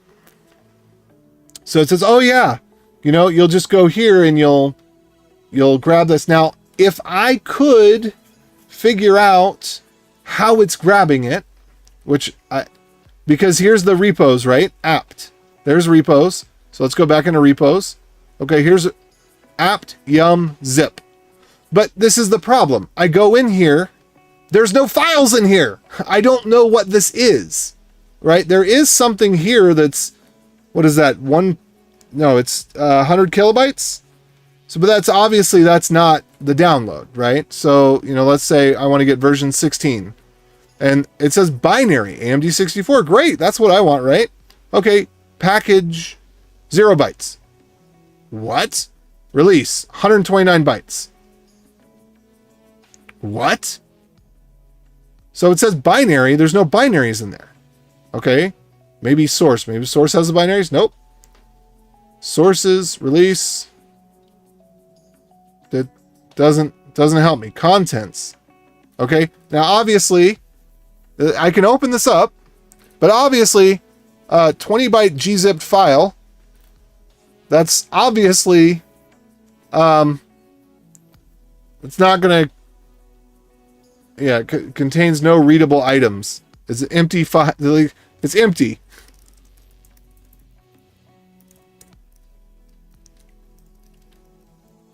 All right, Zcat contents. Wait, gzcat? Nothing. It's empty. It's an empty gzip. So, okay, that's weird. Let's go to 15. Okay, are there binary files in here? Okay, there's something in here. All right, okay, so now there's something. Great. All right, let's see if we can packages. All right. So does this have pool 15 debug symbols? All right, file name. So a bunch of deb files. Okay, so this may actually have some stuff that's usable. But I mean I could potentially do this. I could go grab these. I could download them all. However many there are. Let's see if we can find which of these are actually files. So we're going to grep in here for file name. And then we're going to get rid of things that have debug. Whoops. And then we're going to get rid of things that have whatever else. So we can get rid of PG types. You know, so maybe we could download these files. Okay. Which, like, it's weird because I guess I didn't think to do... I thought 16 was the current version, but 16, it's not... it's an empty file. There's nothing there. Okay. And 17, again, it's empty files. So this is confusing to me. I'm not sure how this works. All right. But, all right, let's say, so 14, or maybe SID. Or maybe SID. Maybe you have to be in SID in order to get 17. Maybe that's what it is. So, you know, there's just like a lot of stuff that you have to know that, how would you know?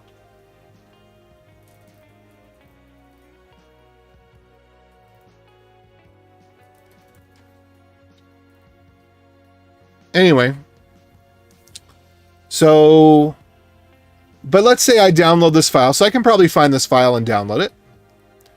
So I can go to pool, 15. I don't know why there's a 15, but there's not a 16. /p /Postgres 15.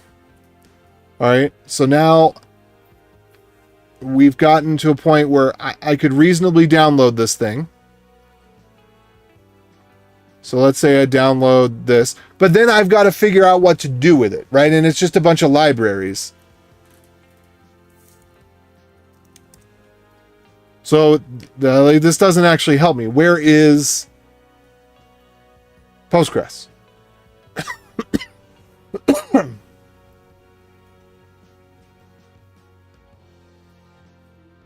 So yeah. So if I was intimately familiar with the Debian package system, then yeah, I could go into these various builds and I could figure it out.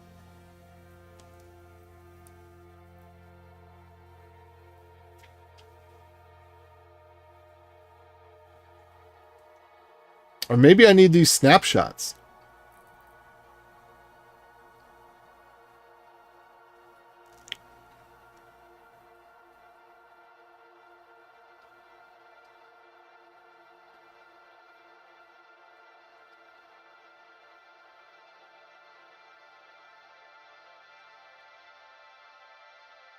But the binaries aren't here is the main point. And if they were and they're packaged in the Debian format and it requires downloading 600 other libraries, I don't want that. I want to build the thing and then not, you know, and basically have everything included as a portable install. So let's go back here. Let's say that we wanted to do Red Hat. Okay, so then it's the Yum repository, select the version, select your scientific or Oracle. What? What? Did CentOS become Rocky? Okay. Select your architecture. All right, so this is kind of helpful.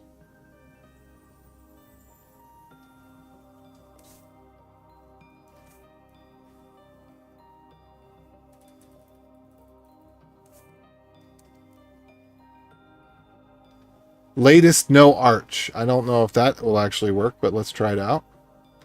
That's probably like a script or something that then goes on to something else that installs something.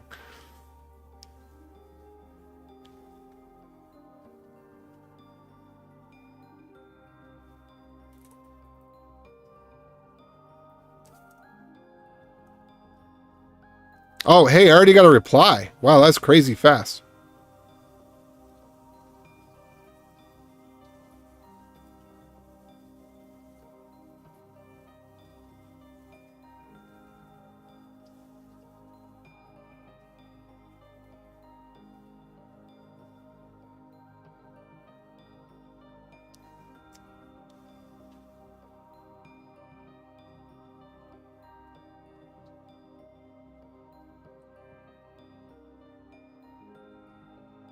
No,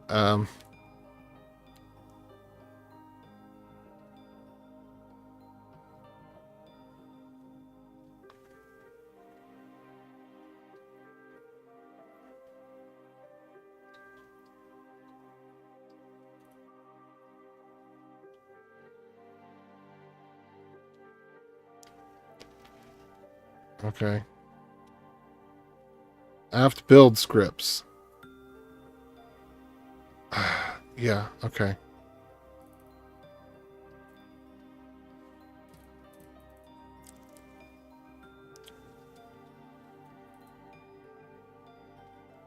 Okay. What?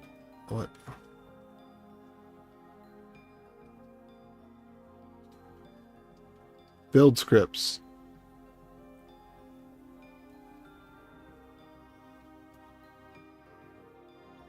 I don't know what this means.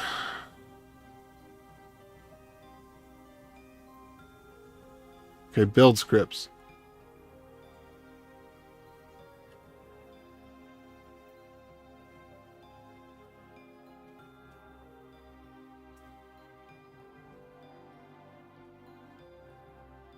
Okay.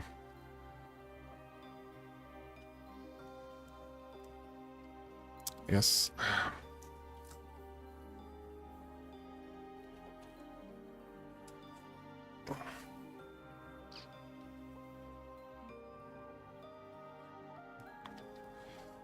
Okay.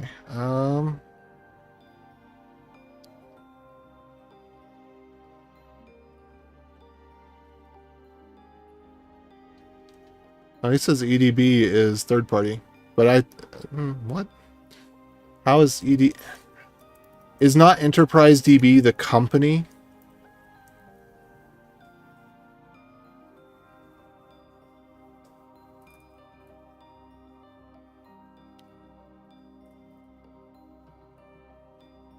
Okay.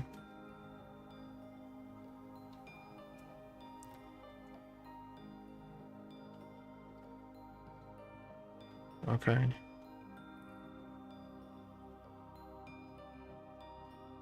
I don't understand what this is saying.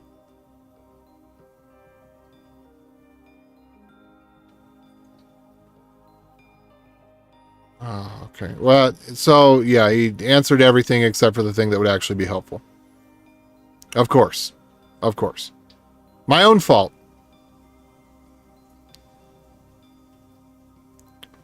All right.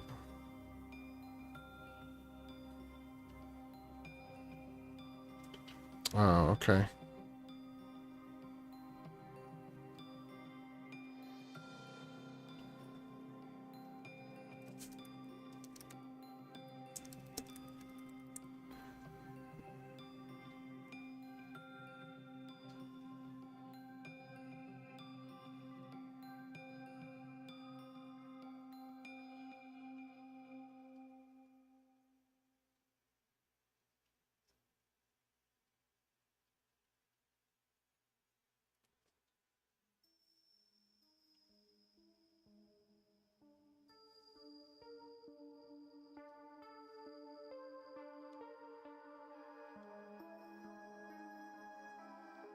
Let's see.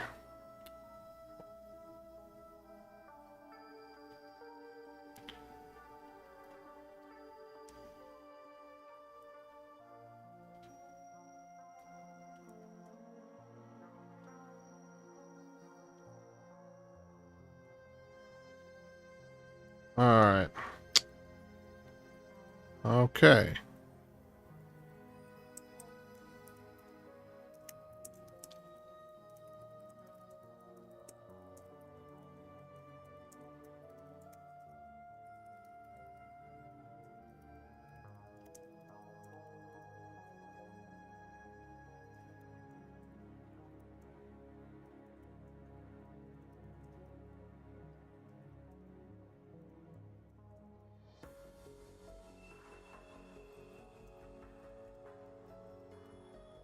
Uh,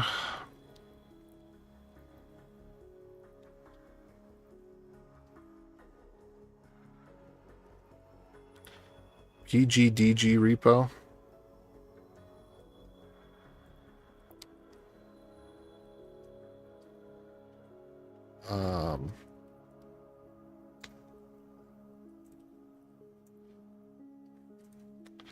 I don't want to build for apt. I just want to have a tarball like the old Linux v10, and the way that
see. Do.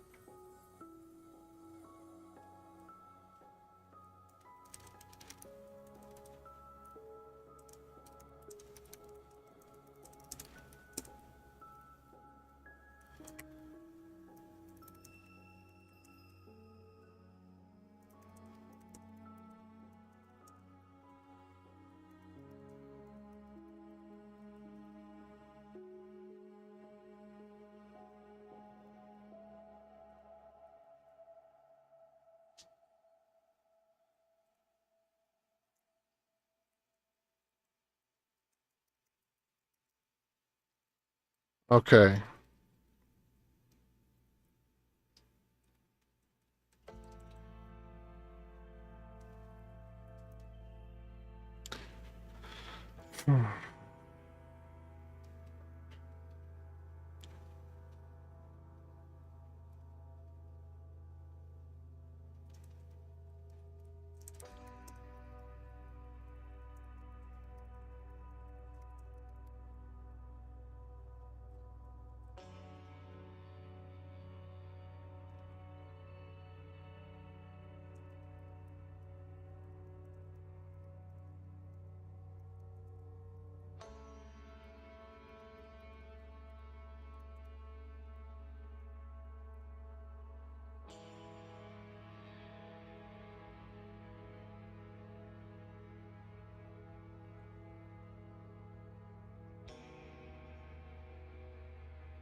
Let's see. What is the current version of Postgres?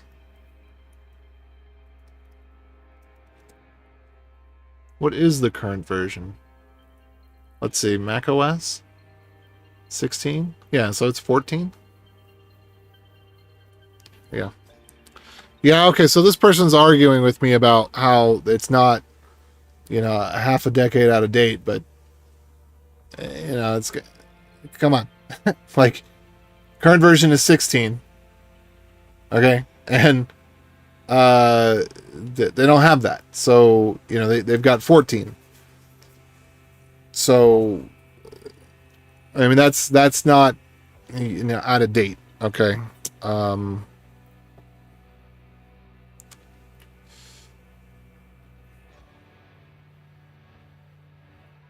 all right. All right. So you got me. I was being a bit hyperbolic. Kind of. Um, let's see.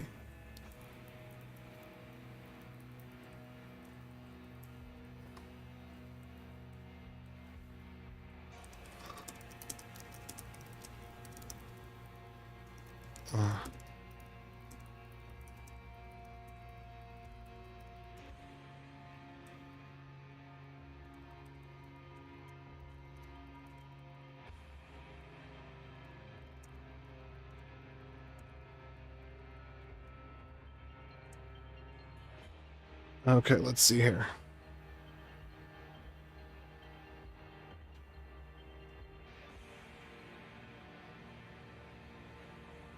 Oh wait. What is this? What? Um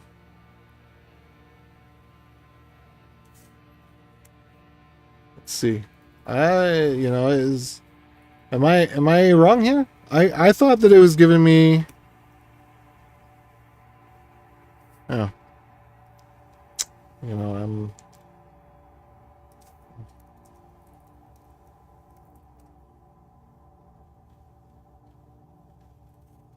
Yeah. Okay. Yeah.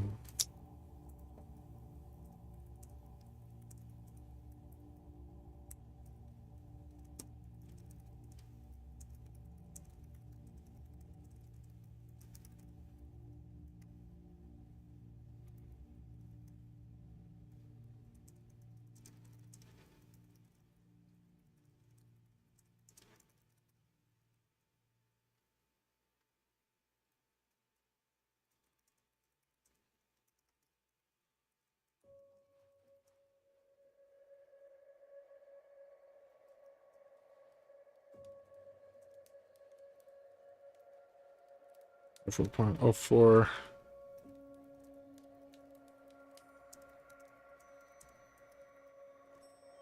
All right.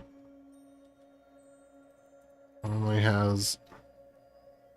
Uh,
Okay. All right. So I'm responding. I try to de-escalate a little bit. You know, the problem with being inflammatory, of course, along with all the other things about being inflammatory is, you know, then, you know, people are free to ignore what you actually meant. And then, let's see, did this, please tell me. Oh, dang it. Oops. I'm an idiot. Well, at least I meant to reply all, but instead, I meant to reply to the Postgres list. There we go. There we go. Okay. To Postgres. There we go. I replied to him directly. And yeah, these people, man, I know how it is. I used to be one, right? But like, now I've proven myself a moron because I hit reply instead of reply all because I was expecting the mailing list to reply to the list, not to the individual, but, you know, whatever. Okay. You're in the wrong tree. Sorry. Sorry. I was doing this email thing because I'm trying to get Postgres on Webby. That's what I want to do. Anyway, so let me catch up on things here. Okay.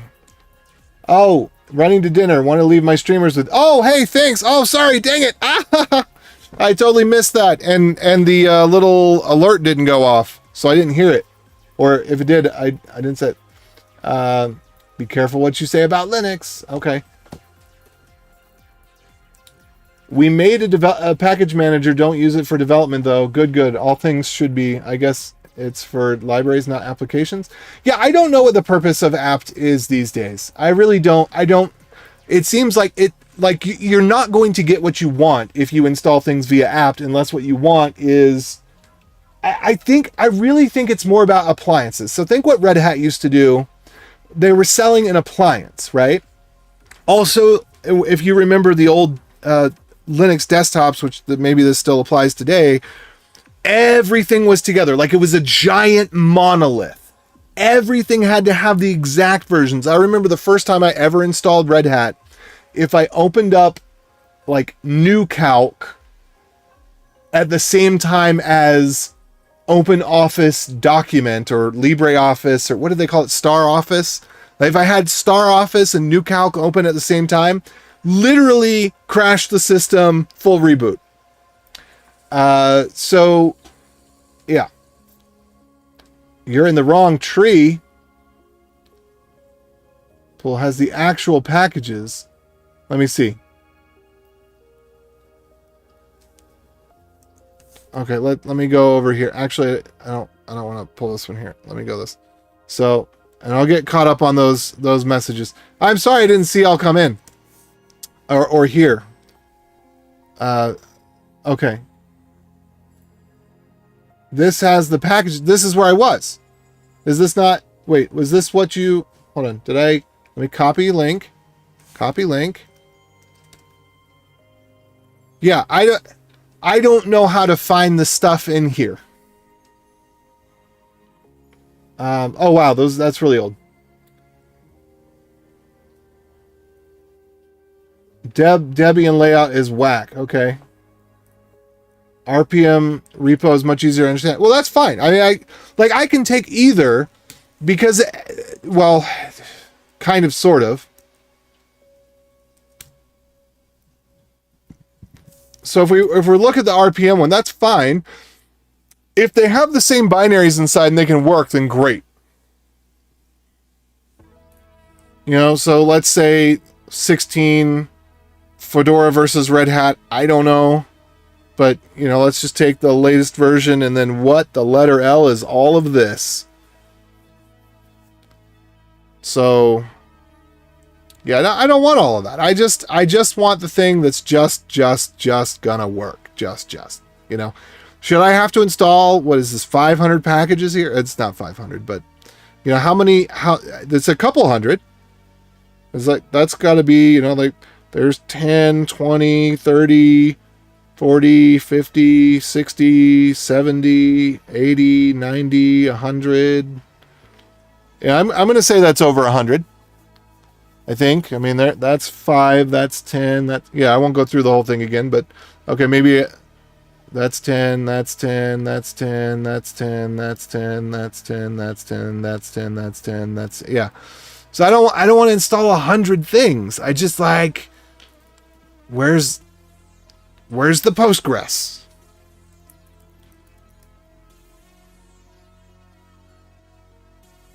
I think it's this contrib one. But so it's got to be contrib, libs. We probably don't need the Python. We probably need server.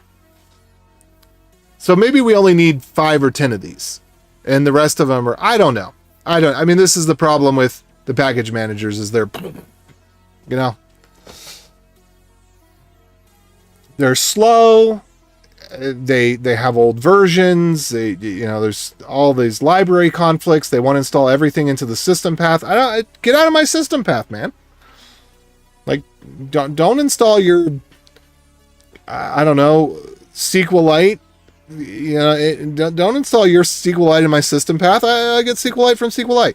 Like, it's just weird. The evolution of the package manager stuff is weird because it didn't evolve around the packages, ironically. That's why it's weird. Because it revolved around the entire operating system as a whole. And again, that's because, in part, I mean, look at the jQuery. Is that, or a JS query? Okay, yeah, but you'll see, like, packages for jQuery. Your operating system has a package for jQuery. This is true, you know. We could do a list packages and we could see it. Let me go back.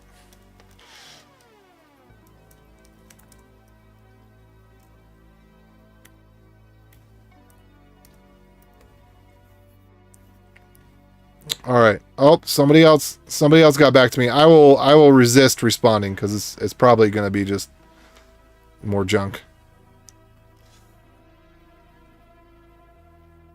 Let's see. No, I don't want Docker. No, I don't want Docker. No, I do not want Docker. Have you considered Docker? No, like, okay, I'm going to do it. I'm going to respond. I don't know. Did he send that to, I don't know if he sent that to the list or this is hard to, I don't know if he sent that to the list or what. I'm going to say, Docker requires a lot of tooling. No, I really just want the same thing that existed for V10. I don't know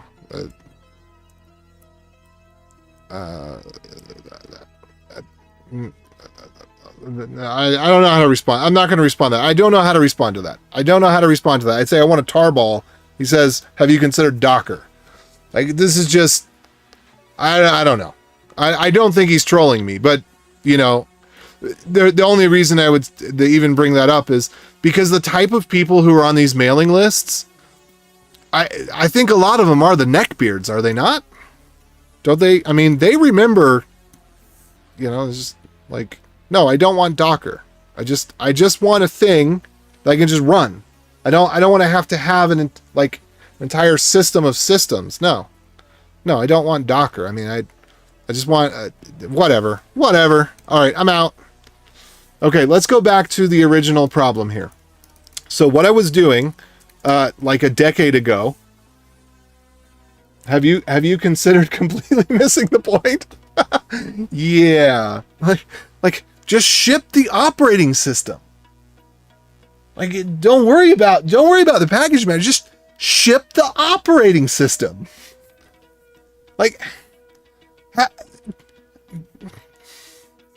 I mean, what actually would get to the point that I would actually like it is if we take that a step further. Like, ship the computer. That I'm actually on board with. Like, if I could get on Amazon and like buy a Postgres computer that's just like, let me buy a Postgres 16 computer. Postgres 16 server. See what we got here. Now, I don't want books. I want to buy the device. I want to buy, like, I find shipping the device much less objectionable than shipping the operating system. The device is worth shipping. Anyway, so dare we try to create our database user here?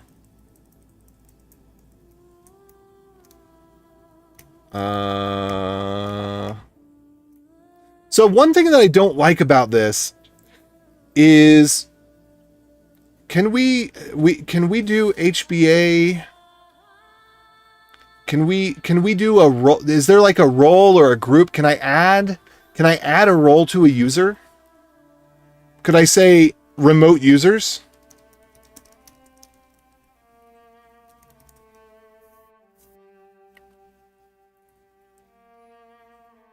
Can a role own a user? That's what I want to know. Yes. 6:30.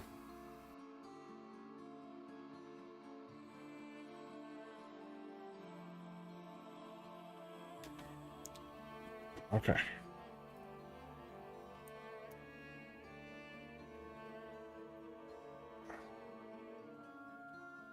Yeah. I know what I want to do. I want to be able to download. Yeah, I just want the thing. Oh, okay, so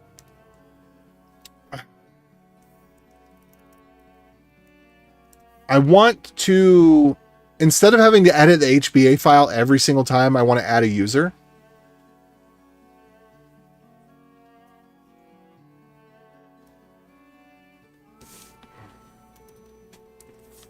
There we go.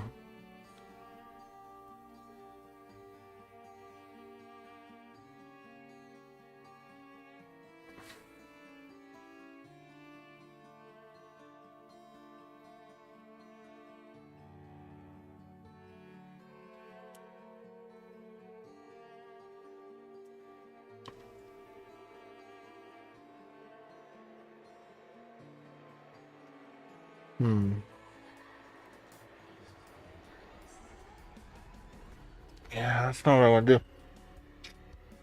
Let's see about create role. Is there a way?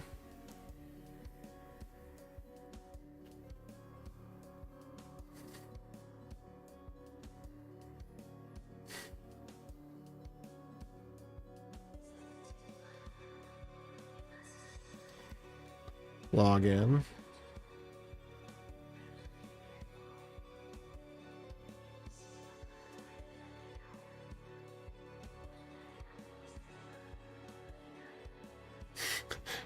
Okay, all right.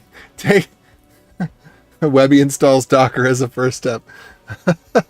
Yeah, you buy the installer, it ships an Indian to your door to install the system. Yeah, okay. All right, in group.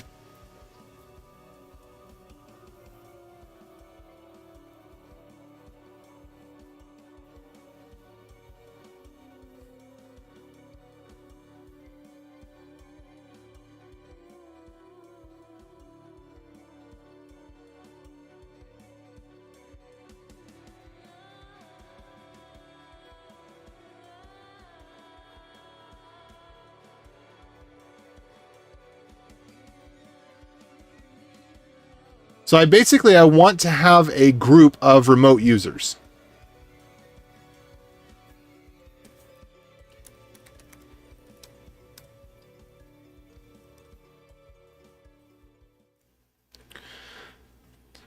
Clause causes new role to be automatically added as a member of the specified existing roles. The new membership will have the set option enabled and the admin option disabled.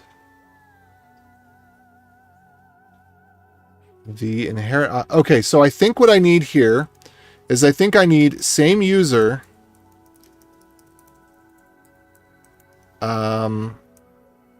So I think what I want to do is I want to do a create role. Let's try this. So we're going to do create role. Whoops. Remote roles or remote users. Remote. Let's say remote users. No login. And we don't need an encrypted password because there's no login. And then so here, I can put the role as remote users.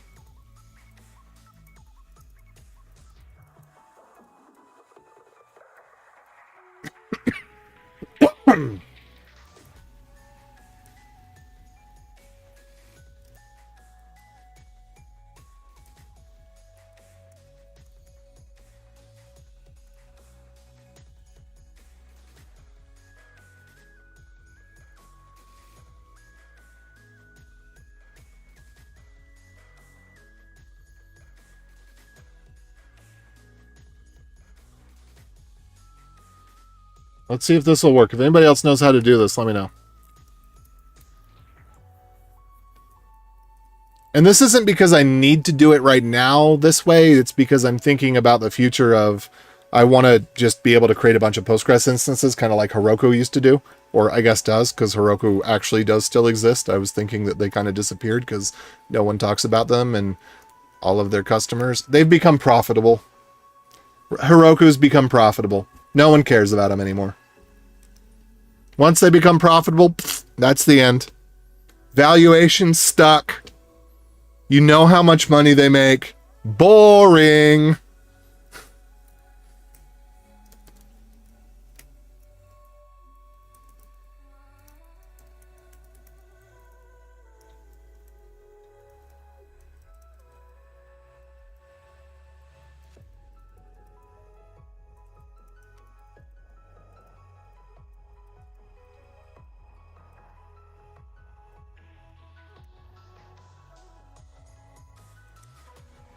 Okay, so flippity floppity. What we're saying is we could do same. We're doing same user, which means that the user should be able to log in. The role, anybody that's a member of the role should be able to log in, but they can only access the database that's part of their user. That way we can update the HBAconf once, and we can add users at will, and we don't have to restart Postgres or have it reread the config off the file system in order for this to work. I'm going to ask GPT. I highly doubt GPT knows, but I'm going to ask GPT anyway. How can I create a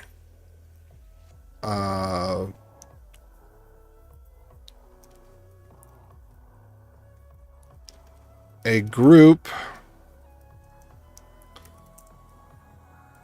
that allows users in the group to log in remotely, but only access their own databases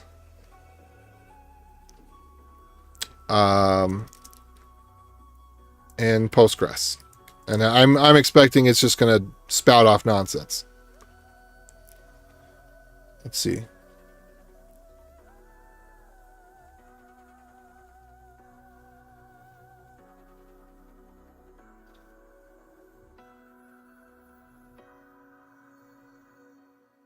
All right.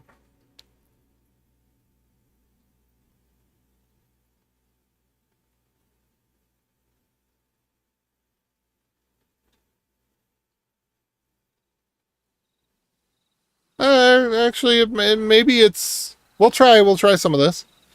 So it's saying that I should do inherit in role remote users.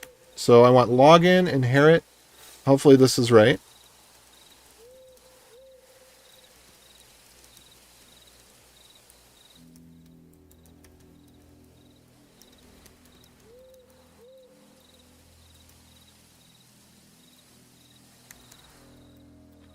I buy floppy disk to install Postgres. That's right, baby.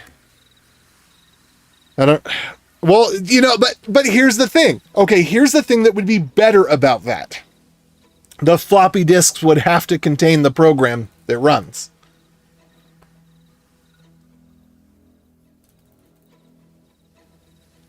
Oh, somebody else responded. Somebody else responded. Let's see what they have to say.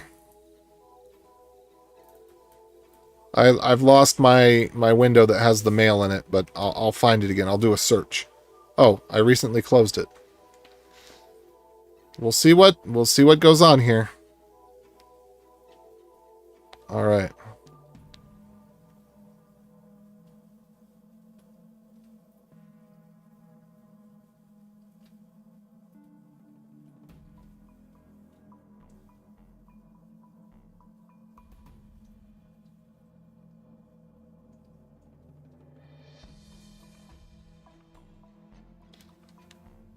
No. No, no, no, no, no. No, no, no, no, no. So, somebody else. Okay, did I miss this? No, I didn't.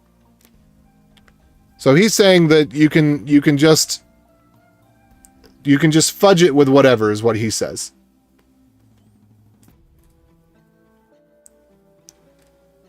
So I could put a prefix as / ignore me.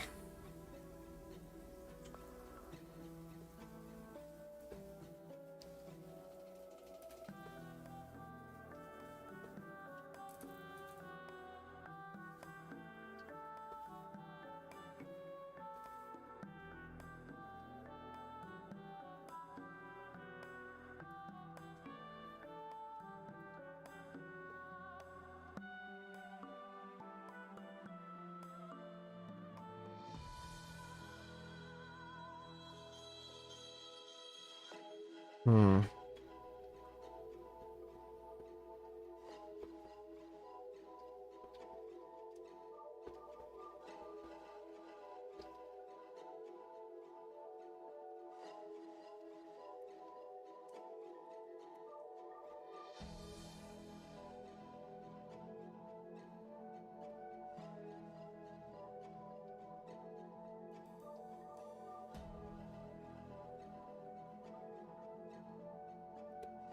Oh no. Ah.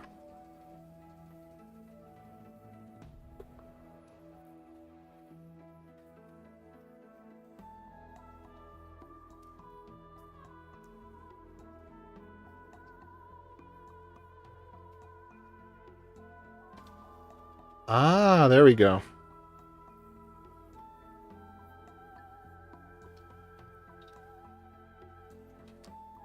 Okay, so let me go over here. So the note wasn't particularly enlightening.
All right, let's see here.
Okay.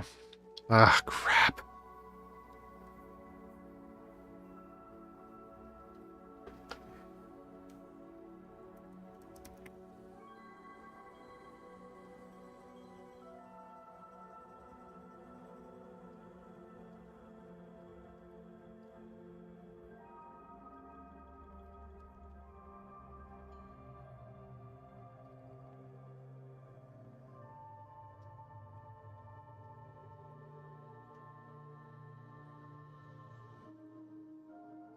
Hmm.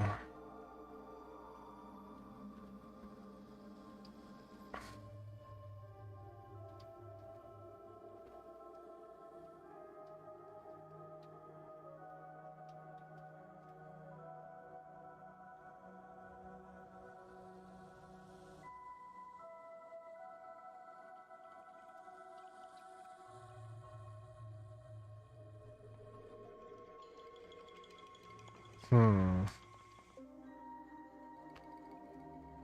So it looks like doing /op Postgres is going to be the way to do it.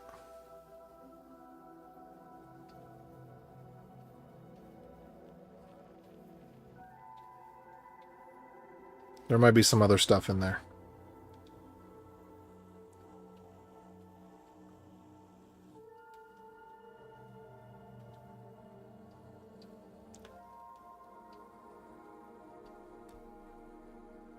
Figure option. Okay. All right. Well, yeah. At least he wasn't being a smart A. Okay. Cool. So, login inherent role, my parent role, or my role parent, blah, blah, blah, blah, blah. Let's see if so I don't think we want to allow all. We just want to allow same user, same role. I think we want same user and same role. Let me look at HBA real quick. Where was that at? I should probably link to this here. Some might say, well, obviously, you look at the documentation for create role, but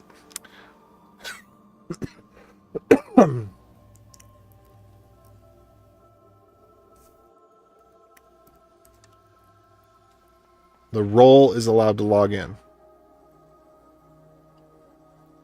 The initial session authorization name. No. So, okay, so GPT was a little right, a little wrong. It did help.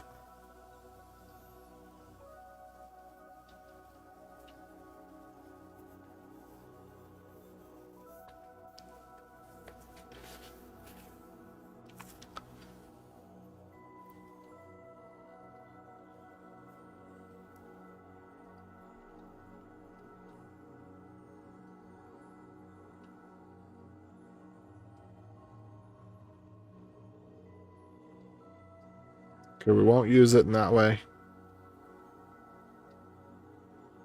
Okay, so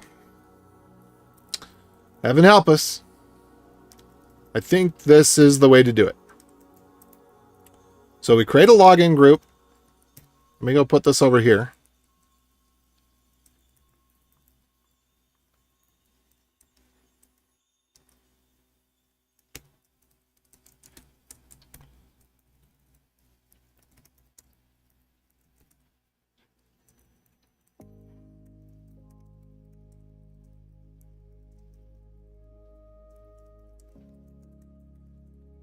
All right, so we create a login group.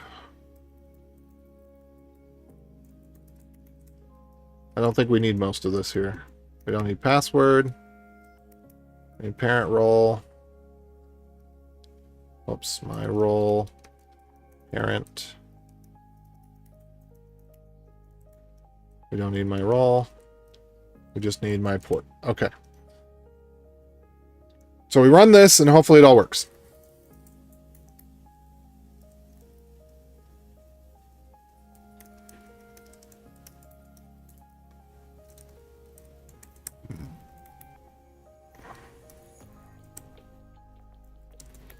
I'm scared.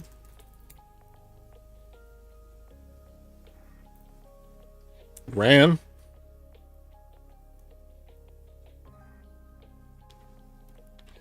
I think I might have just stopped there. It said create role. Let's see if it did this. Same user, remote user.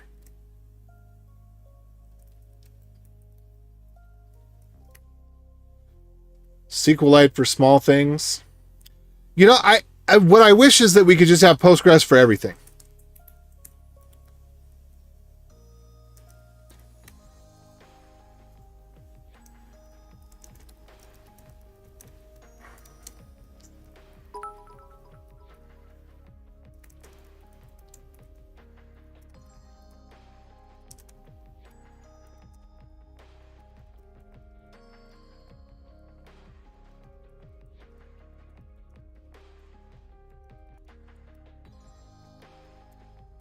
SQLite is great if you want something that's really, really fast, much faster than MySQL or Postgres could ever be.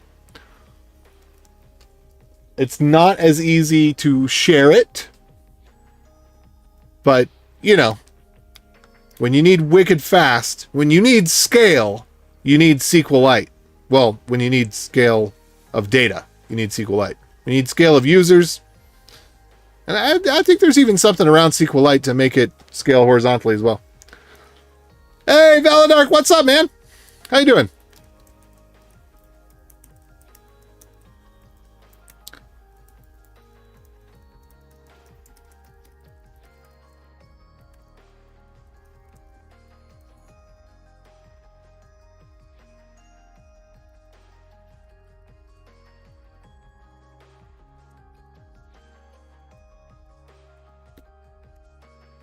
All right, this is gold right here.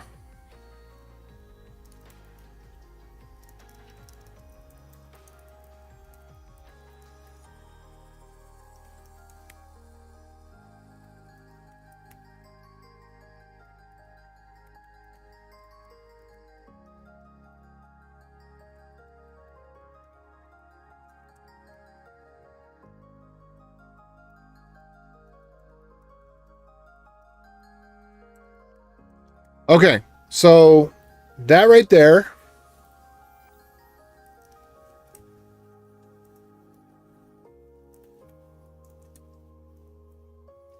Yeah, I mean, it seems like, if not, I mean, it seems like that worked. So there we go. Now we need to add the user. I mean, my confidence is building. I was able to add the group and it worked, so yeah, that's a big deal. All right, create database. Maybe I should name this instead. Let's just we're going to call it my role instead of my role parent. Technically it is, but we're just, and I don't know why I've got it like that. It's going to be my group.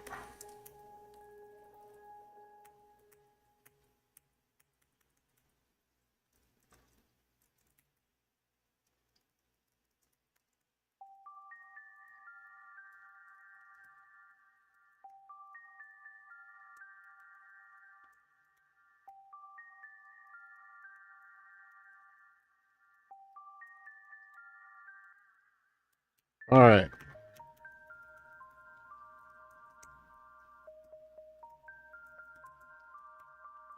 So now we're going to add the user. I'm going to change my parent role to G group. And we're going to change my port. Nope. We're going to change, where's my port? My port to G port. And we're going to change my role to G user. All right, there we go. Oh, and then my password to G password. Okay, cool. So we're going to create a database. We're going to create a user in our group with the given password. We're going to grant all privileges on the database of the username to the username. And that's it. Then I don't think we have to do anything else. Okay. And it's creating an enroll, yeah. Okay. I'm not sure whether it's considered an identifier or a value, because identifiers you have to put in quotes. And I think once you create a role, I think it becomes an identifier. So I think... bless me. It'd be appropriate to do this.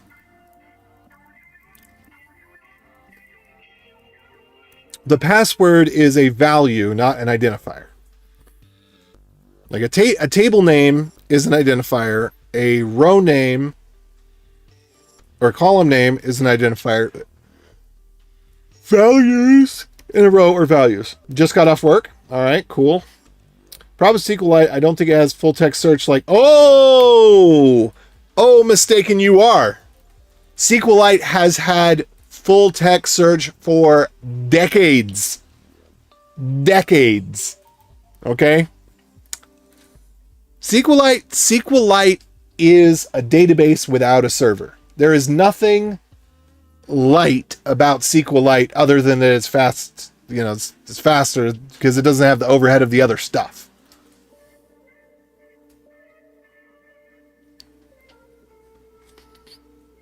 But yeah, SQLite is great. The problem is that we have different SQL dialects. So what I don't want a SQLite and a Postgres. I just want a Postgres embedded. That's what I want. But it's hard to do that in a language like C, which both of them are written in, because you have all of these thread semantics and blah, blah, blah, blah, blah. If you did it in Rust, you could probably have a database that could be either embedded or run as a server. So if somebody rewrote SQLite and Postgres in Rust, then I think that we could achieve that type of behavior where you can get either or. I could be wrong about that. I may not be thinking about it clearly. All right, are we ready? PG add user. And then the user is...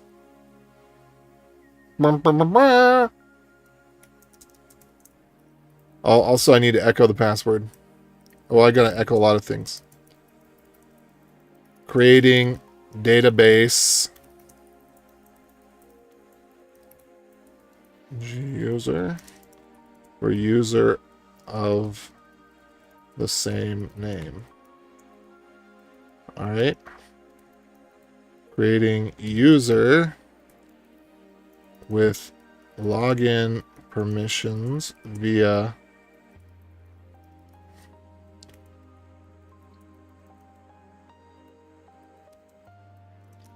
role.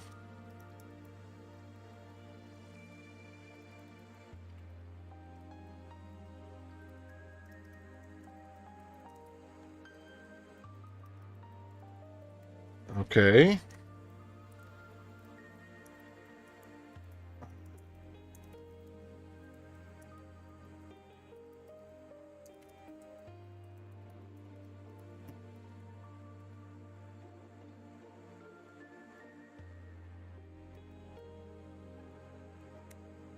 I think that doesn't belong here. That belongs somewhere else.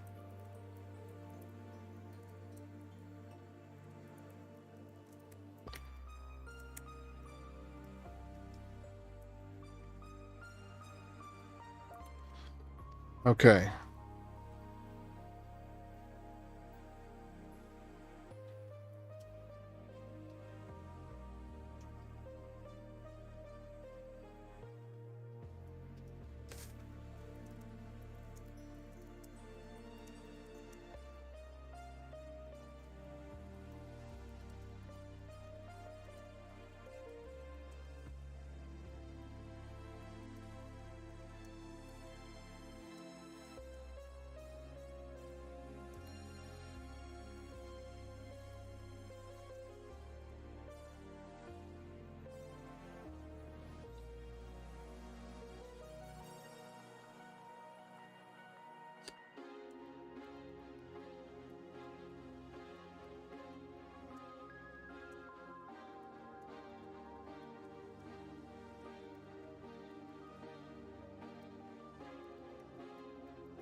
One second.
Responding to this email. Hold on.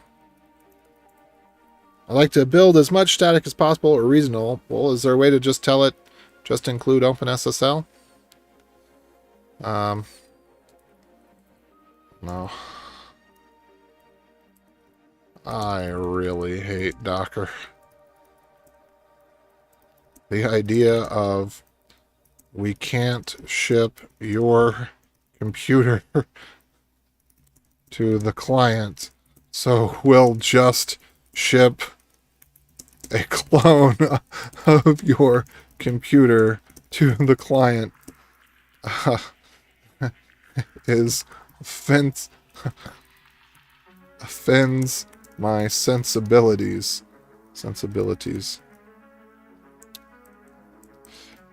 I like the opportunity, or rather, I like the opportunity that Docker provides in the right context.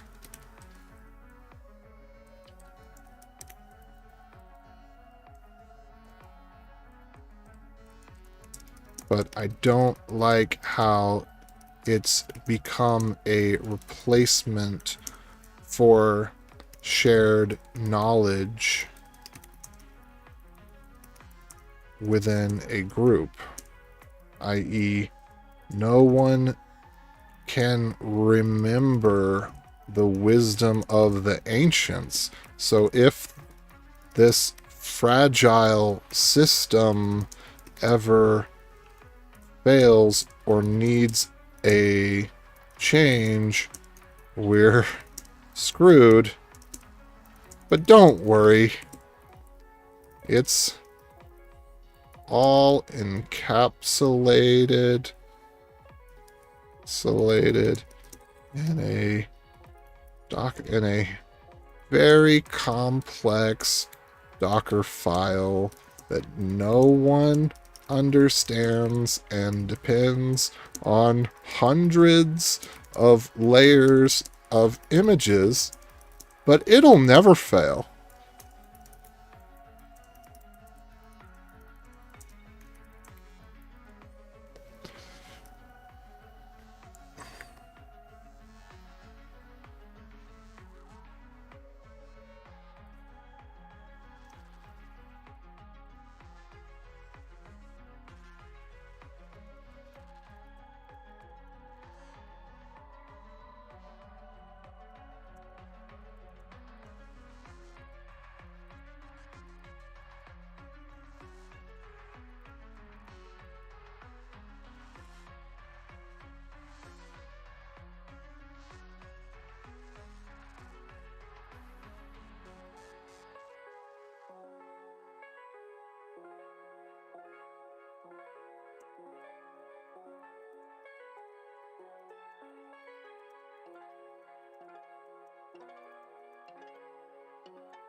Okay. Do.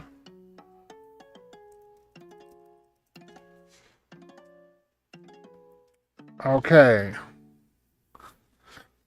So the message that I sent, yeah. So he's saying check out this, particularly the discussion about readability. And I said it seems like the first bit of magic I need is prefix / doesn't exist / Postgres, including Postgres as part of the name, puts it in relative mode, so to speak.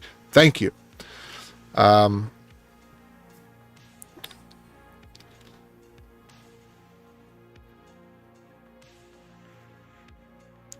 It's a little harder to get it just work almost anywhere is a little harder because shared libraries, dependencies like SSL, etc. may not be 100% compatible across platforms, blah, blah, blah, yada, yada. Get it. I'd like it to build as much static as possible or reasonable. Is there a way to tell it just include OpenSSL? Maybe you should be thinking in terms of a Docker container or the like, ? I really hate Docker. I like the idea of we can't ship your computer to the client, so we'll just ship a clone of your computer to the client offends my sensibilities. Or rather, I like the opportunity that LXC provides in the right context, but I don't like how it's become a replacement for shared knowledge within a group, i.e. no one can remember the wisdom of the ancients, so if this fragile system that Ted built ever fails or needs to change, no one knows how we did it or what the options mean, but don't worry, it's all encapsulated in a very complex Docker file that no one understands. It depends on hundreds of layers of images, but it's not like someone would ever left pad any of them. What could go wrong? So, yeah. Let's see. SQLite has whatever you want it to have and also doesn't have anything. You know, so a lot of it. SQLite does the like the JS type proposal thing where there's a lot of comments, like words that are recognized as words that can be ignored. Yeah.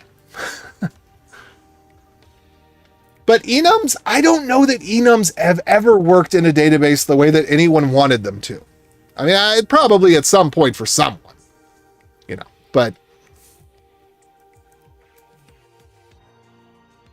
welcome, Allison Gray. Okay.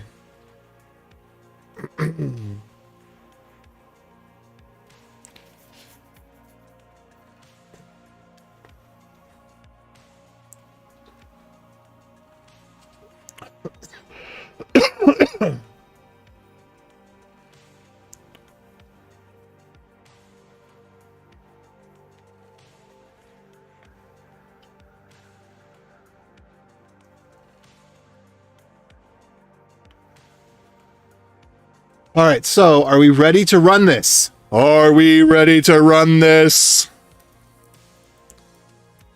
All right.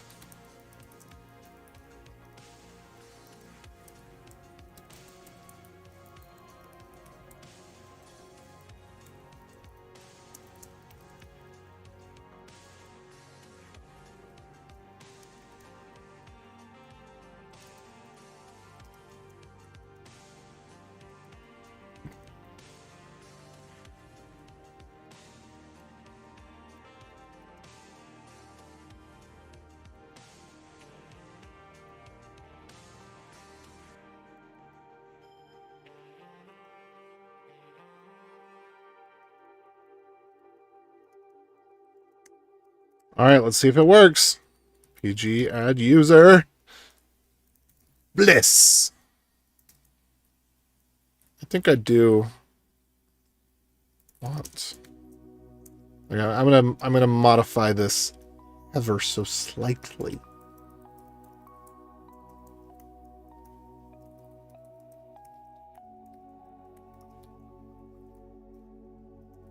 I don't like mixing commands with non-commands.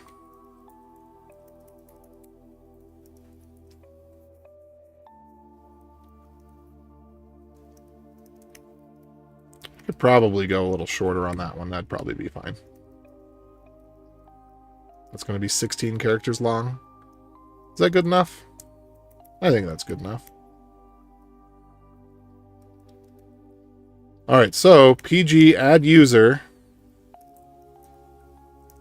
I'm going to list prod.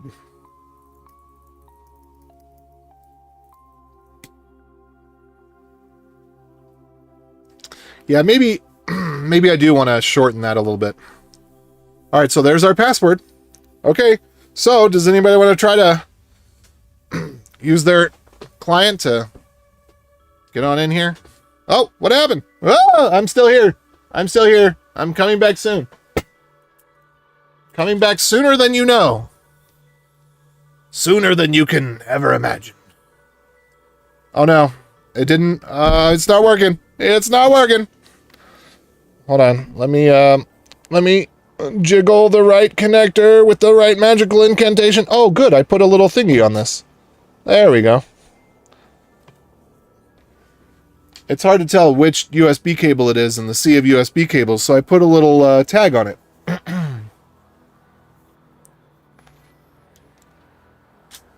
You know, if you have an example of faking tables or faking enums using tables like types in TypeScript, I'd like to see that, because I've tried to do it and I have had limited success. Like, it's not been working out the way that I was expecting it to. Okay, so let's do this. We're gonna do it this way.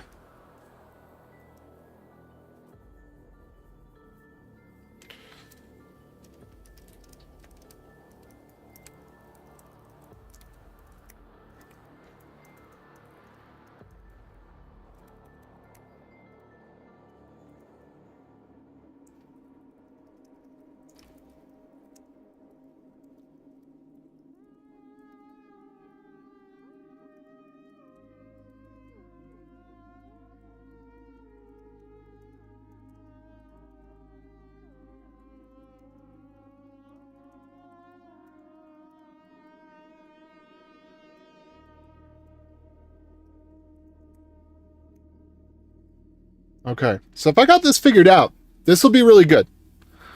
This is this is money right here. You know, this is what everybody wants. This is what Heroku does. This is the thing that should there should be a DevOps handbook for. Are you setting up Postgres for developers because you're in DevOps? Here's how to set up one instance that will cost you no dollars a month. Well, you know, whatever the minimum is, $5 a month, that will service all of your developers, thousands of developers. These are the scripts that we need in the new age. I don't know. I guess it's because we're in different industries. You know, people that are designing databases are not in web development per se. They're in database design per se.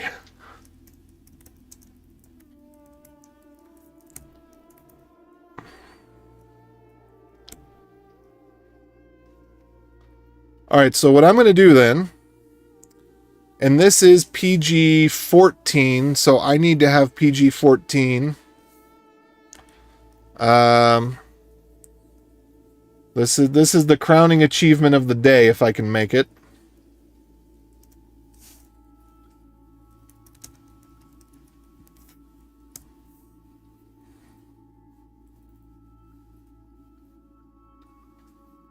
Oh no. What is this? That's not what I was hoping for. Not even a little bit. That looks like it's some sort of installer rather than... That's why I don't have this. Dang it. Yeah.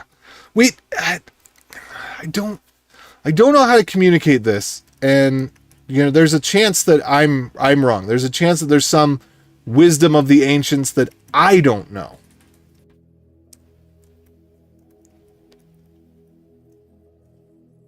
Is it Mac OS? Postgres? Alright. Is that a resource fork, my Bob? Install builder. What does the install builder do? Extract. Runtimes dir. What's runtimes dir? Runtimes dir is this one. Go here and print the working directory. Wait, I'm a little confused as to why that is that way, but okay, we'll go with it. Runtimes dir is where this thing is. Okay. So extract only. Process runtimes. All right. Executable. Darn it, executable.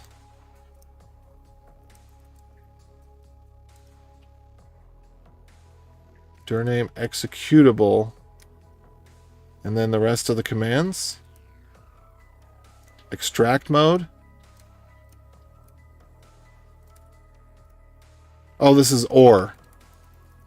Okay. So if it's help, or it's something else, or it's something else. Require admin.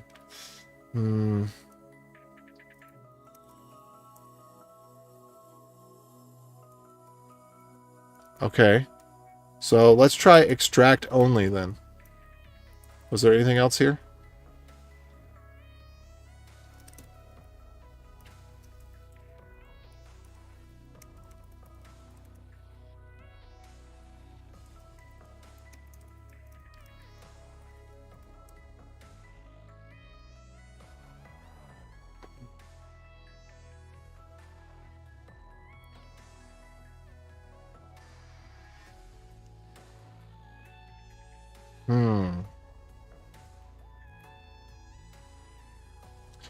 But why? Why? So this is frustrating because I don't want it to need root privileges.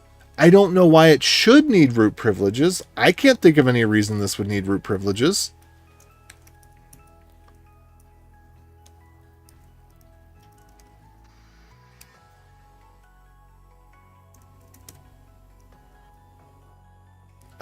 I don't want to do this.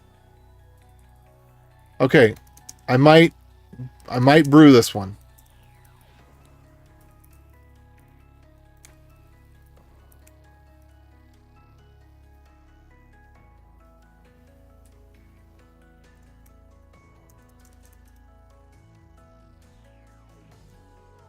All right, we'll try that. Because I shouldn't need root privileges. Okay, so look, here's the problem though. So it's going to build it from source. Your command line tools are too outdated. Really? Really?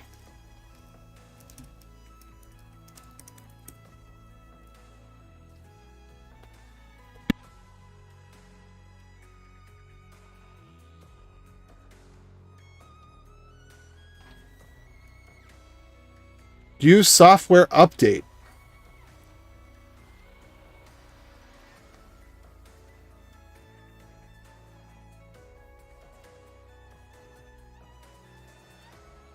I don't see that being a thing. How is my...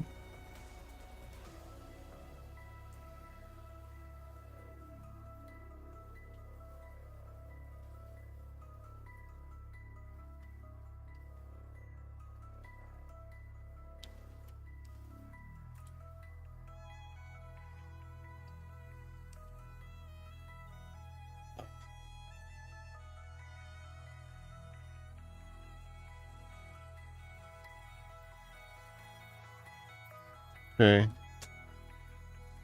Yes. All right, everybody.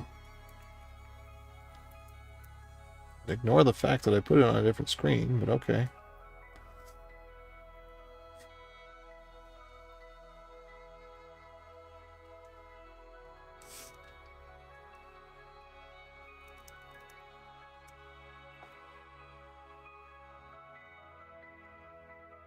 Command line tools for Xcode 15.3.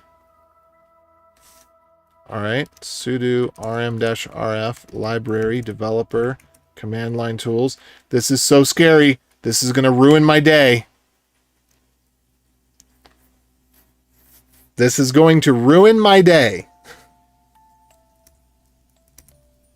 I should have renamed it to something else, just in case.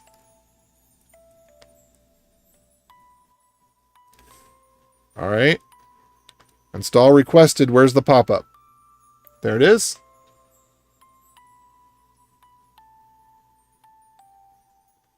All right, let's see if that works out.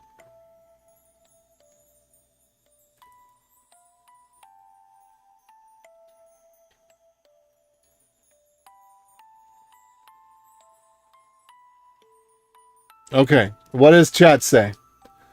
Okay, starecat, content, uploads, God level security, the password is already used by another user. Okay, let's check.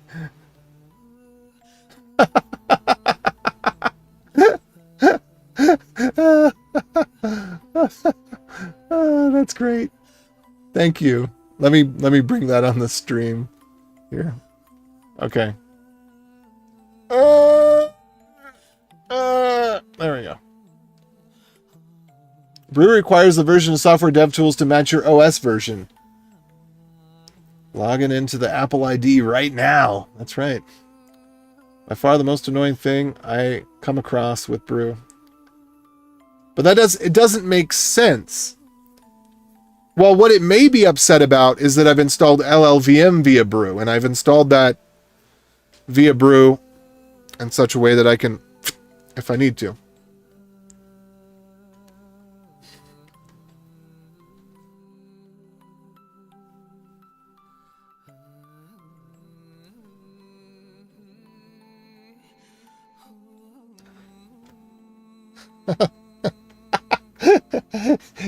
Just imagine. Yeah, the punishment that you get for using a password that's like someone else's, for it to be revealed who they are. Oh, somebody else responded.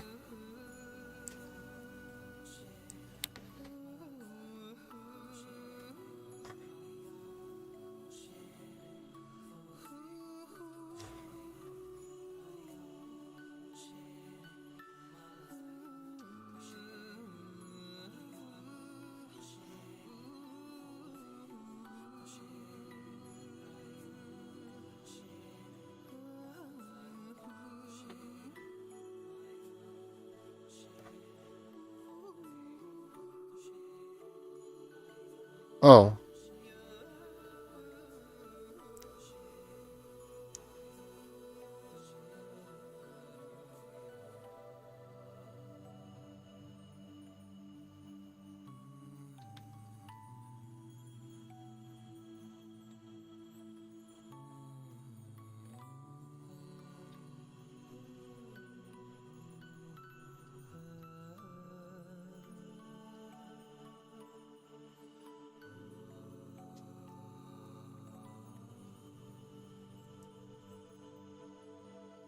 Oh, my thread's getting hijacked.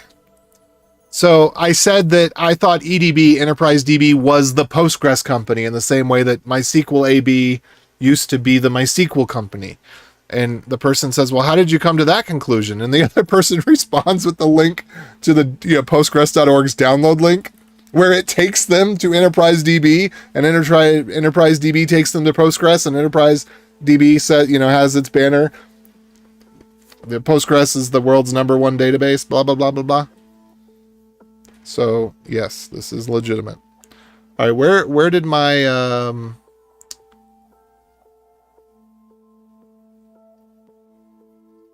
What the heck? Oh.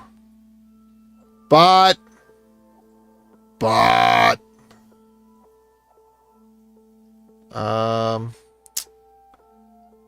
Remove all interactions. Let's see.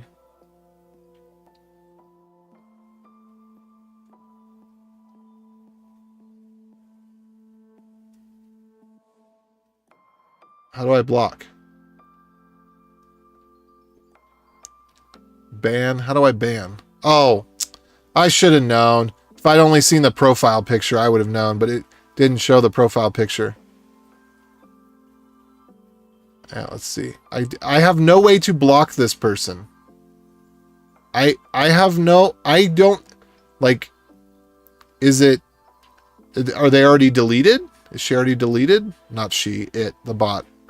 I have to stop anthropomorphizing bots.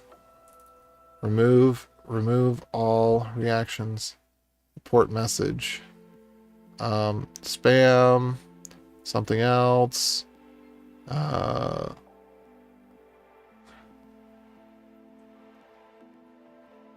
Using alternate accounts. Just, how do I just spam, I guess? Okay, block. There we go. Delete.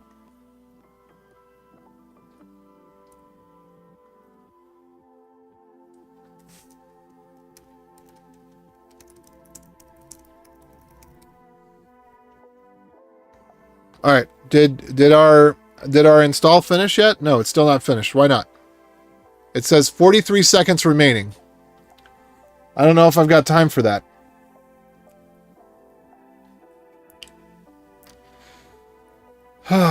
Well, if anybody has a Postgres 14 client,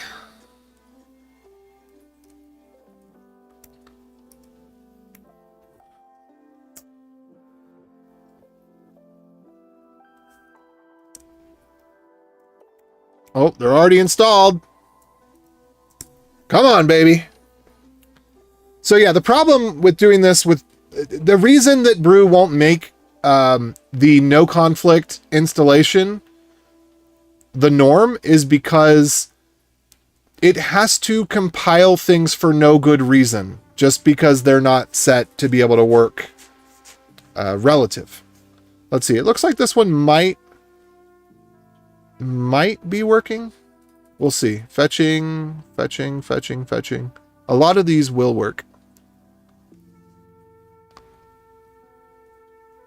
So anyway, with that message, I had to select something like report message before I could select block.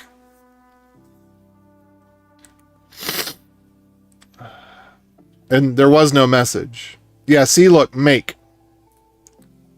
So it's got to make OpenSSL3. So probably going to have to come back after dinner on that one.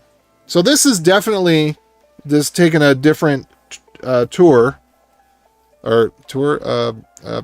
taking a different path than I was expecting.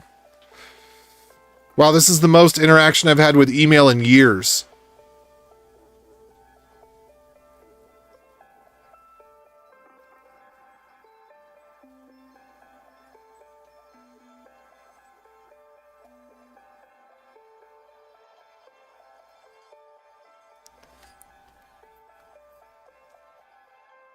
All right, come on. Chop, chop. What's going on? Where's all my CPU at? What? H-top? Top? Oh, activity monitor. Duh. Let me go look at activity monitor. That's the Mac alternative. Okay, so it looks like there's a lot of cores. And it looks like the... the camera software is what's using the most CPU for no good reason. Probably so that it can track reactions. It's probably not actually the camera software, but what it's being built into or something. Let's see. CPU, 300% audio hijack. I may just have to turn off the AI transcription on that because I don't even use it. And it just uses an absurd amount of CPU.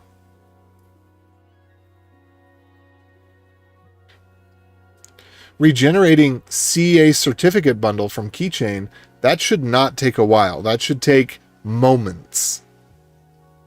How long does it take to parse 10,000 certificates and rebundle them in a different format? A few milliseconds?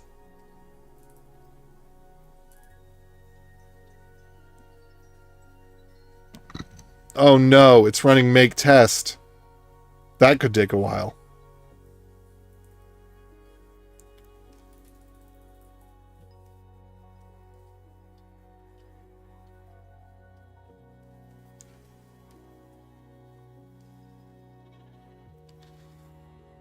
Well, I don't get email, to be honest. Personal messages and servers on something like Discord just feels more sane.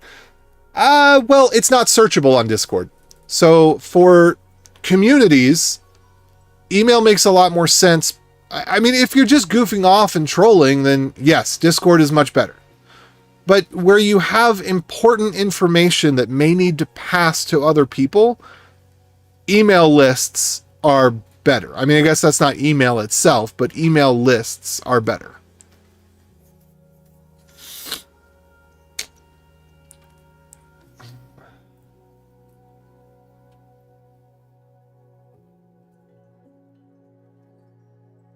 Want people to stop making junk AI apps. Sure. Look, I've got other things to do with my electricity bill than have this compile OpenSSL. Well, then have it run the test for OpenSSL. Look how fast OpenSSL 3 has grown. It hasn't even been out for a year yet, has it? It's already at version 3.3. That's so scary. Okay, it's scary for two reasons. One, it's scary that OpenSSL was rewritten. I guess the person who wrote it knows best, but it just seems like there's so many edge cases and so many different ways that something that could go wrong. I realize there's a lot of cruft in there, and he wants to delete the cruft and the old bad implementations. But just the idea of re-architecting something as ancient as OpenSSL is scary. But more scary is re-architecting it in the same ancient language. All right, I'm getting bored. Let's see if I can get this to work. Oh, wait, where did my... Apple doesn't keep your copy-paste buffer for more than a few minutes. I guess it's a security feature. Oh, whoops. No, I want to do... This should be pg.1101.c.bnna.net, if I remember correctly. Let me double check on that. Dang, my computer's starting to get slow.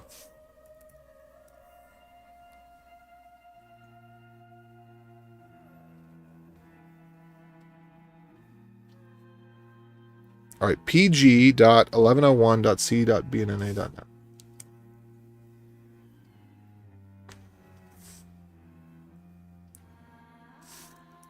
Oh, and this actually will go to 443.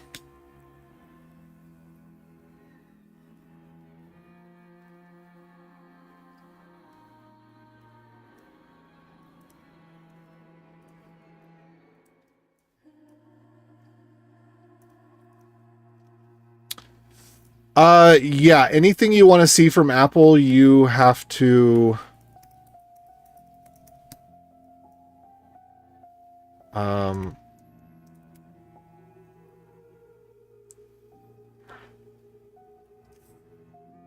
you have to sign their blah blah blah blah blah. They don't want anybody seeing any Apple anything without signing the blah blah blah blah blah.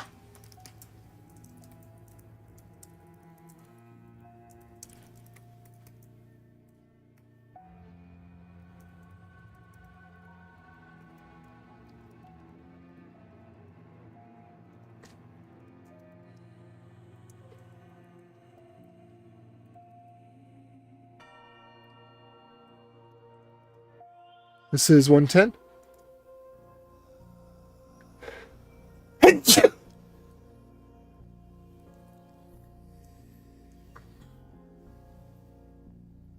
Nope, wrong thing, wrong thing. Okay, 110.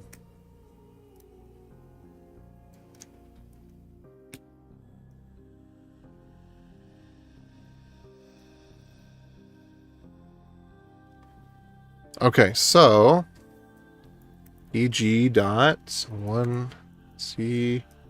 unina.net.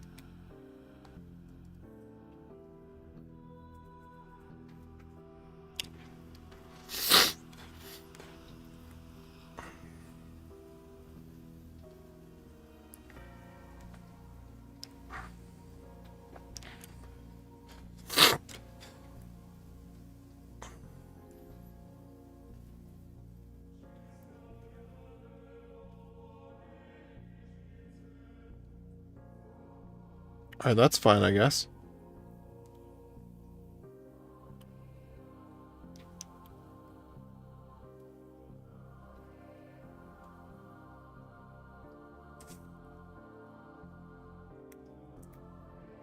Okay, so SSL mode equals require. And actually, we could do this. We could do NCL 3080. We could just do that there. Well, I guess we could do... No, I don't want to do 443. All right, so let's take this back to localhost.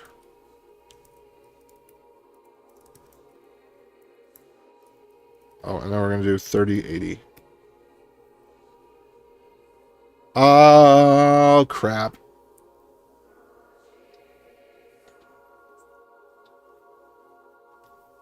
So, dang it.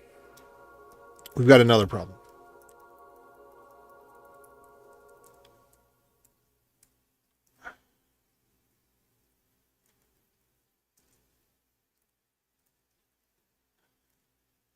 Was SSL. So the problem is it's not SSL. Or at least not what I'm seeing here. But then again, oh no, that's because I'm using a version that's too old. Okay.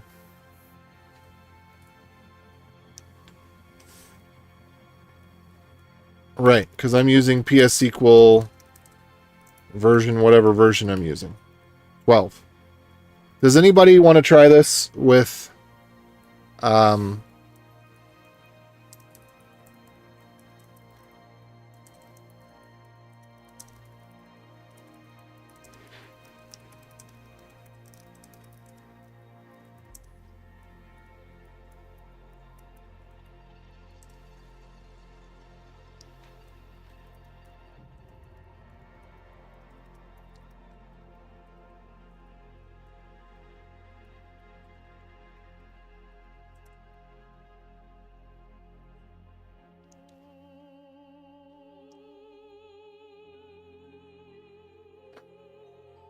let's see here.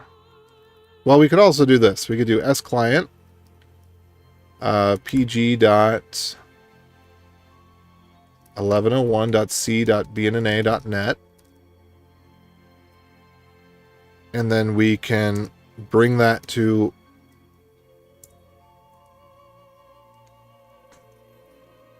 okay. So that connected. That's working. So then I can change this to localhost 3080.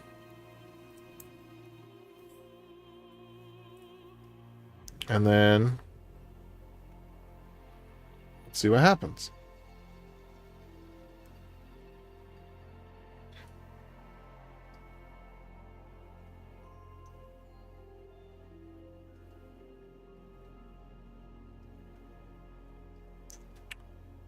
Okay, so it connected. And then nothing happened.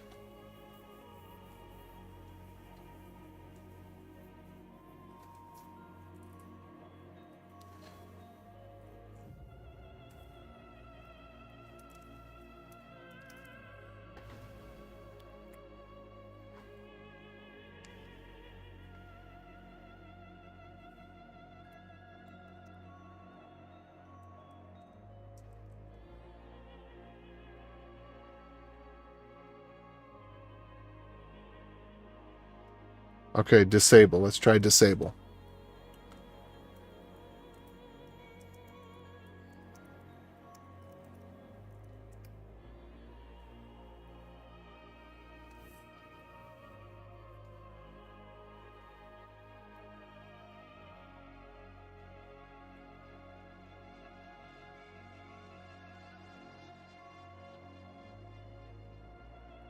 Hmm.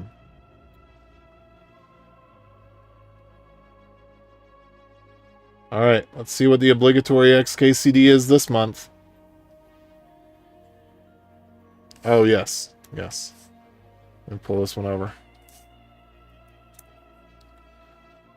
There are 14 competing standards. 14. Ridiculous. We need to develop a universal standard that covers everyone's use cases. Yeah! Situation. There are 15 competing standards. Fortunately, the charging one has been solved now that we've all standardized on mini USB. Or is it micro USB? Arrgh. All right, let me scroll back in the chat here. And I'm going to have to go for dinner soon. Okay. Now you could put a fancy hat on email and look and act like Discord with private messages and servers, just like Discord, Skype, Teams, blah, blah, blah, blah, blah, blah. Yeah, sure. Are they afraid I'm going to, like, make the Zig compiler fast for their Zillion? Their Zillion? Yes. Yes, they are afraid of that because they need it to be slow now so that when they release the M5 chip, there can be a little thing in the build process that just adds a flag that says make fast for the first time. Because they can't let people know that at this point the hardware's stuck and the software has to get better. And if you do that for them, it'll kind of, you know, blow their thunder or whatever. Honestly, maybe I should make an email client with calling capabilities. Oh, I'm trying to imagine that, you know, base 64 encoded emails like sending very, very quickly. Google's tried that a few times. Yes. Just add video call to Gmail. Oh, okay, so not do it over SMTP. Hangouts was initially on Gmail, branded as Google Chat. Well, but before that, or maybe after that, Google Wave. Not saying don't try it. I love that feature. Just throwing it out there. Pensive music plays. So maybe we just need a standardized video call protocol, like email, just cross-client. Yeah. Okay, so we're talking about that one too. Does that already exist? Jabber did that, did it not? Open source video call standard that's... Yes. All things have had a standard already. I don't think there's anything that didn't have a standard already. Okay, so I don't know what to take from this. Hey! There we go. That's good.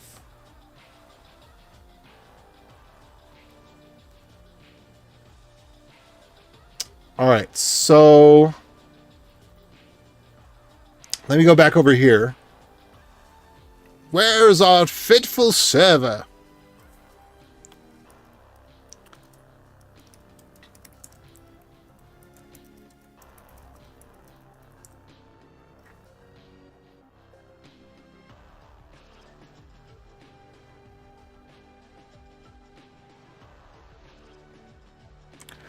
Host SSL record cannot be matched because SSL is disabled.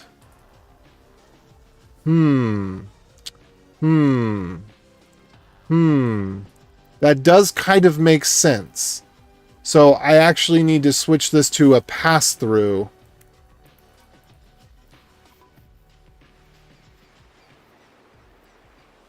Or no, I could just set it to be... no, I could set it to anything, right? Yeah, I don't need that to work to do that.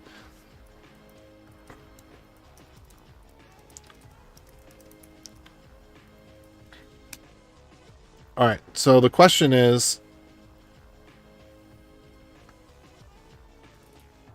does anything happen over here?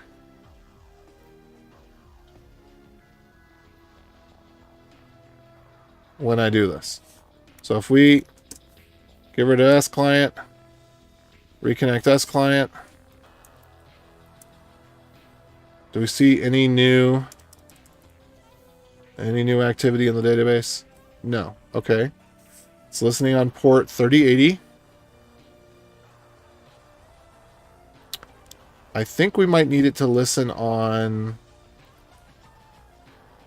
IPv4 address. Okay, there's a problem. That's a problem. So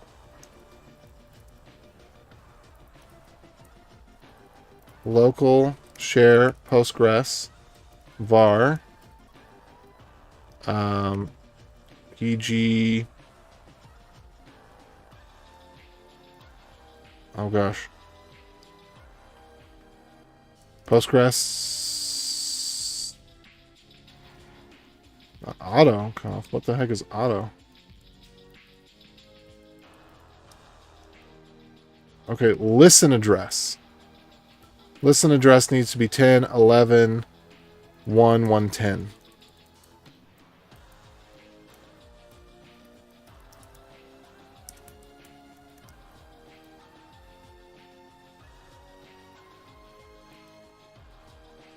Wait, something went wrong. Oh! Yes, alright, this... Okay. I swapped the...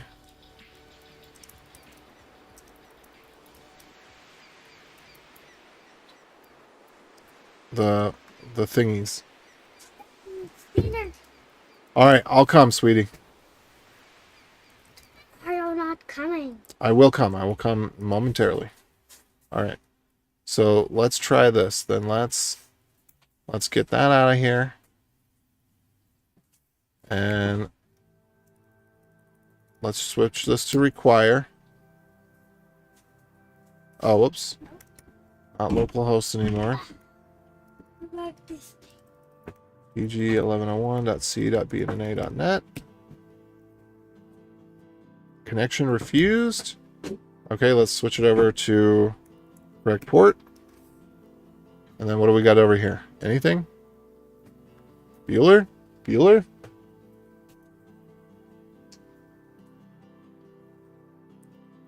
Alright. So, let's see. That's the right address, right? 10, 11, 1, 110.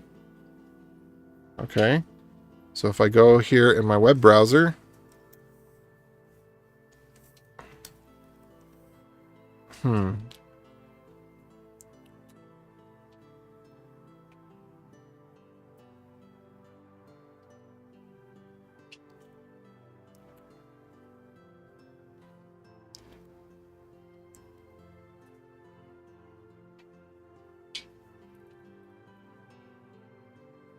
okay, I'm going to have to check that out. Okay, maybe we could do this.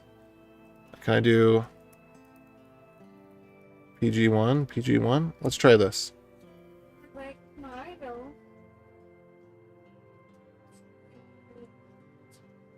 All right. Now let's try it. Let's just change this over to PG1. Any luck?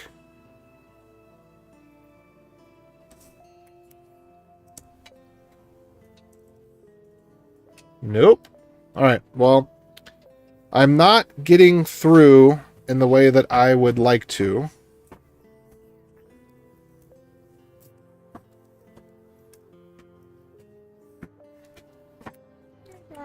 I might not have this set up correctly. It might be trying to do an actual web proxy when what I need it to do is to be a TCP proxy. So I have to go back and check those settings. Anyway, I gotta go for dinner. So